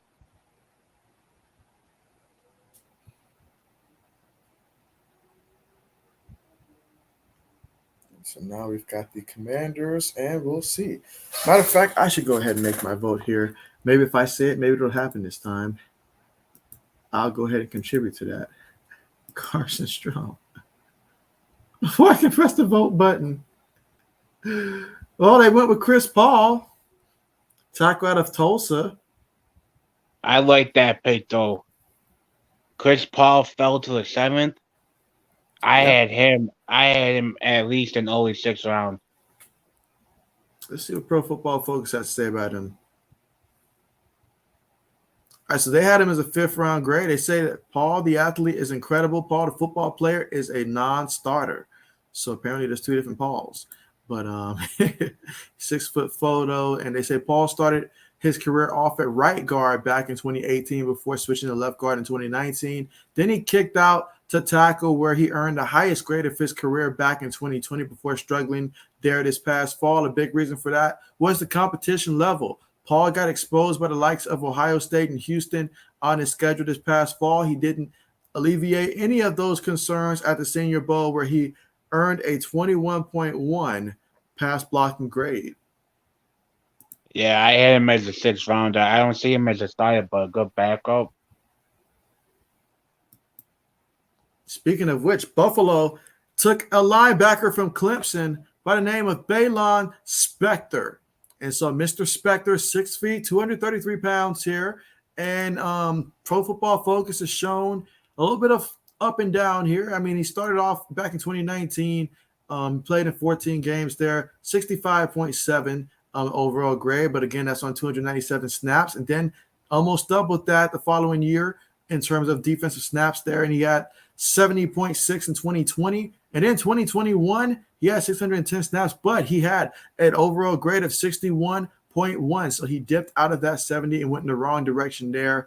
And so, I mean, they say, that game against Georgia to open up the season, that was his best game. So the good news is you started strong. Bad news is you did not perform at that level again the entire season. And some of those scores right there, not too happy about that. But that being said, though, obviously a guy like this, we'll see how he plays off of Buffalo. They took him over Sozo. Man. I'm happy about that because it's Buffalo, but my guys ain't getting no love at the end. They were getting picked left and right at the earlier rounds and earlier today, but lately. Oh yeah. Braden says, I didn't know Chris Paul was in this draft, and so there you go. Full of surprises. Broncos are currently right now on the clock. We're at pick 232, and we have to go through 262. All right, Denver's pick is in. Denver is going to take Farion Hicks out of Wisconsin. So a couple of Wisconsin Badgers went off the board today. They've got no extra information there, but the Broncos making this pick means that he's going to be someone to keep an eye out for in terms of potentially extra depth or maybe another body for camp at this point. Yeah, I think camp. I don't know what other than I don't see him starting. I don't see him being there in week 1. They have so many corners. Unless if they trade what's his name? Darby, who used to play for Buffalo and the Eagles. Mm-hmm. Unless if they get rid of him. Because their corner room, their quarterback locker room is stacked right now. Yeah, and they did make an addition to that, I think, earlier in this draft. Yeah, when I think Wisconsin, I don't think about the corners that they had. No. Come on, Eagles. I mean, Seahawks. You better take them, man. Come on, take Carson Strong. What'd he do to you guys?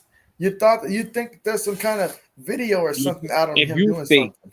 if you think Drew Lock and Geno Smith is better than Carson Strong, you smoking something horrible that you shouldn't be. And this is coming from us. You ain't smoking the good. Whatever you have is either really bad or really good because you're crazy. Meanwhile, Braden says the Packers almost on the clock, so Braden cannot wait for those Green Bay Packers to get on the clock. I bet you Aaron Rodgers is happy with this draft. Oh yes. At first, he probably was a little suspect, like Green Bay. You know, give me nobody throw the ball to, but he's got to be happy with overall with how this is played out here.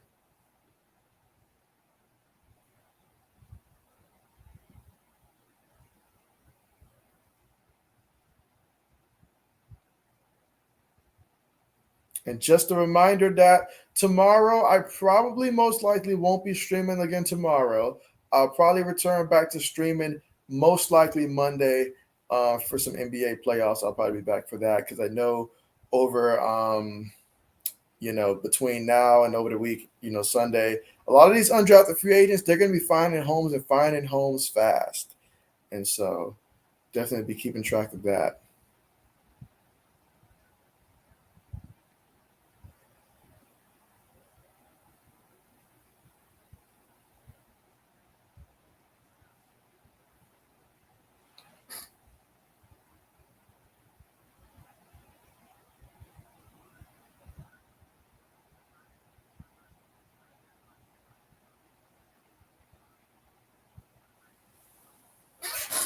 Right now, Seattle is on the clock, though, so we'll see if it's Carson Strong. And right now, I mean, wow, they really did not value quarterbacks in this year's draft. I mean, that just goes to show, guys. I mean, hey, sometimes quarterbacks will get passed on.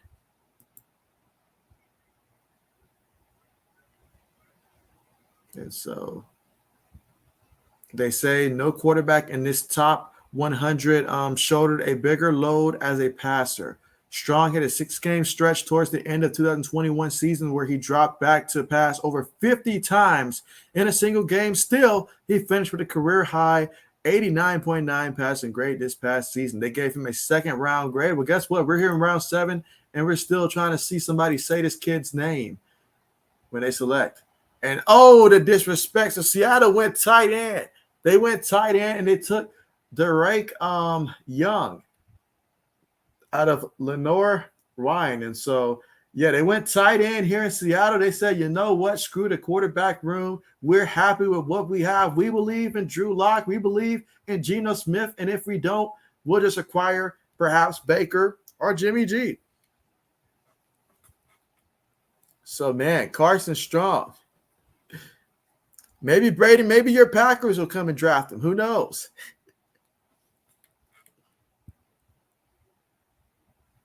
But wow, Green Bay's on the clock here.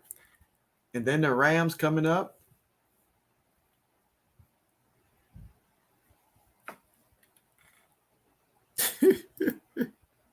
Braden says that Carson Strong sitting there wondering, what did I do to deserve this?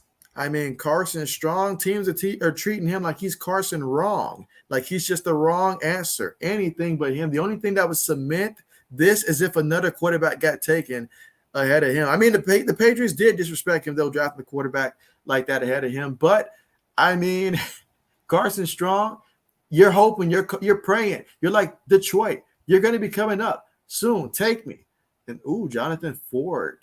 Green Bay took Jonathan Ford out of Miami.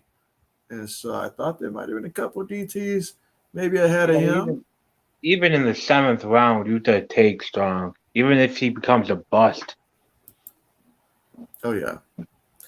Let's see. Black Medicine says, should the Lions have taken a quarterback first, or is Jameson a good pick for them? Jameson was a great pick for the Lions and stuff like that. I mean, quite frankly, if you're telling them to take a quarterback first, unless they were trading up to get Kenny Pickett, and even then Kenny Pickett, ceiling-wise probably doesn't have that wow and glamour that you probably need to change an organization like Detroit. I mean, maybe if they would have got Malik Willis in like round 3 or something like that, but when he went off the board to Tennessee, then, I mean, it will all be okay right now if Detroit ended up taking Carson Strong here in the 7th. That would have been that would be great. That would cement a great draft by Detroit this year. I Detroit, agree. Mm-hmm. I agree with Lions not taking a quarterback because if we being Will, they're gonna be close enough to get one of those quarterbacks next year.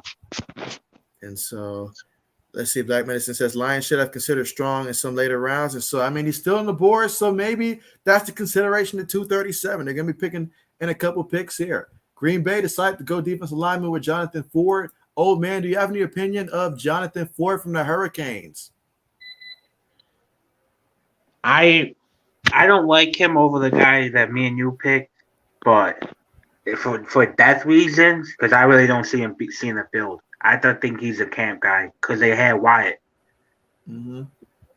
And so, 6'1", 330 pounds. Ooh, look at those grades right there. I mean, woo. But he had the most snaps back in 2019. The game was 62.1, and in 2020, that was reduced to 350. He had a 58 overall, and then this past season, 59.8 off of 325 snaps. So I feel like his snap count continued to actually go down each and every year. So, but his second highest score came against Bama in the first game there. His best was against Florida State, but that's really about it. That's good though. If he had a good game against Bama. Yeah, it means there's something there. You're not just drafting a guy that's not going to do something. There's something. It's not going to come in and be, like your every down producer or something like that. But there's at least something there worth, I guess, drafting. Braden says he doesn't know who that is. Braden says the Raiders could draft him. And so. The only way I would see Raiders getting a new quarterback is if they didn't re-sign Carson. I mean, not Carson. They didn't re-sign Carr. And so, all right. So the Rams, they went edge. Yeah, go ahead. And the main reason why they got Adams from the Packers is because of Carr. I don't see him going to the Raiders if there was any other quarterback there. And so, you're right. But my man needs a home somewhere. Maybe Indianapolis at 239. If not Detroit at 237, maybe Indianapolis behind Matt Ryan in the 7th round makes some sense there. Washington should make some sense potentially too. But, hey, these teams have had ample opportunities, and they've shown that they are A-OK with passing on Mr. Strong. So, if I'm the Chiefs, I might take him just to have a good backup. That's true. That's true. Let's see. Like Mason says, Strong has a massive arm. He can't do anything without weapons. And so. Yeah, but if you like the Lions or the Washington, even the Colts, you're not planning on him to play for a while. So you could actually build up that O-line, build up that weapon. So when he does take over, he's not he's not going to be killed. He'll be fine. Oh, yeah, but we'll see. But right now, the Chargers are currently on the clock here. And so, but while we look at that, let's look and see what the Lions have done so far in this year's draft. So obviously, I took Aiden Hutchinson, who was my top guy on the in the draft. And so they went with him. Very good pick there. Jameson Williams, they trade up for him. That was big time there. Meanwhile, the Chargers, they just took cornerback Deanie Leonard. We'll go to that in a second. Then in the second round, Josh Pascal out of Kentucky off the edge. Combined him and Hutchinson earlier. They really focused on that. Then they went safety Kirby Joseph out of Illinois. Didn't have a 4th round pick. So in the 5th round, they went with tight end James Mitchell, which is great. A very good pick there. 6th round, they went linebacker Malcolm Rodriguez. Very good pick rated there. Then they went ahead and got edge from Jackson State, James Houston. And so they gave that one a good pick as well. So, hey, Detroit's been nailing it so far. We'll see what they do here. But, yeah. So the Chargers, they took Dean Leonard here out of Mississippi. A couple of Mississippi players going off the board here in the last couple rounds.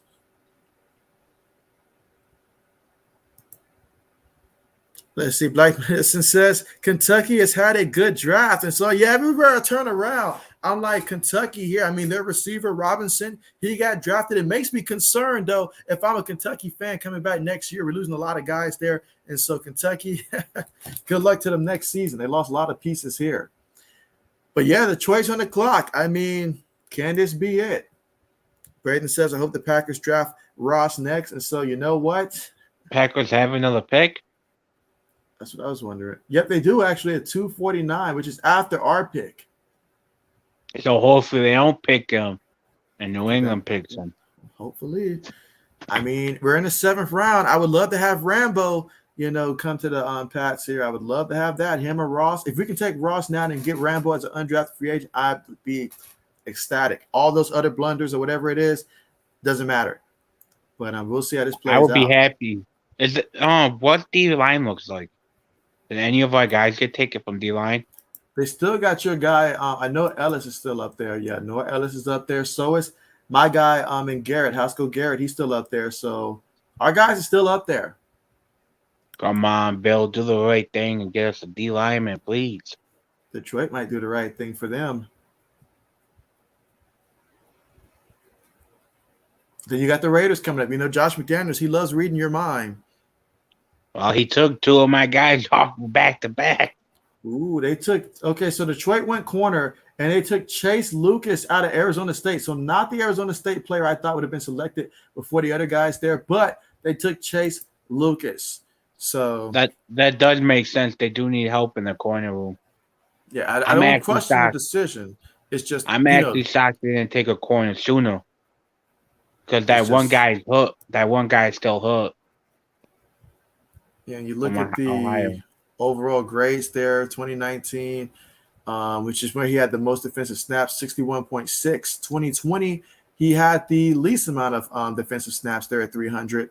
Over the course of 4 games, he had an 80.3, but again, that's just 4 games. Then last year, over the course of 565 defensive snaps, he graded out at a 60.5 for him. They've got nothing for him in terms of analysis there. 5'11", 180 pounds there. And so, I mean, given the board, though, that's, looking at the board there, of course, this board right here does not mean much today. But they still got your guy Barnes still up there. They've got Josh Joby still up there. They've got your boy Mario Goodwrench up there. So they've got some guys still up here on this board. Don't sleep on Roy either from Oregon. Yep. That's why I'm saying you really can't give out a full grade yet of what people are doing because there's so many great players who are not going to get drafted. And let's see, Braden says the Lions didn't take strong. So yeah, hashtag not strong is what they're saying that right now. But back-to-back corners went off the board here. So we'll see what the Las Vegas Raiders do here. And then we got the Colts coming up. Now, just like last year when they took Sam Ellinger in the 7th round, would not be surprised if Indy ends up being a team that says, you know what? We'll go ahead and take on Carson Strong here for Matt Ryan's eventual replacement.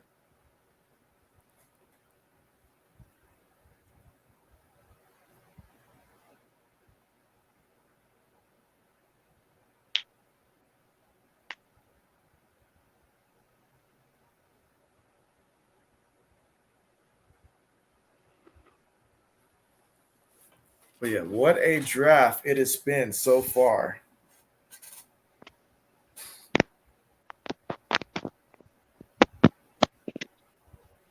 Oh, there goes our boy. There goes our boy, old man. From Ohio State. The Raiders took him. I hate Josh McDaniels so bad. Wow. So he came in with a 4th round grade. And so Munford is experienced enough and technical enough to see the field at tackle or guard. I'm just not sure you'll ever be excited about him at either, is what they say.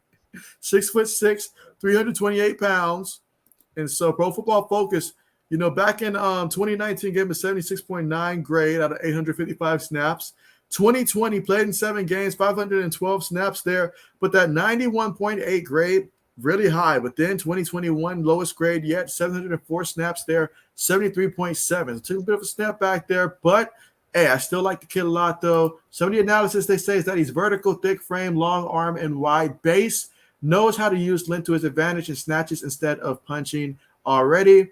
And one of the most experienced offensive linemen in the draft, 3,142 career snaps across 3 positions. Now, some of the cons. They say waist spender with balance issues that persist across positions. Foot quickness isn't ideal, has to be protected versus speed. Leans into contact instead of exploding. Not much of a people mover despite the size. But all that being said, though, to get him in round 7 is an absolute steal here for the Raiders. I don't know what everybody else was thinking, but Munford's a great pick by the Raiders. Did you see what they put there? These people, Carson Strong. Yeah, they've been going Carson Strong. Like, okay, they didn't do it for the Chargers there, but yeah, they've been putting Carson Strong there for a minute. But safe to say that's not going to happen. I guess we'll see that again pop up at 250 if he's still on the board. But Colts now on the clock. And so We have a lot of players for the future. Get you quarterback of the future right here. let's see. Black Medicine says that Bears fans are pissed as well. No help for Fields. And so, yeah, they basically left him on the field by himself, you could say. But for the Colts here, the Colts went running back. So they went with Rodney Hudson, UVA Wise. So Colts went running back to add some more depth there behind Jonathan Taylor. And also they have Hines, and also they have that Wilkins running back as well. They got rid of Rodney Mack, so they went ahead, got them another running back here. Washington is now on the clock. I'm shocked they didn't go another wide receiver there. I'm surprised. Hey, your boy Justin Ross, I mean, he's not getting the love. He's not getting the love. All right, let's see. Black Medicine Gaming says, I remember watching UNR game where they talked about Strong having a serious health problem where he shouldn't actually be playing football. I wonder if that factored in. And so, old man, you know anything about that? I kind of do. What I've been told and what I've been looking up, it was more mentally than physically. But I still take a shot on him. Even if there's something wrong with him in the 7th round, it's not like he's gonna start.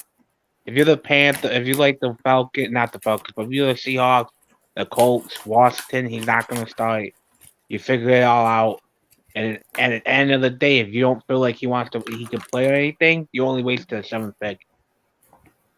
Well, it looks like they'll be able to possibly get him as an undrafted free agent potentially. But Washington is on the clock, so we'll see what that means. I'm just surprised with we look at the best available players here. I mean, aside from that, the Arizona State players up there, didn't expect that. Your boy JoJo Domain out of Nebraska still up there. Kevin Austin Jr. out of Notre Dame still up there. There's some guys that are still up there. Wash is still up there. Oh, I'm sad. Belichick, I don't care if you took another running back. I don't care if you took a quarterback. If you get that D lineman or Ross, I'd be happy. Or even Rambo. Let's see. Black Medicine says, Nye was a major knee injury from high school. And so one thing we do know is that my man up here, he's still up here, just hoping and begging to get drafted. But Washington, they chose cornerback and Christian Holmes out of Oklahoma State. So no, it's not your any of your corners, actually. Again, look at that position again.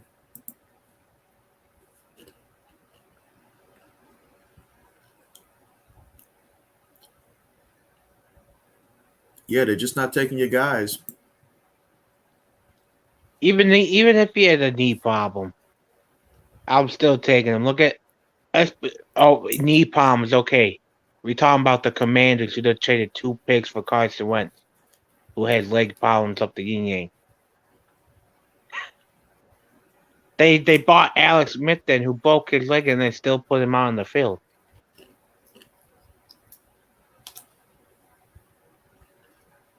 Teams just aren't sold on him at this point.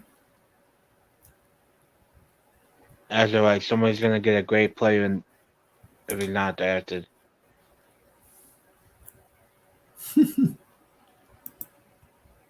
Black Medicine says, but it's not like he runs the triple option at Glasscock. Ha ha. Very funny. That's what I'm saying. I think the Colts would have been the perfect spot for him. A great O-line, great run.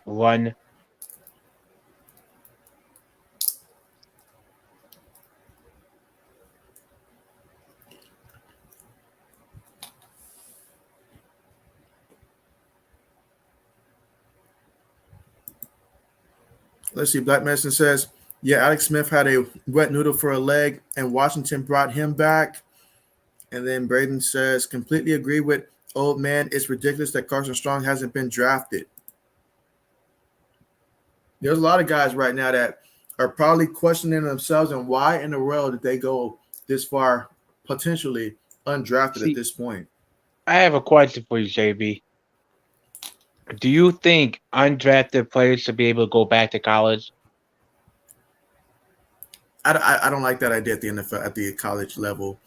Now for basketball, makes a little sense there, but in the NFL level, I think there should be a developmental league. But once you decide to declare and the school's already moving on in terms of replacing you scholarship wise and stuff like that, I think if you make that decision, you commit. You got to understand your projection, and it's the risk that comes with it and stuff like that. That's why I kind of hope that they would have kept the XFL alive. Give some of these players who won't have a chance actually get out there and put some tape out.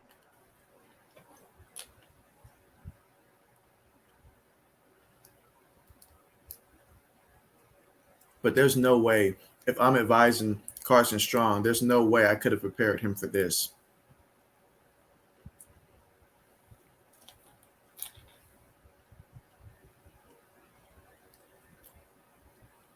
But I mean, hey, we saw Malik Willis fall to the third round, guys. I mean, I say he's a project all the time, but that was a telling sign. When we saw Malik go in the third round, that sent a message to me like, hey, quarterbacks, look out. If you're a quarterback in this class and you're not Kenny Pickett, this might get interesting. This might get interesting.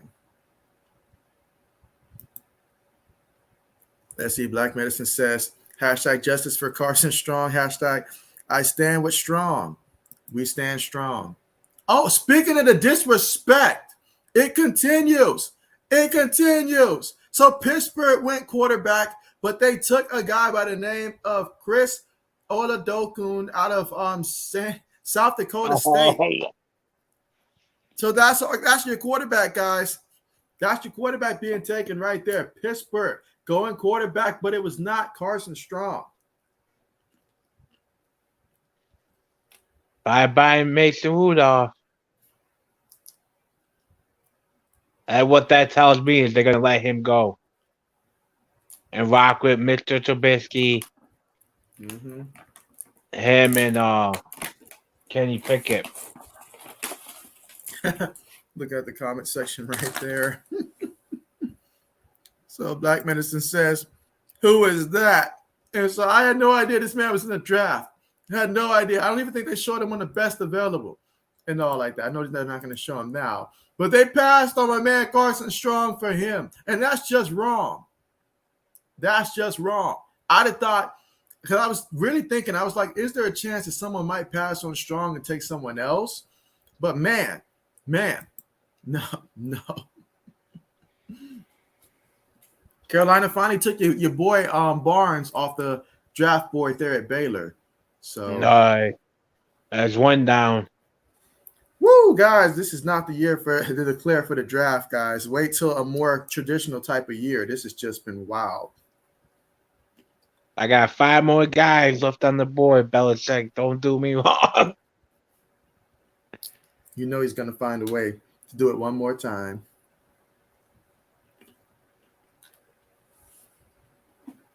Oh, yeah, I tagged you on Twitter about that post that Sam tweeted out as a Patriots fan. He did in 2019. Okay, bet. Appreciate that. I'll check it out. Braden says, I stand with Strong.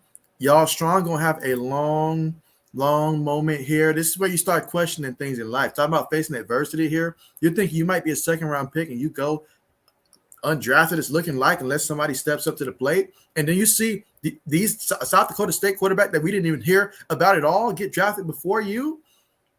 Wow. Let's see. Black Mason says, yeah, Mason is probably out. And Braden's like, who is that? Braden says it's sad because Haskins had that spot. And so, oh, yeah. But, man, this is wild out here. This is wild. I mean, other teams that are picking left, let's see. Kansas City knows. Cardinals, I would say no. In terms of potential spots for Carson Strong at this point, I want to see my man get drafted here. I still want to see him get drafted here. Looking at the rest of this board, I mean, we're going to have to reach if someone's going to do this. Who's the Cardinals' backup quarterback, given all the whole stuff about Kyler Murray and stuff like that? I can't think of him off from my top of my head. Let's see. It's not Colt McCoy, I don't think.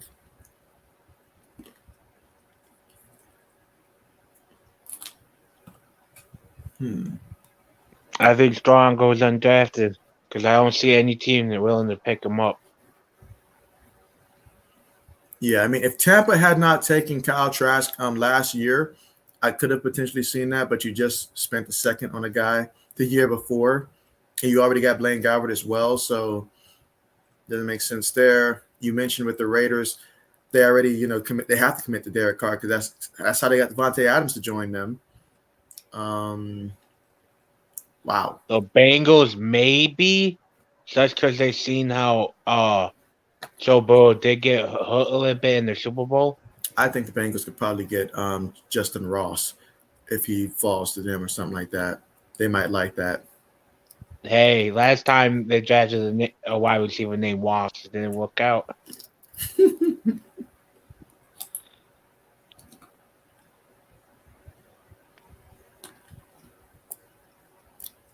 Oh, they went Jalen Watson. They went cornerback again. So, okay.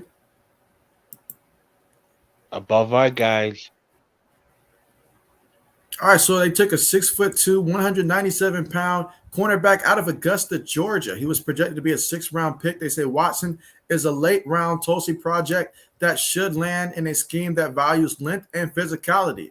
That excludes my team. In 2020, he played just 3 games, so we're not going to count that. But played all 12 games this year. Put up 63.4 for the Washington State Cougars. And the analysis says long physical corner that consistently disrupts along the route. NFL caliber build-up speed that can make up ground down the field. Allowed only 2 to 8 targets in the one-on-ones at the Senior Bowl. Some of the cons, high cut with clunky breaks.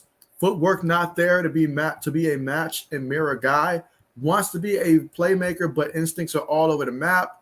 Tackling still a work in progress. 19% miss rate. Damn, that's almost 1 out of every 5. That is who the Kansas City Chiefs took with that pick. Let's see. Black Medicine says Twitter thinks that it's the knee. Apparently, his lack of mobility. Maybe I watch too much UNR, and I'm biased, and so. I don't think that's the case. I mean, I thought I saw enough as well, and I have no bias, no reason to be biased for him. But I can't believe that's the case with someone like that last pick that Pittsburgh did. I still can't believe that. I understand where they're coming from, but if you like the Colts or even Washington that have established quarterback that he doesn't have to play with everybody. Like I said, my dream spot for him will be the Colts. You got Matt Ryan. You got to let him play for 2 years. You got a good O-line. You great run team. You telling me Carson Strong can't go in there and ball out? Exactly. Braden says, we want Strong to be gone. Hashtag Strong gone. Or Strong wrong? Question mark. Let's see. Braden says, "Clunky breaks what?" The analogies that they use, bro, especially earlier. Who was the guy that they said was faster than a Ferrari, but had the agility of had the hips like turned his hips like a dump truck or something like that. It was. I'm like, bro, like y'all need to chill. These are like it It's can't like be a that smack. bad, It's like a smack. It's like a backhanded compliment. Oh, he can right? run fast, but he Can't turn once worth he a tries lick. to move, he ain't moving that well. He basically trying to say that you're a rhino out there and that you just run direction. That's it. Can't turn.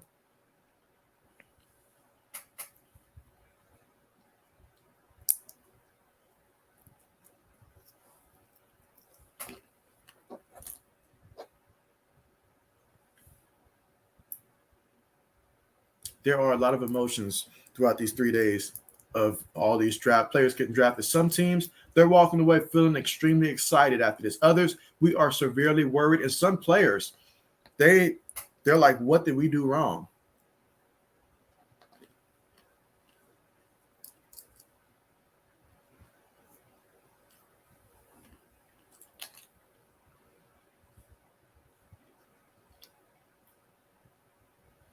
I'm really surprised Seattle didn't take that chance on Carson Strong, though. I mean, if he goes undrafted, Seattle better reach out to this kid.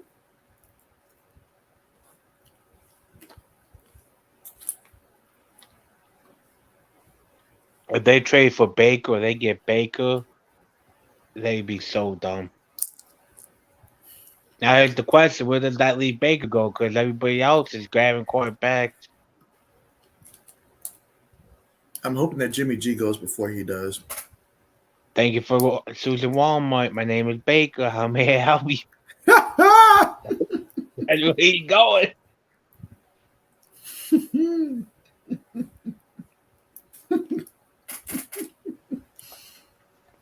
I'd be like, Baker, can you toss me this? Drops it. Like, bruh, like, Those are what's my up? eggs, man. What are you doing?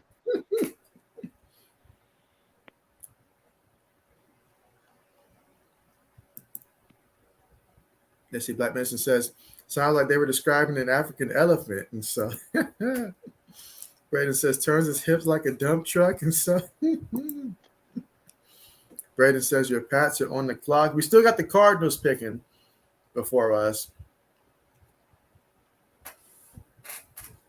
But at this point, it's anybody's guess at this point. You know what? This might be an off shot here, but out of pure desperation to find Mr. Carson Strong a home in this draft, I know Miami picked up Teddy Bridgewater, but hear me out. Both quarterbacks are extremely injury prone. And if Tua doesn't work out, do you think a guy like Carson Strong in Miami potentially? With Do they that think new about O it? line, picked up with Hill and Waddle, I don't like it because it'd be scary. And so I call it a long shot, but it's the 7th round. So this is where you can do something like that and get away with it. Let's see. All right, so the pick is in here for the Patriots. The Cardinals, they did draft somebody, and they took the tackle from Arizona State. Finally, they took Kellen there. So, they took him. And we took tackle as well, and we took Andrew Stubber. I like this pick. Remember when our Mac draft, we had him going around this time? Yep. That's a good pick.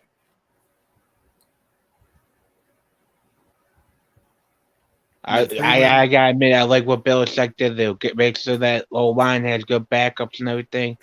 Yo, holy smokes! Picks are coming through now, quick. Yeah.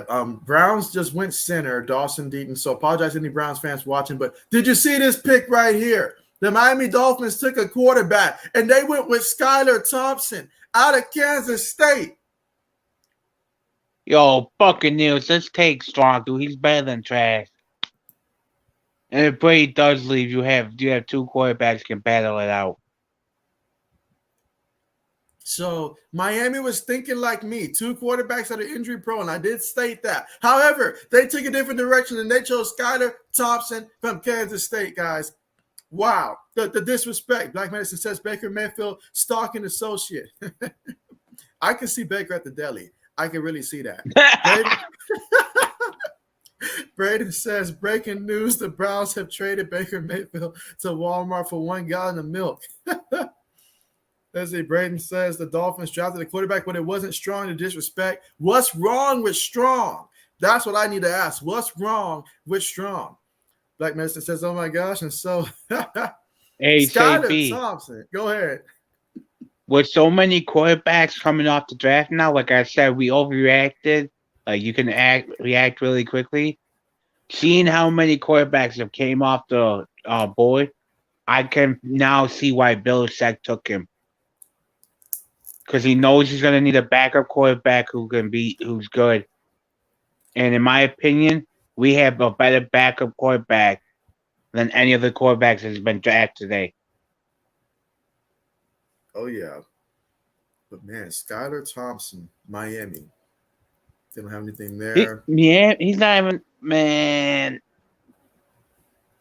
So he played, oh, man, look at that. Okay, so we'll exclude 2020 because he only played in 3 games that year. But in 2019, posted at 80.6, had 12 touchdowns, 5 interceptions. In 2021, 12 touchdowns, 4 interceptions, 2,113 yards passing, about 69% completion. And so, wow. Teams just, wow. Wow. That was a huge surprise right there. That was a huge surprise. Yes, see, Black Minister says he likes Thompson. Didn't know he was in the draft, though. And so Braden says, is Carson Strong a real person? I guarantee if you change his last name. Maybe he really does have a knee problem. That's that bad. It's got to be. Really bad.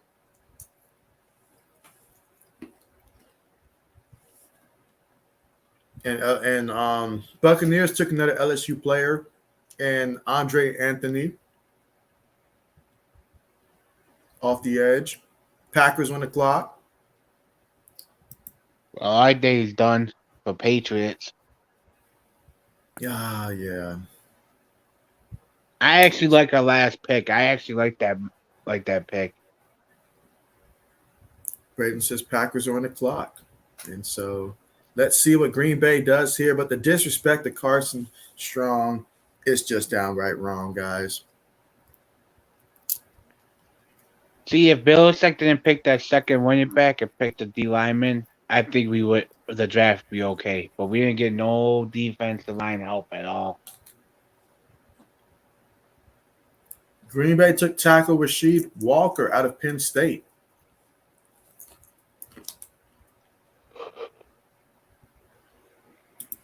Braden says, another old lineman, I'll take it.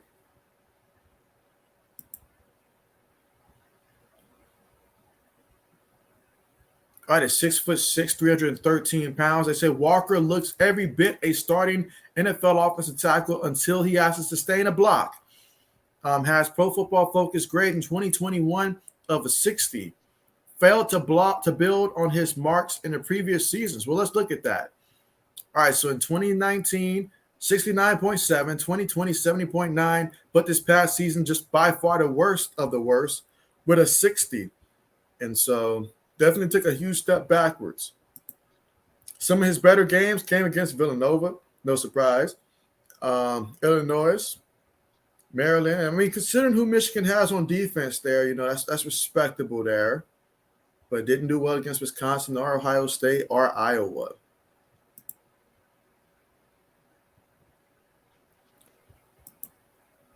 Let's see, Black Manson says, I'm calling it 49ers will take him if they have picks left. And so, I mean, we'll see. We'll see. We will see. I mean, I guess once Jimmy Garoppolo's off the roster, they'll need some backup quarterbacks. Raiders on the clock right now. What about my man Justin Ross, guys? Like, he's still on the board here. Like, oh, now you're claiming one of my guys, huh? Well, my guy is Rambo, but it doesn't look like Rambo's going to get taken. Your guy, Bowden, he's still up there. And so Hey, I'll take Bolden as an undrafted. I think Bolden will come to be a Patriot no matter what because of Max Owens. He already and said then he always said he Max Owens his brother. He wants to play with them. and then speaking of corners at Bama, I mean Josh Job's still up there. I thought he'd be gone by the end of round 4 at the very latest, and so he's still up there. So is Goodrich, your boy Goodrich, and so yeah, they got a lot of Wright your is boys still up there. there. All your boys gonna be available after this.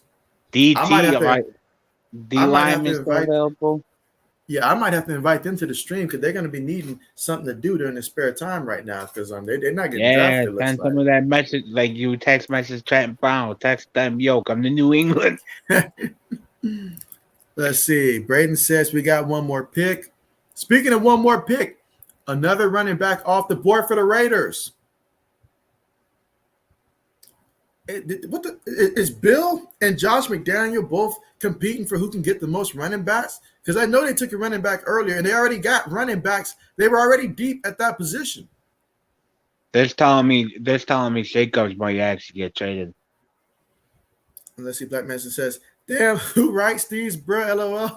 They are brutal in the draft previews." So, Yo, if I'm that player, I'm suing them for a hate crime because that's a hate crime what they the put out reason some why of they're these. not drafted yet. But they took Britton Brown.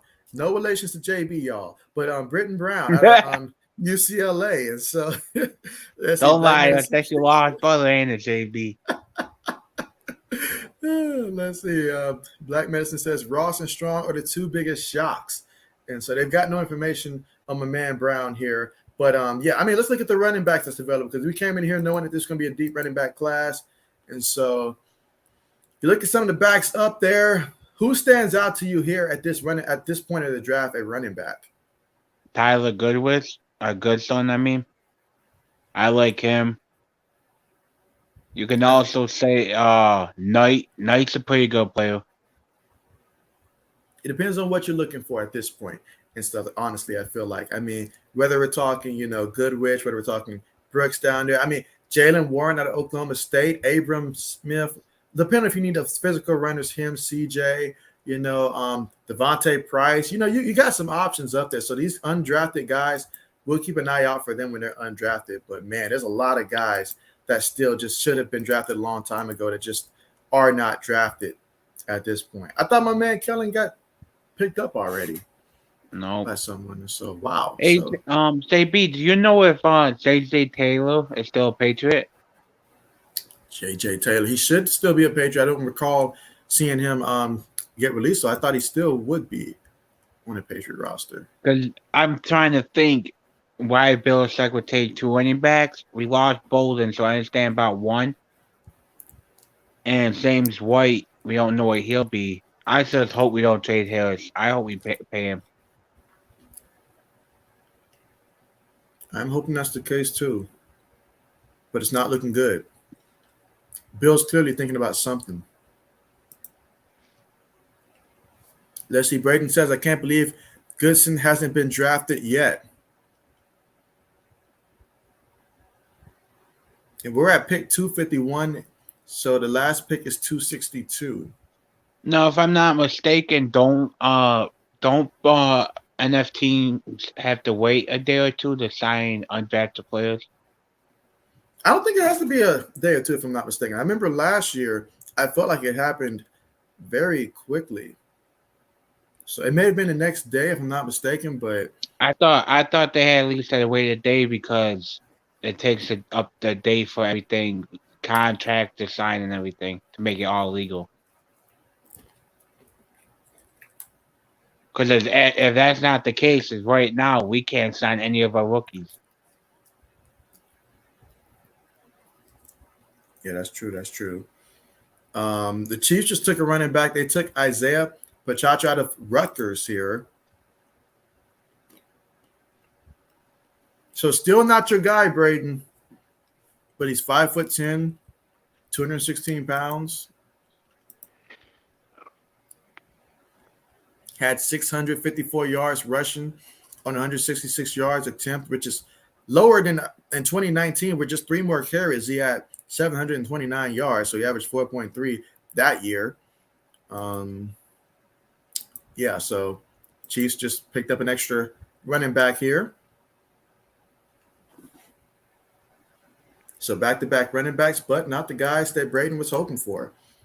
Let's see. Black Medicine says, is Brock Purdy in this draft? Yes, he is in this draft. Matter of fact, I think he was rated like what, second on the remaining. Yeah, right. He's still up there. So you still got him. You got De'Aaron King as well. You know, you've got a couple pieces here. Jack Cohen, I expected him to go undrafted there.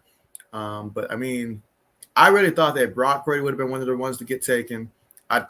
Don't get me started on Carson Strong there. And then I've seen some interest with De'Aaron King, but I thought personally heading into this late 7th to undrafted for him. See, if Going we to didn't Miami, take a quarterback, career. I was thinking Belichick would have brought King in as an undrafted player. That would have been good, but we did take one. Bengals, they drafted an edge rusher out of Coastal Carolina, Jeffrey Gunner. And so Black Medicine says the same thing. I think I said it. I'm not sure if I said it yesterday, I think, where I said where King, if he doesn't leave Houston, he's at least getting drafted towards the middle of the draft, probably about rounds 3 to 5-ish and stuff like that. But him going to Miami really hurt him. So just goes to show transferring doesn't always help an individual. You know who King kind of reminds me of? Who? A smaller version of Pryor, Ohio State wide quarterback, turned wide receiver. He played for the Raiders as a quarterback, and then he played for the Browns as a wide receiver. I remember good old Terrell Pryor. That's what I think teams might look at him as, someone who can sneaky go into a quarterback and trick plays and use him as a wide receiver.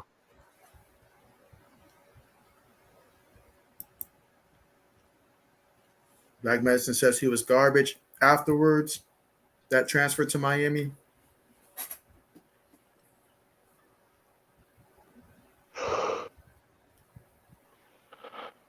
So we got the Rams here. So, and they took their safety out of Kansas State, Russ Yeast. And so no information available about him, but yeah, the Kansas State. So Kansas State getting a couple surprise picks in here in the 7th round. See, right now, if I'm Bill Belichick, I'm calling Chicago, or I'm calling the Cardinals and offering them like a 5th round pick or something from next year. I'm offering them to kill Harry. Can we get 2 7s for the kill Harry? Because if you're telling me if I can sacrifice a 5th round pick to get Sustin, Ross, and then a D lineman, I would.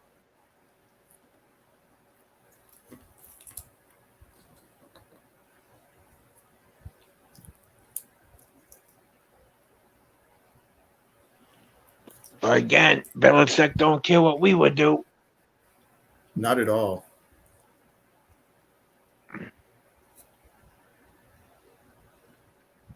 I wonder how Mr. Kraft really feels about this draft. I wish that we could find out. Let's see. Black Medicine says, I saw where Strong will be offered by the Eagles.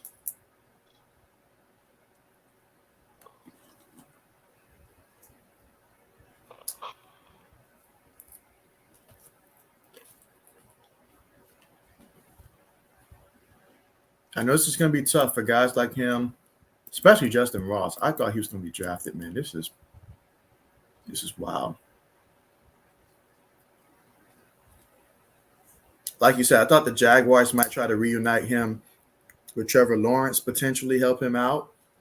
See, they could be doing what in my opinion, I think Belichick is going to do with Bolden. And bring him in as an undrafted player. See what he has, see if he's good enough to be, and then sign him to a longer contract.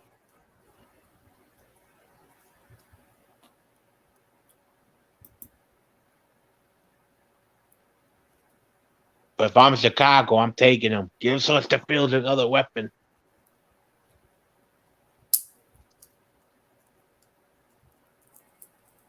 Let's see, they got 2 picks here, so at least one of them could be a receiver. And go Zozo and then go Ross. It would make too much sense.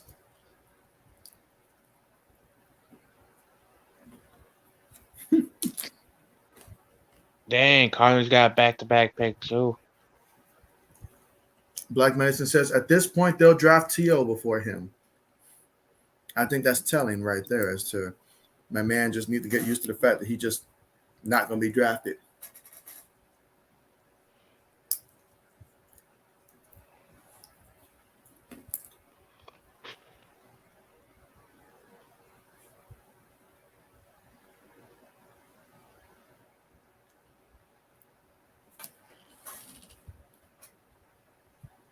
So, old man, based upon this entire draft and how it's played out, and then you think about all the time you invested in like your mock drafts and stuff like that, how would you say that your mock drafts compare to the actual draft at this point? Mine's way off. Complete. I got some picks right, like not to the people, but I got some people going in the 4th round that actually went. Brandon Smith, Dan Bolton, that defensive tackle from LSU. Yep. Meanwhile, the Bears took safety Elijah Hicks out of California with this pick. Again, let's see. This is crazy. Yeah, they still got McKinley still on the board now. Let's not forget that. McKinley's still up there as well. Hawkins. They just, man, and then you look at linebacker. Like, I know linebacker was the course that we were just looking at. And so still got your boy JoJo's up there. They got Mike Rose up there still. Jack Sanborn. I mean, they got some couple guys up there. I'm a little surprised. McCown or McCain or whatever how you say his name. Yeah, so we definitely have to make sure that we watch. Moon is a shit. I can see New England bringing him in. He reminds me of a younger version of Hightower.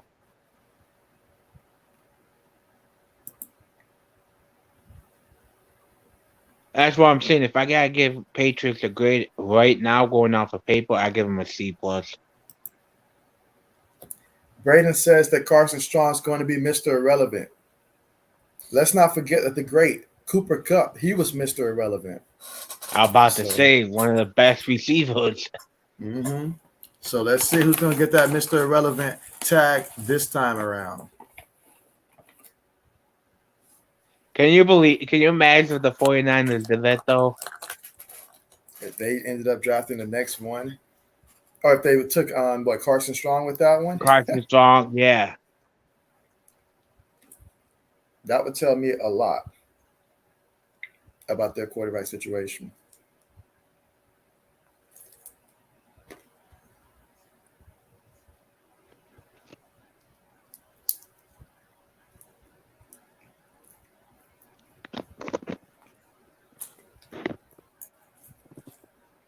I was about to say, y'all got back-to-back picks now. It shouldn't be that long, but they took a punter out of North Carolina State. Trenton Gill, Mr. Gill.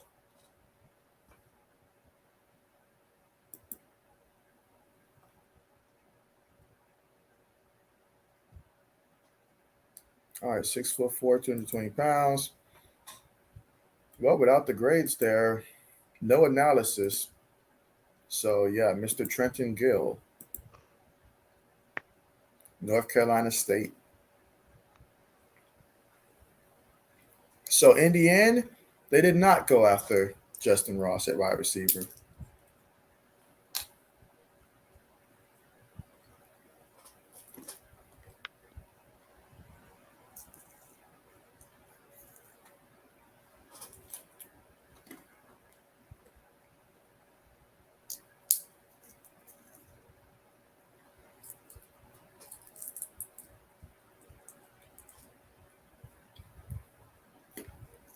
Got the Cardinals for back-to-back picks here before Green Bay goes up there for their final pick.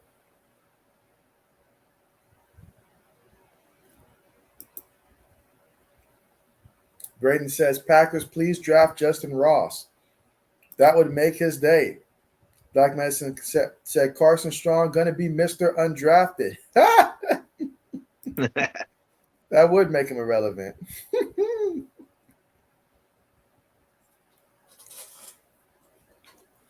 I can imagine that.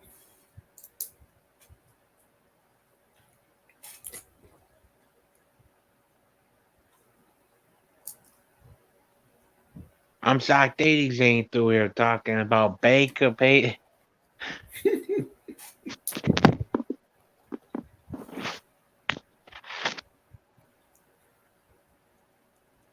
That tells me Seattle was not in love with this year's quarterback class at all.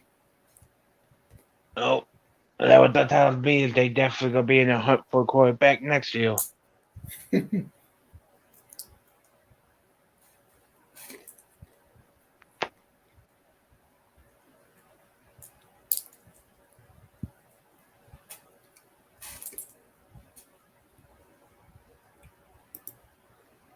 Let's see. Black Medicine says, "Hey, bro, Neo out. Neo stretched out like Baker's dog right now, and so that's his Dalmatian dog that he has right there. But if I know Neo, if he's stretched out like that, he's definitely sick. Neo's not going to be calm like that and sleep like that for no reason. Mm-mm.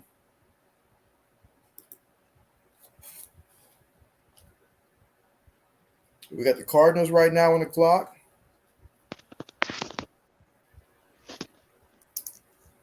With back-to-back picks, and that should be the last of the back-to-back picks.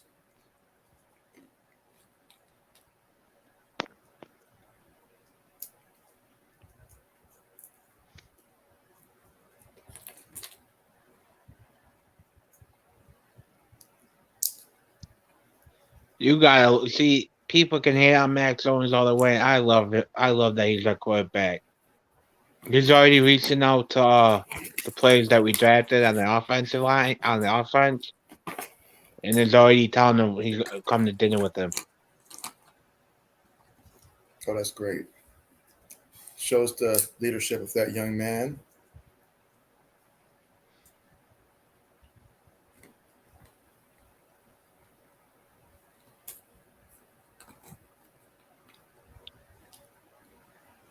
You Arizona wasted that went. much clock to draft him. Yeah, Arizona went edge here. Jesse Luca. 6'1", 253 pounds, 23 years old. Oh, they really got to put Ohio State in there. You dirty bums. You see how quickly I changed it from that, and so. But yeah, they gave him an 82.4 overall grade. Played in 12 games, 592 defensive snaps, and so 1 sack, 3 hits, 8 hurries. And so you look back at we'll look at the 9 games he played in 2020 because he had 424 snaps that year, so he actually was starting those games. No sacks that year, 2 hurries, and 1 batted pass that year. And in some of his better games, Wisconsin, Iowa, Michigan, Arkansas. We're not going to mention the other one up there. Just not going to do it. Mm-hmm. Yeah, that's their first pick. They got another pick coming up, though.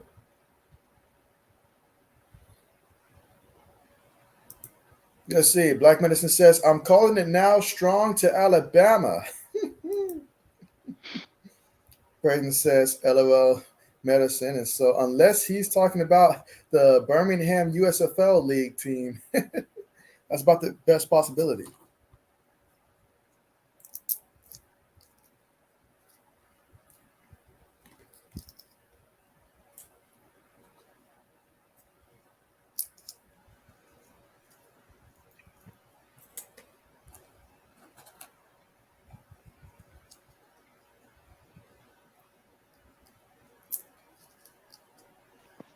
I'm gonna have to do some more research on that Nido. Like if it was to the point where this was back in high school, so he clearly played throughout college, made it through that, but it was bad enough to where NFL teams wanted to See, stay away from him. that's why I wasn't even thinking about it now. That's why I said I think it was there's mentally something wrong with him because I wasn't even thinking about his knee because it happened in high school.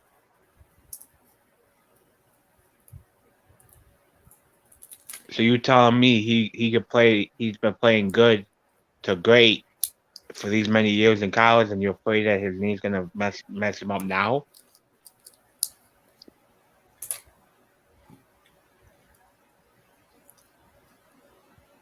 Yeah, Green Bay, don't do us dirty. The take cards are strong. Brandon Trade says away Packers on Jordan the Love. clock. He says Packers on the clock.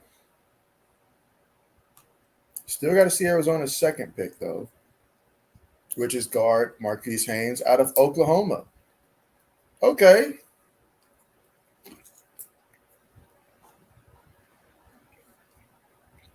Did you see how quick Kyle Murray switched his attitude up when he got Brown?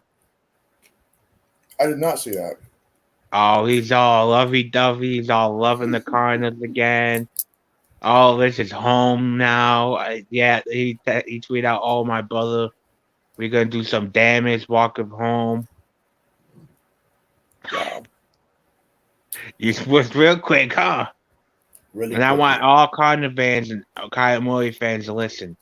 I don't want to hear no more. Oh, he didn't have this. He didn't have that. Bull. Cardinals gave him everything. Cardinals gave him his head coach. They gave him D-Hops. Mm-hmm. They bought in Brown. They drafted Moore. They traded for the center from the Raiders. And now they gave him Brown. It's up to him now. And we're not talking half a season either. Because I'm telling you, if I end up drafting that man in fantasy football, I know after about week 8, week 9, the moment I see any slippage of play, trade this man to the highest bidder I can, because he's going to start going on a slide towards the end of the year. And so that's what he does. I'm talking about Cardinals better be in the playoffs and not get beat with the one. Let's see. Black Medicine says Kyler acting like a deceitful side chick. And so, wow. It says, Matt, 1 minute, back in love the next. Speaking of in love, Braden, are you in love with your Packers new receiver? Samari, what's that? Tor out of Nebraska, wide receiver. So it's not the Justin Ross pick, but it is a receiver. I have no additional information to give you on that guy, honestly. All I can say for Justin Ross, hey, maybe the Chiefs take him, maybe the Chargers take him. One of those two teams. If not them, who knows? Maybe of the 4 teams left, maybe someone comes to their senses and take Justin Ross. Maybe the he 49ers. Yeah, I'm about to say, maybe he becomes Mr. Irrelevant. Who knows? But I really would like that if the Chargers were to take him. Braden says, dang, we didn't draft Ross. That's it. It's a wrap, Braden. It didn't happen. But at least you feel confident in what your team did do. At least you can feel Braden, confident if you had to give your Packers a grade, what would it be? Because I'm thinking A+ right now.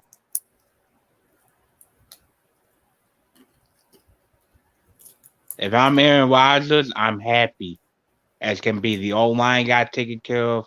You gave me now 3 weapons.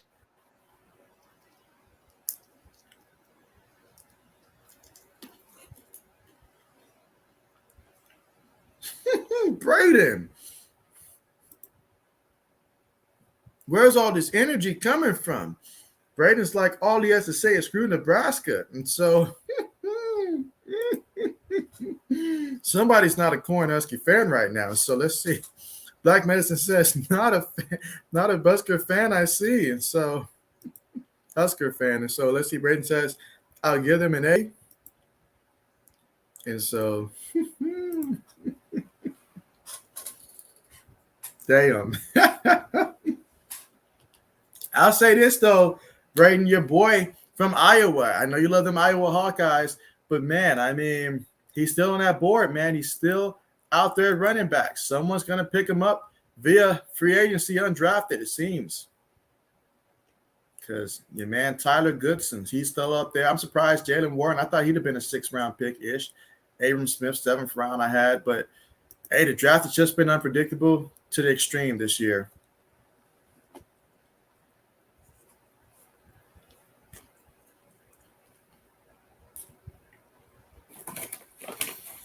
But we're down to the last 4 picks of the draft.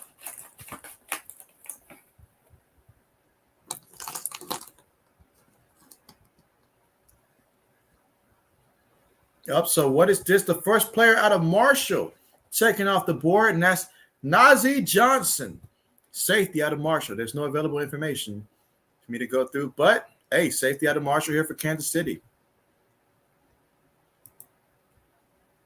Braden says, Packers, please pick up Goodson.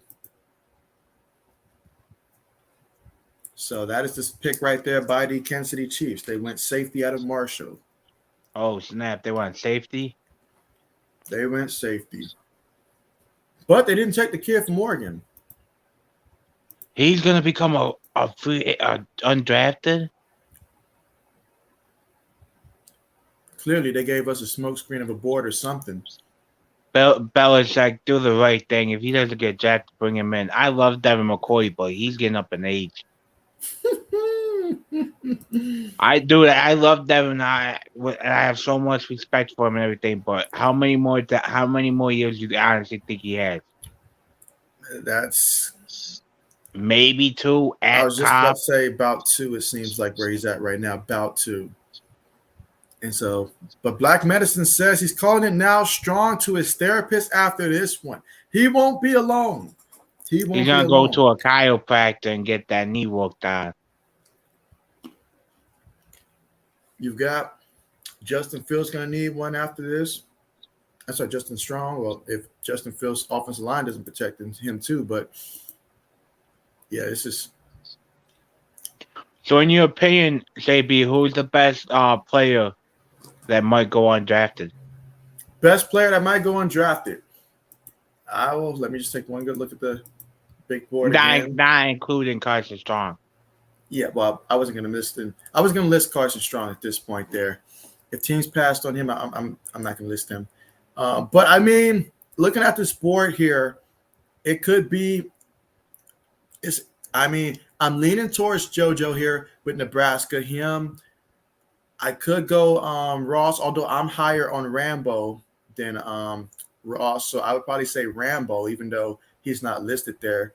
But I think he has a great ceiling. So if you can get him in there for the right team, Charleston Rambo, I mean, I might as well do this because I won't get the opportunity to do it after the draft. So 6'1", 177 pounds. But what I like about him is some of the things that I saw during a couple of the games that I did stream for them, because I streamed a couple Hurricane games, including the one against Michigan State, where he put up that 84.7. I mean, my man just went off out there. He had 79 receptions for 1,165 yards, put up a 77.5 overall grade this past season, not to mention in 2019, posted a 73.6, and he had a total of 43 receptions that year. Now, obviously, 2020, that was just 10 games there, so I won't hold that against him compared to the other ones. But still, I mean, I've seen Rambo have games where he really just goes off. And so I feel like at the NFL level, he can really take it to the next level. So I'm really high on Charleston Rambo. So whoever gets this guy's getting a steal. He's going to come in there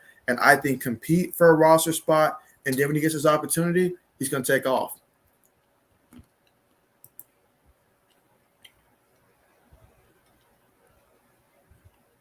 Another Purdue player got off the board here. And another running back, this time by the Chargers. Xander Horvath out of Purdue. Does not ring a bell for me. I have no idea who he is. Yes, Baker said, I'm sorry, I said Baker said. I saw Baker, so I said Baker said. Braden says that Baker will be there also. And so give me Carson Strong over him. Yes. So we got just 2 picks left, guys, of the draft here. So we've got the Rams coming up here and the 49ers. See, now that's what I'm trying to say. If you watch the board and you wait, Belichick grabbing the second halfback and a backup quarterback doesn't seem that outrageous. Look how many teams have taken a quarterback and taken two running backs this draft.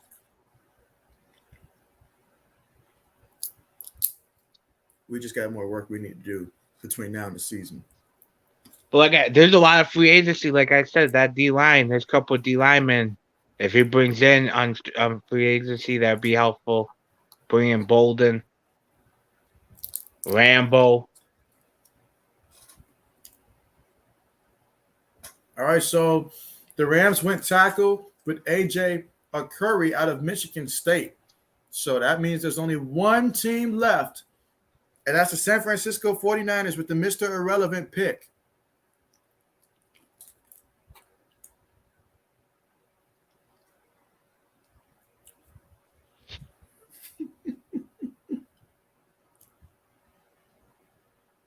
Let's see. Black Medicine says, Baker ain't got nothing else to do. He might as well join the stream. You say 7-hour stream, and so that's right. We have started. It's been 7 hours, old man. We've been up here for Holy 7 smokes. hours. Almost 7.5 went flew by. That's right, 7.5, because we started at 11:30. So let's see. Braden says, we've come to the point in the draft where JB is calling me Baker Mayfield.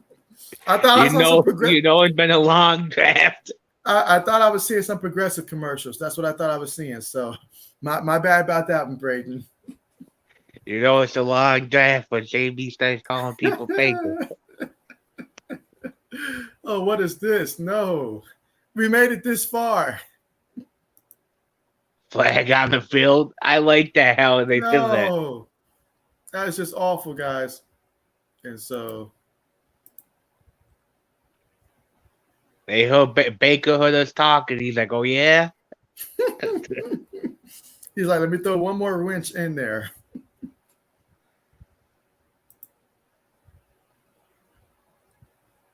All right, we recovered in time. No, again, are you serious? Well, this is just a draft tracker. At this point, it's not me. Yeah, it gotta be them. I was like, you just got one more pick. You can't hold up for one more pick? Gee.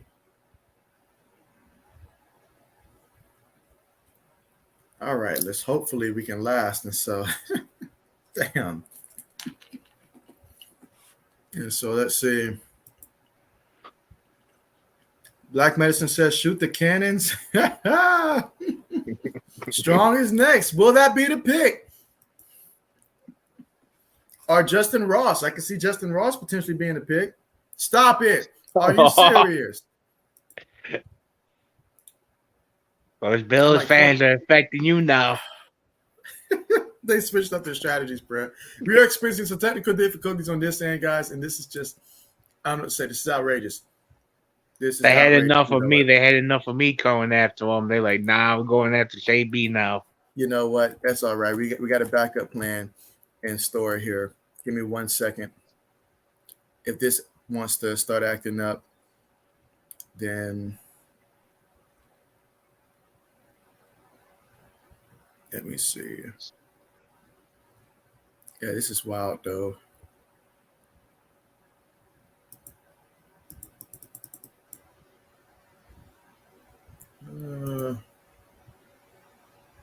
All right, so I guess I'll have to do that route then. If it's going to act like this, we'll try one last time to see who this Mr. Irrelevant pick is. That's not happening. So Baker ain't having it. Yeah, Baker's being Baker, all right. I can see Baker messing with like the Deshaun Watson's like ID card to get into the building and just keep it behind the scenes, making it to where he can't get into the building and stuff like that. Just doing whatever he can to try to keep this man out the building. And so, all right, this is the 7th round here. And so, did they go quarterback? They did go quarterback. So they went with Brock Purdy here out of Iowa State. So there was a quarterback taken, guys, with that final pick. Wow. Braden says Baker ended the draft. Black Medicine says Baker and Rush are hacking the stream. And so, oh, man, now we're being really attacked here. Braden says that Brock Purdue was Mr. Irrelevant. And so that was it. That was the pick. Brock. That's right. Brock was the pick. And so Black Medicine says the disrespect. And so, yes, Carson Strong seemed like we were Carson wrong, guys. We were Carson wrong. And so NFL GMs wanted no part of Carson and that knee. it's like I said before, you got to know when to retire. And apparently that decision was made for Mr. Carson Strong. So, wow. Did not expect this to play out this way, guys.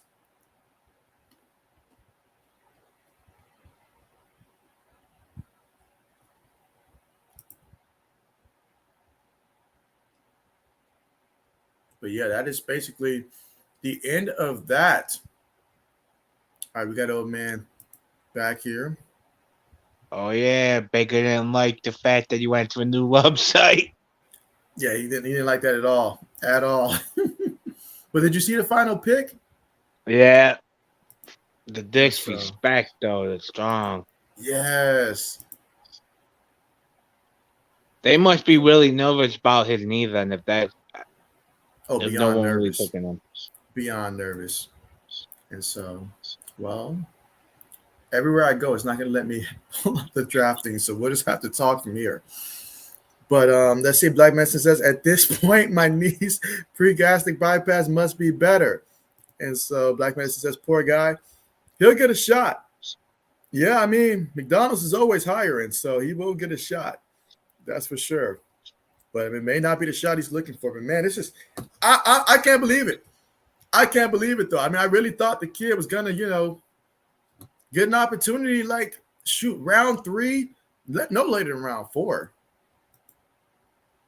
Let's see. Black Medicine says, bro, it must be the other stuff too. And so it must be everything, man. Everything, just all together, just one bundle. I don't know. They exaggerated the heck out of that. He didn't make friends with some people. Maybe his interview was just terrible. I don't know.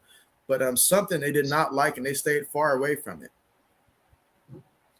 But he wasn't the only one, though, that should be disappointed. Justin Ross going undrafted? Did not see that coming. JoJo, I'm going undrafted.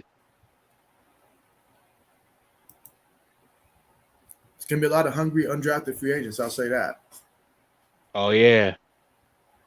Let's see. Braden says, see ya. Thanks for doing all 3 days of the draft. Thank you for coming through, Braden. Absolutely.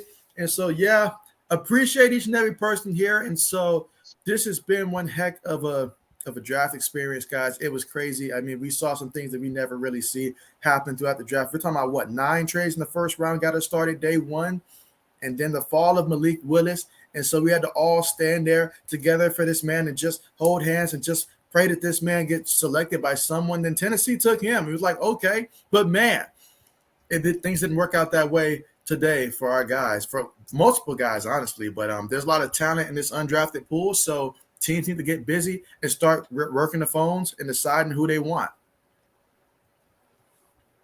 Let's see. Black Medicine says, Matt Carroll admitted to having a drug problem and still got drafted. And so, yeah, Carolina traded back up for him. Looking back at it, maybe they could have stayed put and still got him. Who knows? But yeah, I want to thank everybody once again for coming through here. Sorry, we had the mishap here towards the very end from Mr. Irrelevant there. But aside from that, though, pretty great job, though, going through these 3 days of the draft here. And so I'm going to take some rest here. And I thank you guys so much for coming in and joining again. So I'm going to get ready to end the stream here. And old man, I appreciate you again for coming through and joining us. And just one more time for everybody that is here, let everybody know where they can follow you at again on Twitter, old man. You can follow me on Twitter at Unholy Blade. And I like I tell everybody, if you're a Bills fan, bring it on, because I did with you guys 24/7. That's right. He's not playing. He's not playing. Absolutely. Let's see. Black Medicine says draft was insane, but a 7-hour stream is even more insane. Good job. And so I appreciate that. Yes, definitely. It's going to be time to eat. I'm sure, old man, if you don't have food already, I'm sure you're hungry as well. And so, but absolutely. You're new to the channel and everything. And my person, JB, is really great person. Oh, yeah, I appreciate that, old man. I think Talk to you. He takes his time out. Yeah, I just want to say thank you, JB. Hey, thank you so much, old man, dedicating 3 days to come on here for every minute of it that Spectrum would allow for you to join us. You know, Spectrum's been battling you as well, between Spectrum and the Bill fans, and then Baker towards the end. Oh yeah. We've had to deal with a lot here. That's for sure. That's for sure. But yeah, so the draft is in the book. But hey, undrafted free agents, there's a lot to monitor. So we'll keep our eyes out for that. And so Black Medicine says, cut the love fest, you guys. Hey, it's the truth. I don't see a lot of people doing a 7.5 hour draft for. You're right. But yeah, I'm going to go ahead and end the stream, though, guys. Thanks again for coming out here. And you guys enjoy the rest of your Saturday, the rest of your weekend. You know, whether you're going to be watching NBA or maybe the USFL, all that great stuff. Make sure you guys enjoy the rest of your weekend here. And so I'll return back to the live stream probably most likely Monday. If not Monday, then for sure Tuesday. But definitely appreciate you guys again, and take care and see you next time.